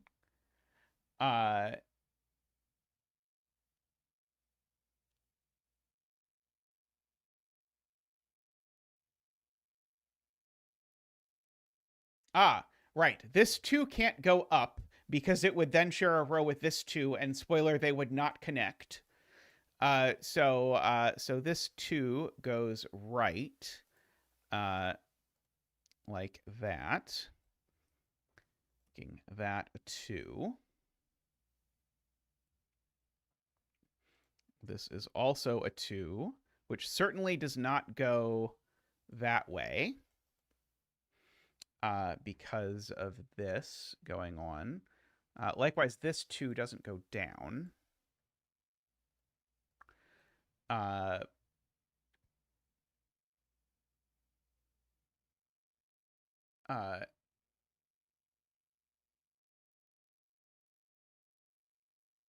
Yes, I have to connect these 7s efficiently. So the 7 does not go down there, is a good point. I'm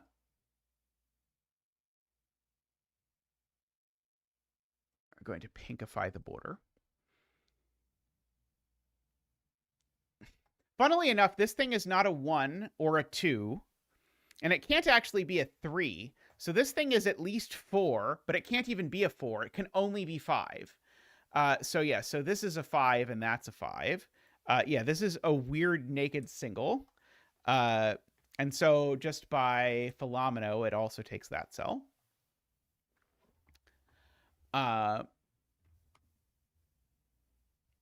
And the 5 can't enter row 4, is pointed out because of that 5. This is a cool rule set. This is a 1, 2, or 3, I believe. I don't know which.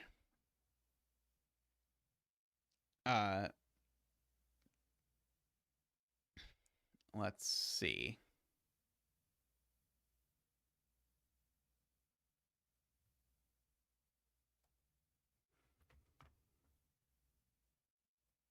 This 7 can't take that cell because it would connect up to there, and there's no way that happens.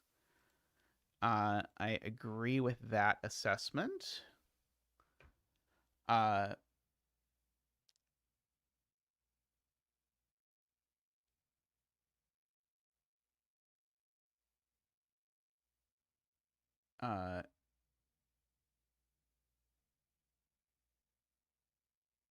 Row 5, column 9 can only get 3 cells to the left. I don't think row 5, column 9 was the cell we meant. Row 8, column 4 definitely connects to row 5, column 3. Right, I agree with that. These definitely connect. So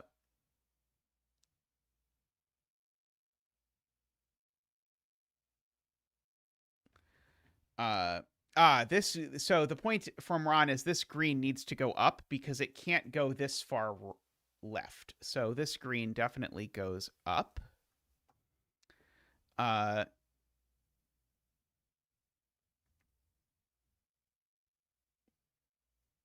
Yeah, any way of connecting these definitely involves those 2 cells. And in fact, actually this cell. I think actually the way these connect definitely always includes that stuff. So it certainly doesn't go that way, which I've known for a while. Don't mark in.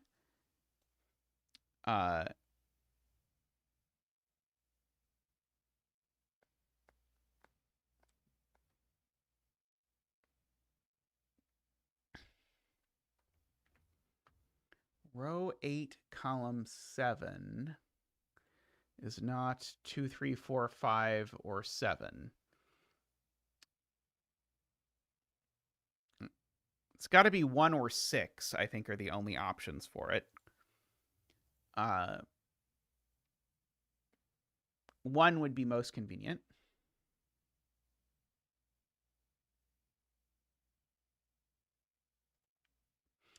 I can absolutely put a border there because I can't sort of end up sharing a border with that 7 up there. Or sorry, sharing a column with that 7 up there is being noted.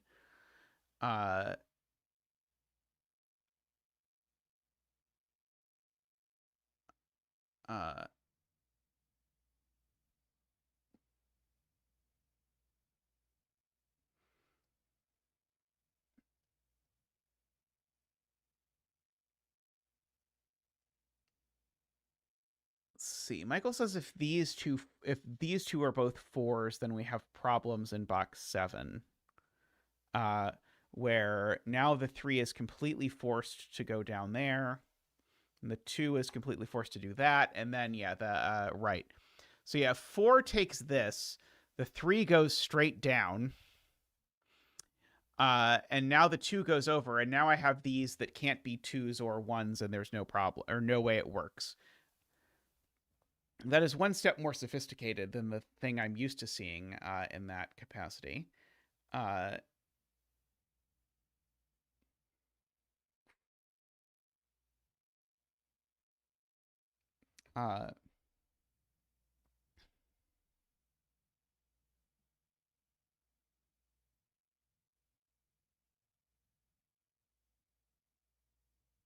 do we know it's not 8?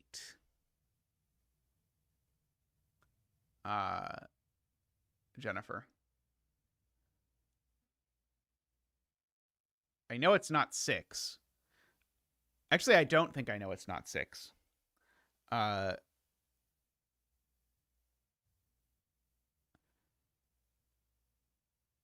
Oh, is either 6 or 8. Sorry, I read is not 6 or 8. No, it is 6 or 8 because if it was a 1, it would break this and it doesn't have any other options. Uh,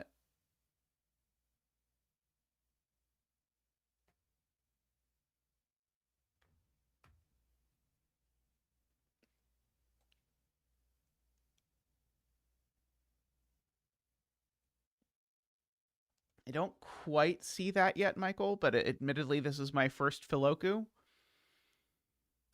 Let's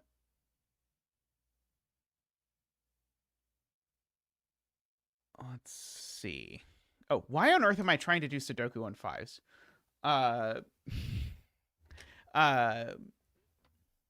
I'm here being like, oh yeah, the 5s. Yeah. It's not quite true, unfortunately. Yeah,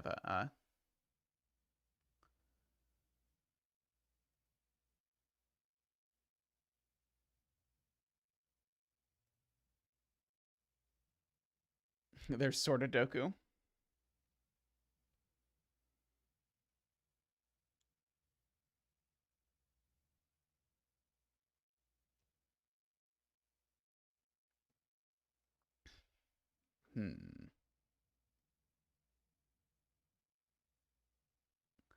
Row 9,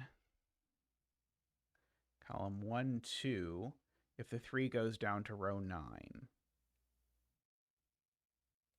Why couldn't these just be 4s in that instance?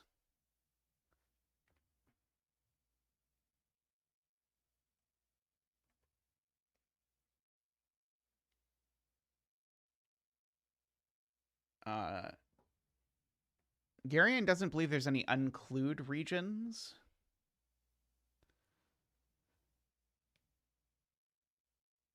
Seems harder to argue in this particular instance. Can I say anything about this 5, given that it can't go up? So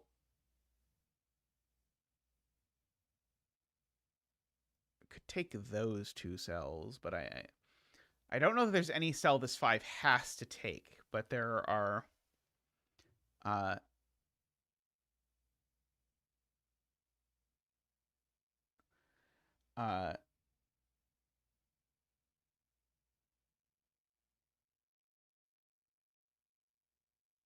oh wow, okay. So Garion has said if you just add up all the clues, you get 118, which is 37 more than 81.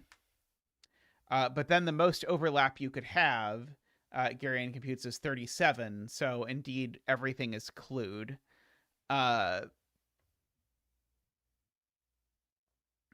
Which is very interesting. So if that's true, it's very useful. Because it means this is a 6 or 8, for example.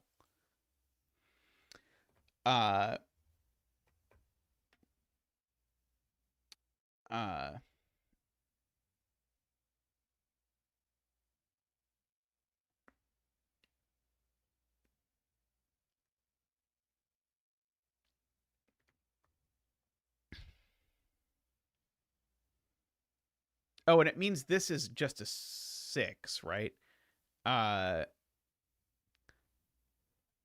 think this is now definitely a 6 because I think the other option was that this was a 1 and got squished by the 6s. So I think this now is a 6 by Garion's math.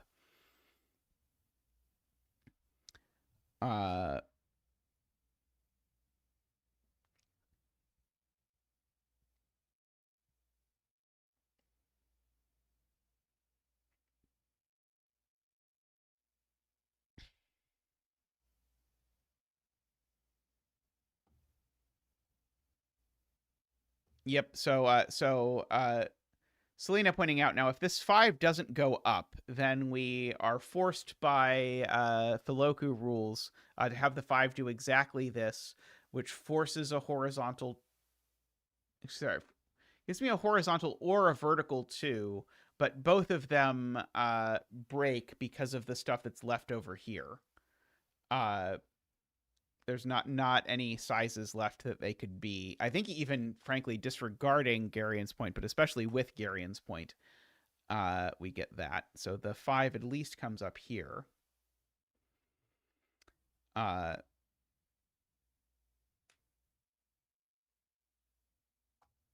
Is there anything this can be but 4, given that it has to be clued?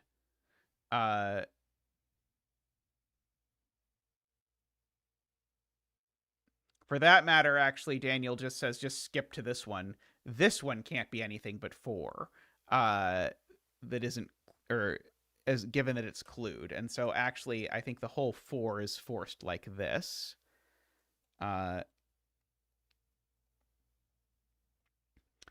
Okay, so we can redden all of our 4s.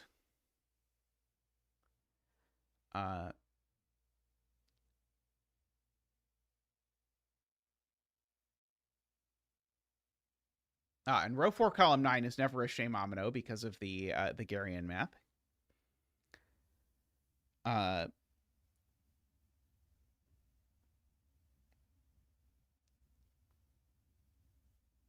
Because ranks, if you add all the givens and maximize the overlap, you only get to as few as 81 if you make everything as overlapped as possible and don't include any additional omnos.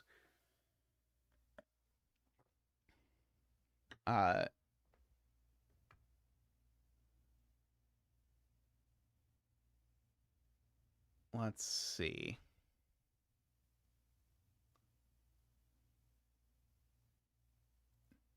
Funnily enough, these cells are always a 2-3 pair, right? Because one of them needs to be 2 and one of them needs to be 3. The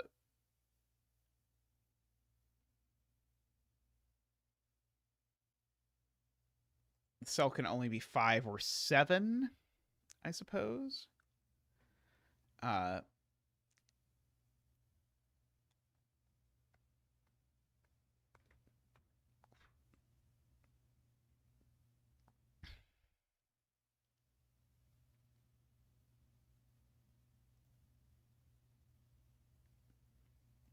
Do I know that it's not 3?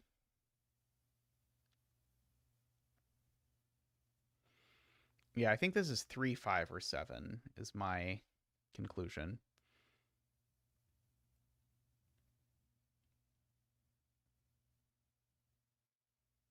I don't think this 7 can take this cell, actually. Oh, no, it can. Never mind, sorry.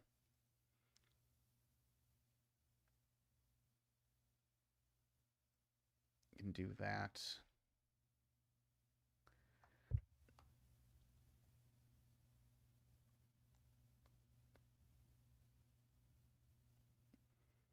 Annoyingly, I don't think the 7 can avoid taking this cell. Because if the 7 doesn't take this cell, then the 7 has to look like this. But then what on earth is reaching all of these cells? Oh, maybe the 5 with the 4 L-ing in there? I think the 5 with the 4 L-ing in there can just do it. Yeah, the 5 and the 4 together.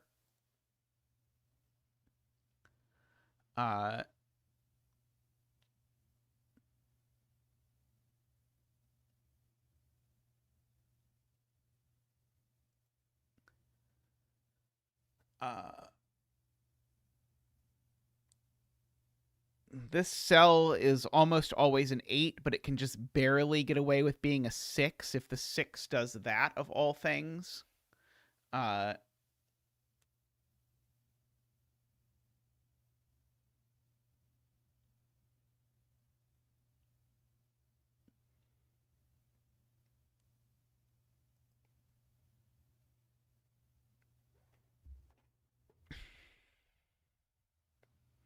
Yeah, this 5, it's completely penned in.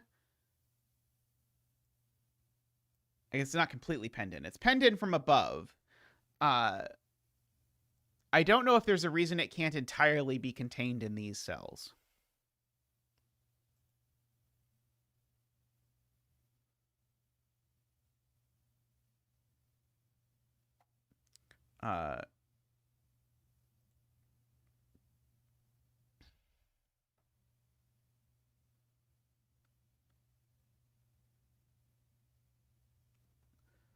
So all cells in box 1 are 8 or 9. I don't know what row 6, column 1 is. It looks to me like it has a lot of options. Yeah, so what are these cells getting? And the answer is they're not getting a 5. They're certainly not connecting to that 7. They're not connecting to that 7. So all of these are either 8 or 9, I think, is Mekti's point. What about that cell? That can't be 8 or 9. It certainly can't be 7 either. So I think that's also... Oh, this one could be 4. I think this one could just be 4 and do that kind of nonsense or that kind of nonsense.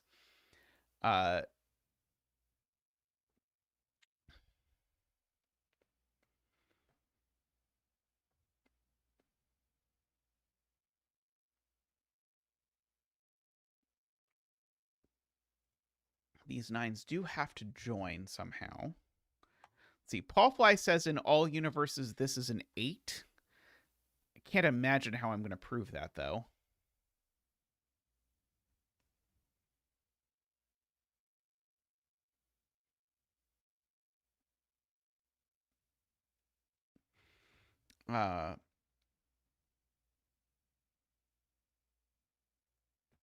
Is this only 6 or 8? I think Ron is correct.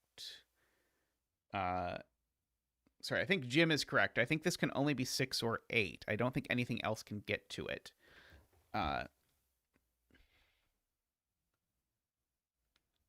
This being a 4 breaks our ability to connect the two 9s while also finishing the 8. Seems plausible. Because now the 9s would have to connect around this way, and there's no way that works. Yeah, so okay, I do agree this is 8 or 9.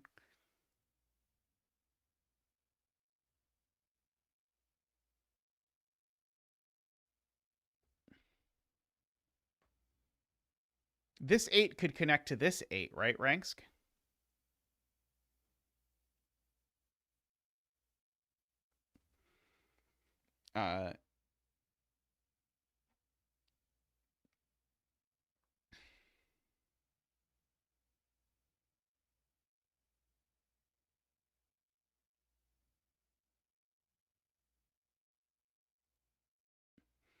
About this. This can't connect. I think this is also 6 or 8. Because, again, it can't connect to the 3. It doesn't have anything else to do.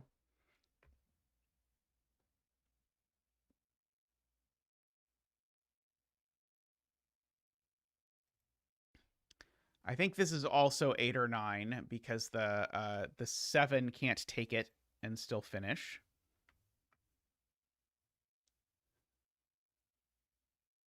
I think there's no way it's 8, right? If this is an 8, it has to be the same 8 as that 8. And I don't see any way that works. 3, 4, 5, 6, 7, 8, 9, 10.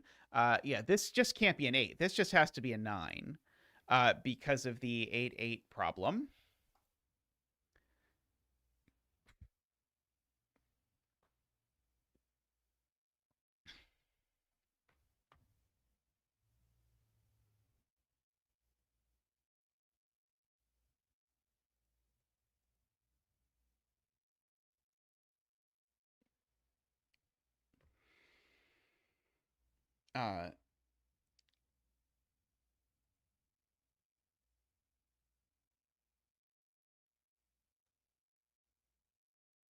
Yeah, I think this is 4, 8, or 9.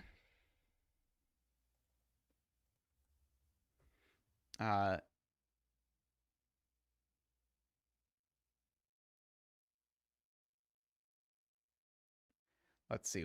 Yeah, if 9 tries to get here, what happens? Oh, right. The 9. Remember, the 9 includes this cell. 1, 2, 3, 4, 5, 6, 7, 8, 9. Yeah, and of course that's ridiculous. 5, 6. Yeah, there's no way the 9 can possibly get here. It would cut off the 7. Yeah, the poor 7 would lose its.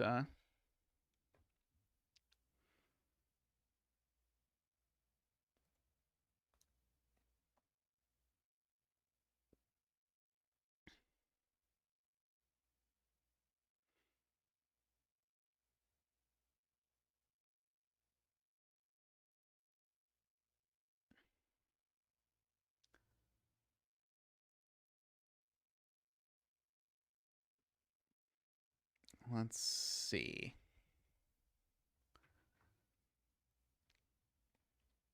So yeah, we've just got plenty of room for these to all be 5-7. Or for the 8 and 9 to sort of come in here and the 5 to sort of come out here. The 5 needs to eat up at least 2 of these cells because it can only go that far. I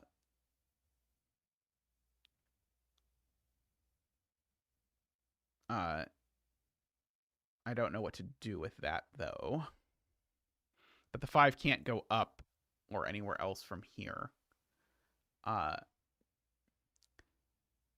Oh, does that break because of what the 8 has to do?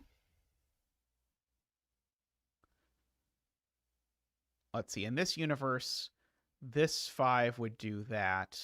And the 8 would come down 1, 2, 3, 4, 5, 6, 7, 8. No, it just works, I think. Hey, Gurabon.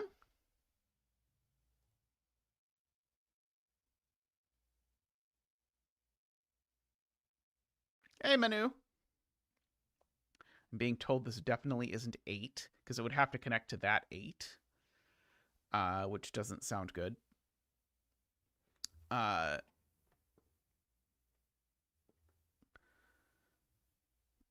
this can't get into column 7. I agree. But I don't see why they can't just go back like that.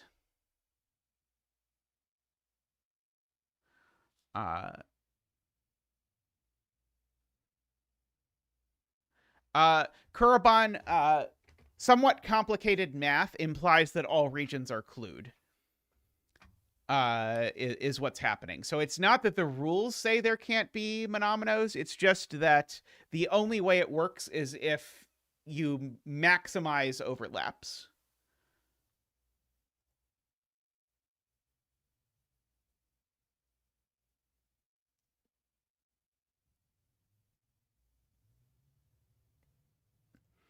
I do think this is just 6 or 8 because it can't be 5 because of the 5 getting over there, and there's nothing else that can get here.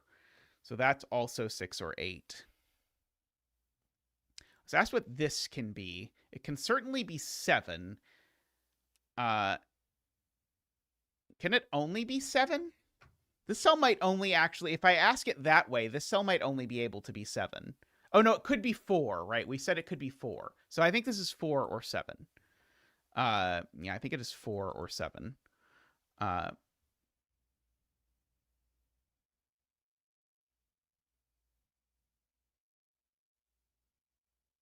think this is only 5 or 7 for whatever it's worth.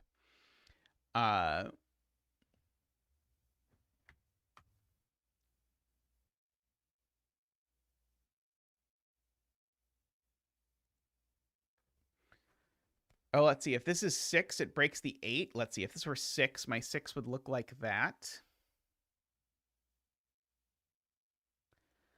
And my 8.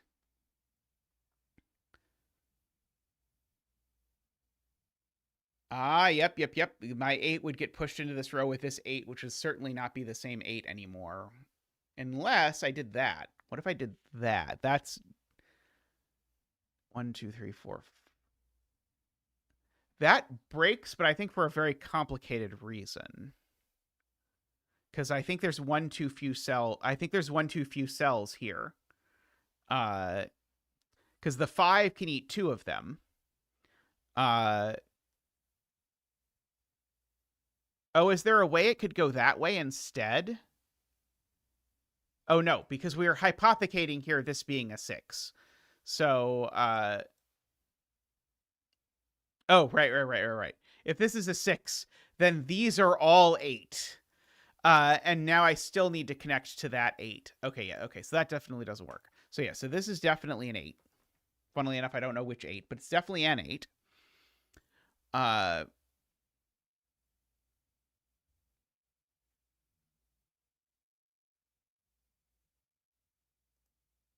Right, these two are the same.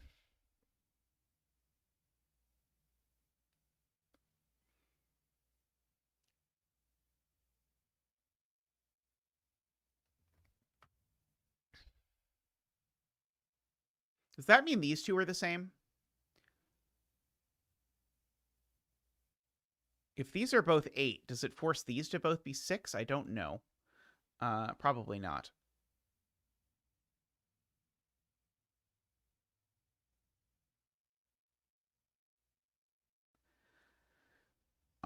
Let's see.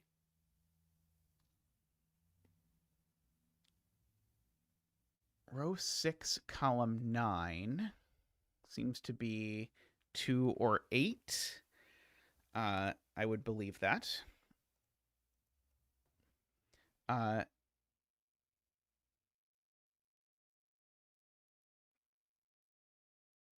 yeah, the 6 certainly can't get up there.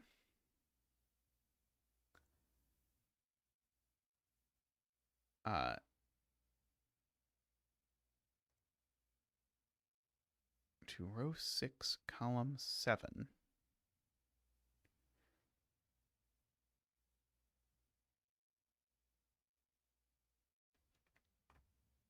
Oh, okay. So Ron is saying if you don't connect these, you have a problem, right? Yeah. So if these definitely connect. Okay, and if these definitely connect, that I don't think quite tells me what I need to know. Oh, I think it does actually. These are definitely the same. We can catch up them. These are definitely the same because there's no way this finishes without entering this column or this box. So these are definitely the same. But that means that 2 of these are definitely also this same ketchup flavor, which means we've actually used... it's just enough, isn't it? I can do just enough and do something like that and still have this connect over there. I was thinking the fact that I was getting at least 2 8s over here was going to be helpful, but I don't think it is. Uh, uh,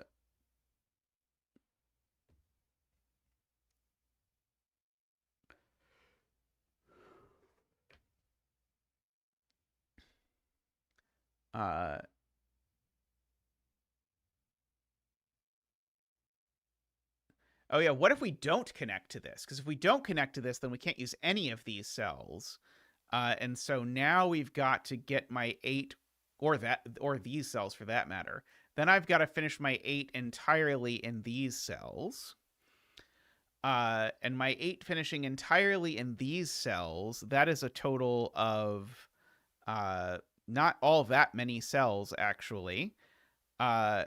So, in fact, this is a total of 9 cells. So my 8 would definitely include all of these. It would, in fact, actually, it would have to be the case that that was the one that wasn't, right? Because I'd need to get a 6 out of here. So I think I'd have to have those being my 8s and these being my 6s is what I think would have to happen in order for that to work. But I think it does just work. As best I can tell.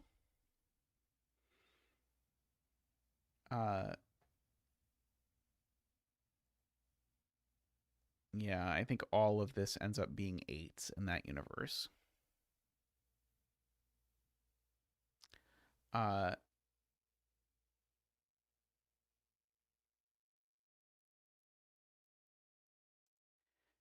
If row 5, column 4 is catch-up, it is exactly 1 cell too few in box 6.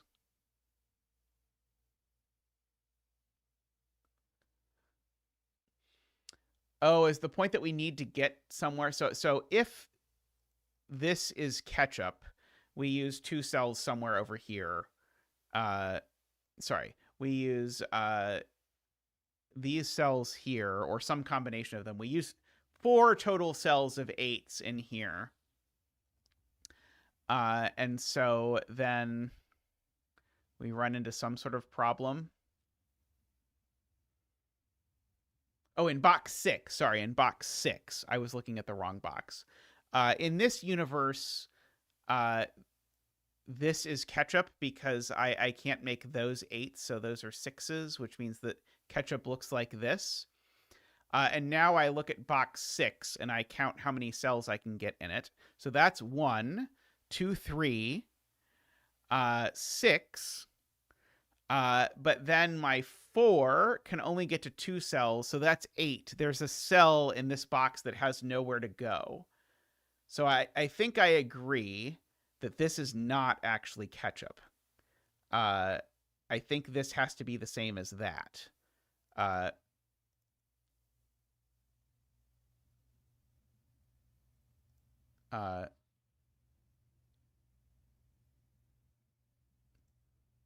Yeah, you do. You have to take this because if these 8s are joining, they're not taking these, which means these are both 6, which finishes the 6, which makes these both 8. Because remember, these are always connected, and so they're if the 8s are the same, they're certainly not. They're certainly circle 8. Or sorry, they're certainly not circle 8. They're certainly therefore 6. So these would both be 8 just by Filloku. So this is all forced. And then we're connecting over to here. But the point is,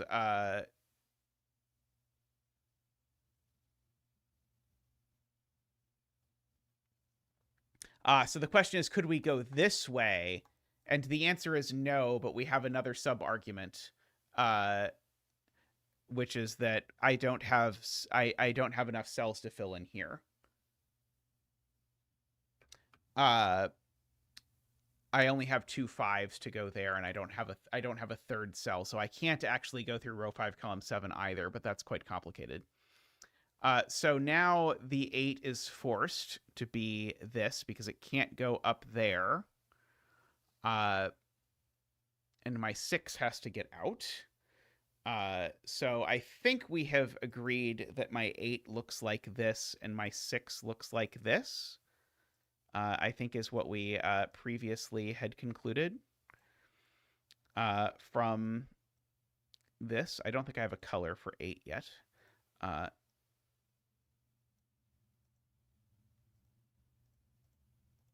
We can make that the color for 8.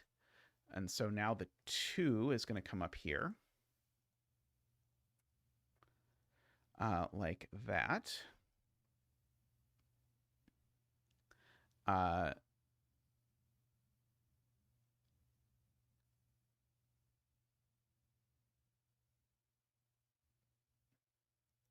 Could this still be 8?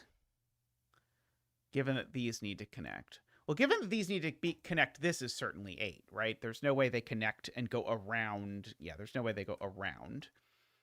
Likewise, that needs to be 8 because they're going to need to connect in one of these two. Annoyingly, I think that can still just be 8. Barely, but I think it can.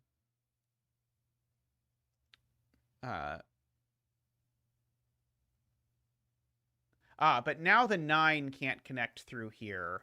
So now that's a 9 and that's a 9. At the very least.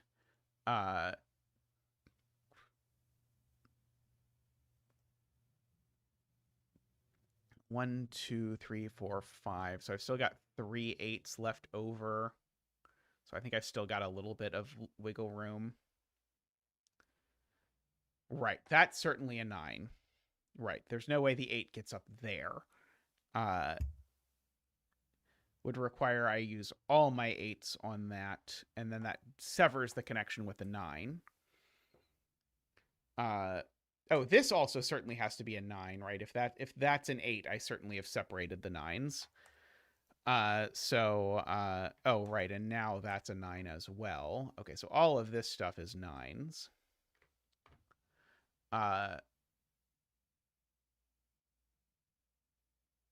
1, 2, 3, 4, 5, 6, 7, 8.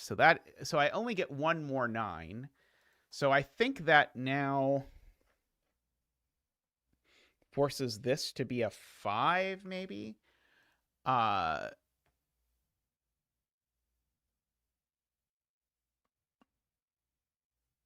Is this cell only a 3? Maybe I should do this cell. I think this cell's now only a 3. What else could it be? I don't think it can be anything else. 4 can't get there, and there's nothing else even close.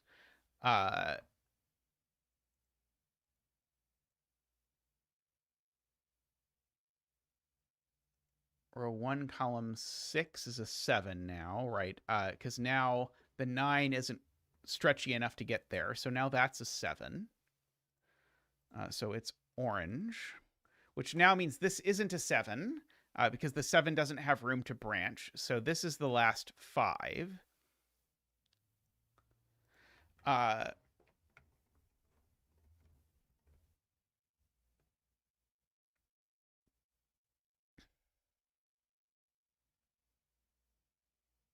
I don't understand why the 5 has to take this cell yet. If 5 comes... Oh, okay, I do actually. Because if the 5 comes up like this, it certainly breaks this 5.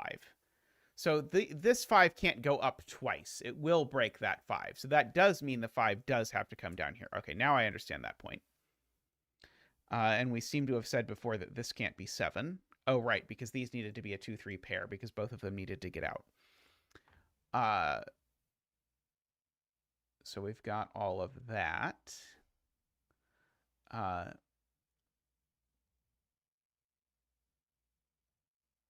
can draw in the borders between cells that are labeled 8 and cells that are labeled 9. All right, this certainly isn't 7 anymore.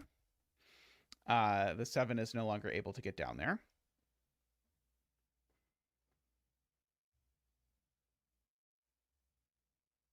So 8 and 4 are different numbers.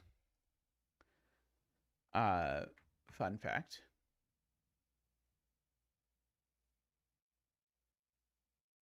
I don't think the 7 can take this cell.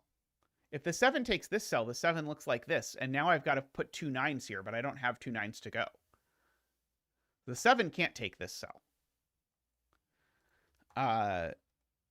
So that's a 7.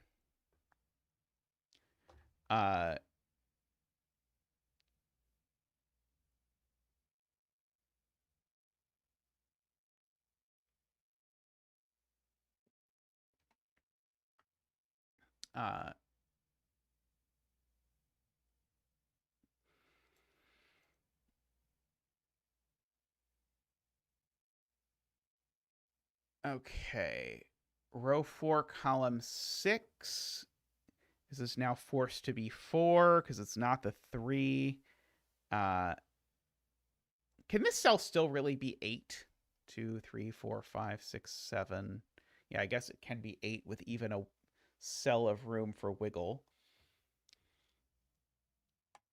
But this now, I think, can only be 4 because it's not 5 or 7. And what else is it going to be? It's certainly not an 8. So this now is a 4. And if that's a 4, then that's got to be a 4. So all of this is 4 for sure, regardless of where the last 4 is.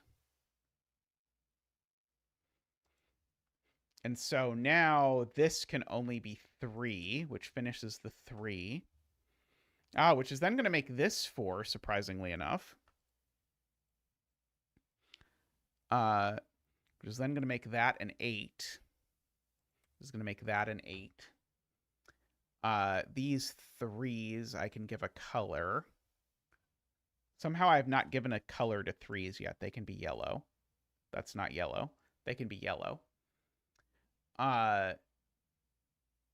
Sweater green the 9s. I can do sweater green 9s. Sweater green 9s it is. I don't think this can be an 8 anymore. Can it? 1, 2, 3, 4, 5, 6, 7. Oh, it can be. I've still got a little wiggle. Oh, the 4 is done. So this is certainly a 7. Good, good. Thank you. I completely forgot about that part. And so now this is a 9. And that's the last 9, right? Yeah, that's the last 9. So that makes that an 8. By virtue of all of that. And so now this can't be an 8 because if it was, this would be a Shame-Amino. So instead, that's the 8. And the 8 is done. Royal purple it is. Okay, I feel like for sure the pigeonhole principle business was intended here. The Garian math almost certainly must have been intended, because all of this feels like it requires that. This can only be a 5 now, which means this is a 3 and a 3 and a 2. These are yellow. This is carnival cake. We can put in some borders around here. And so now that 5 has ruled 5 out of here.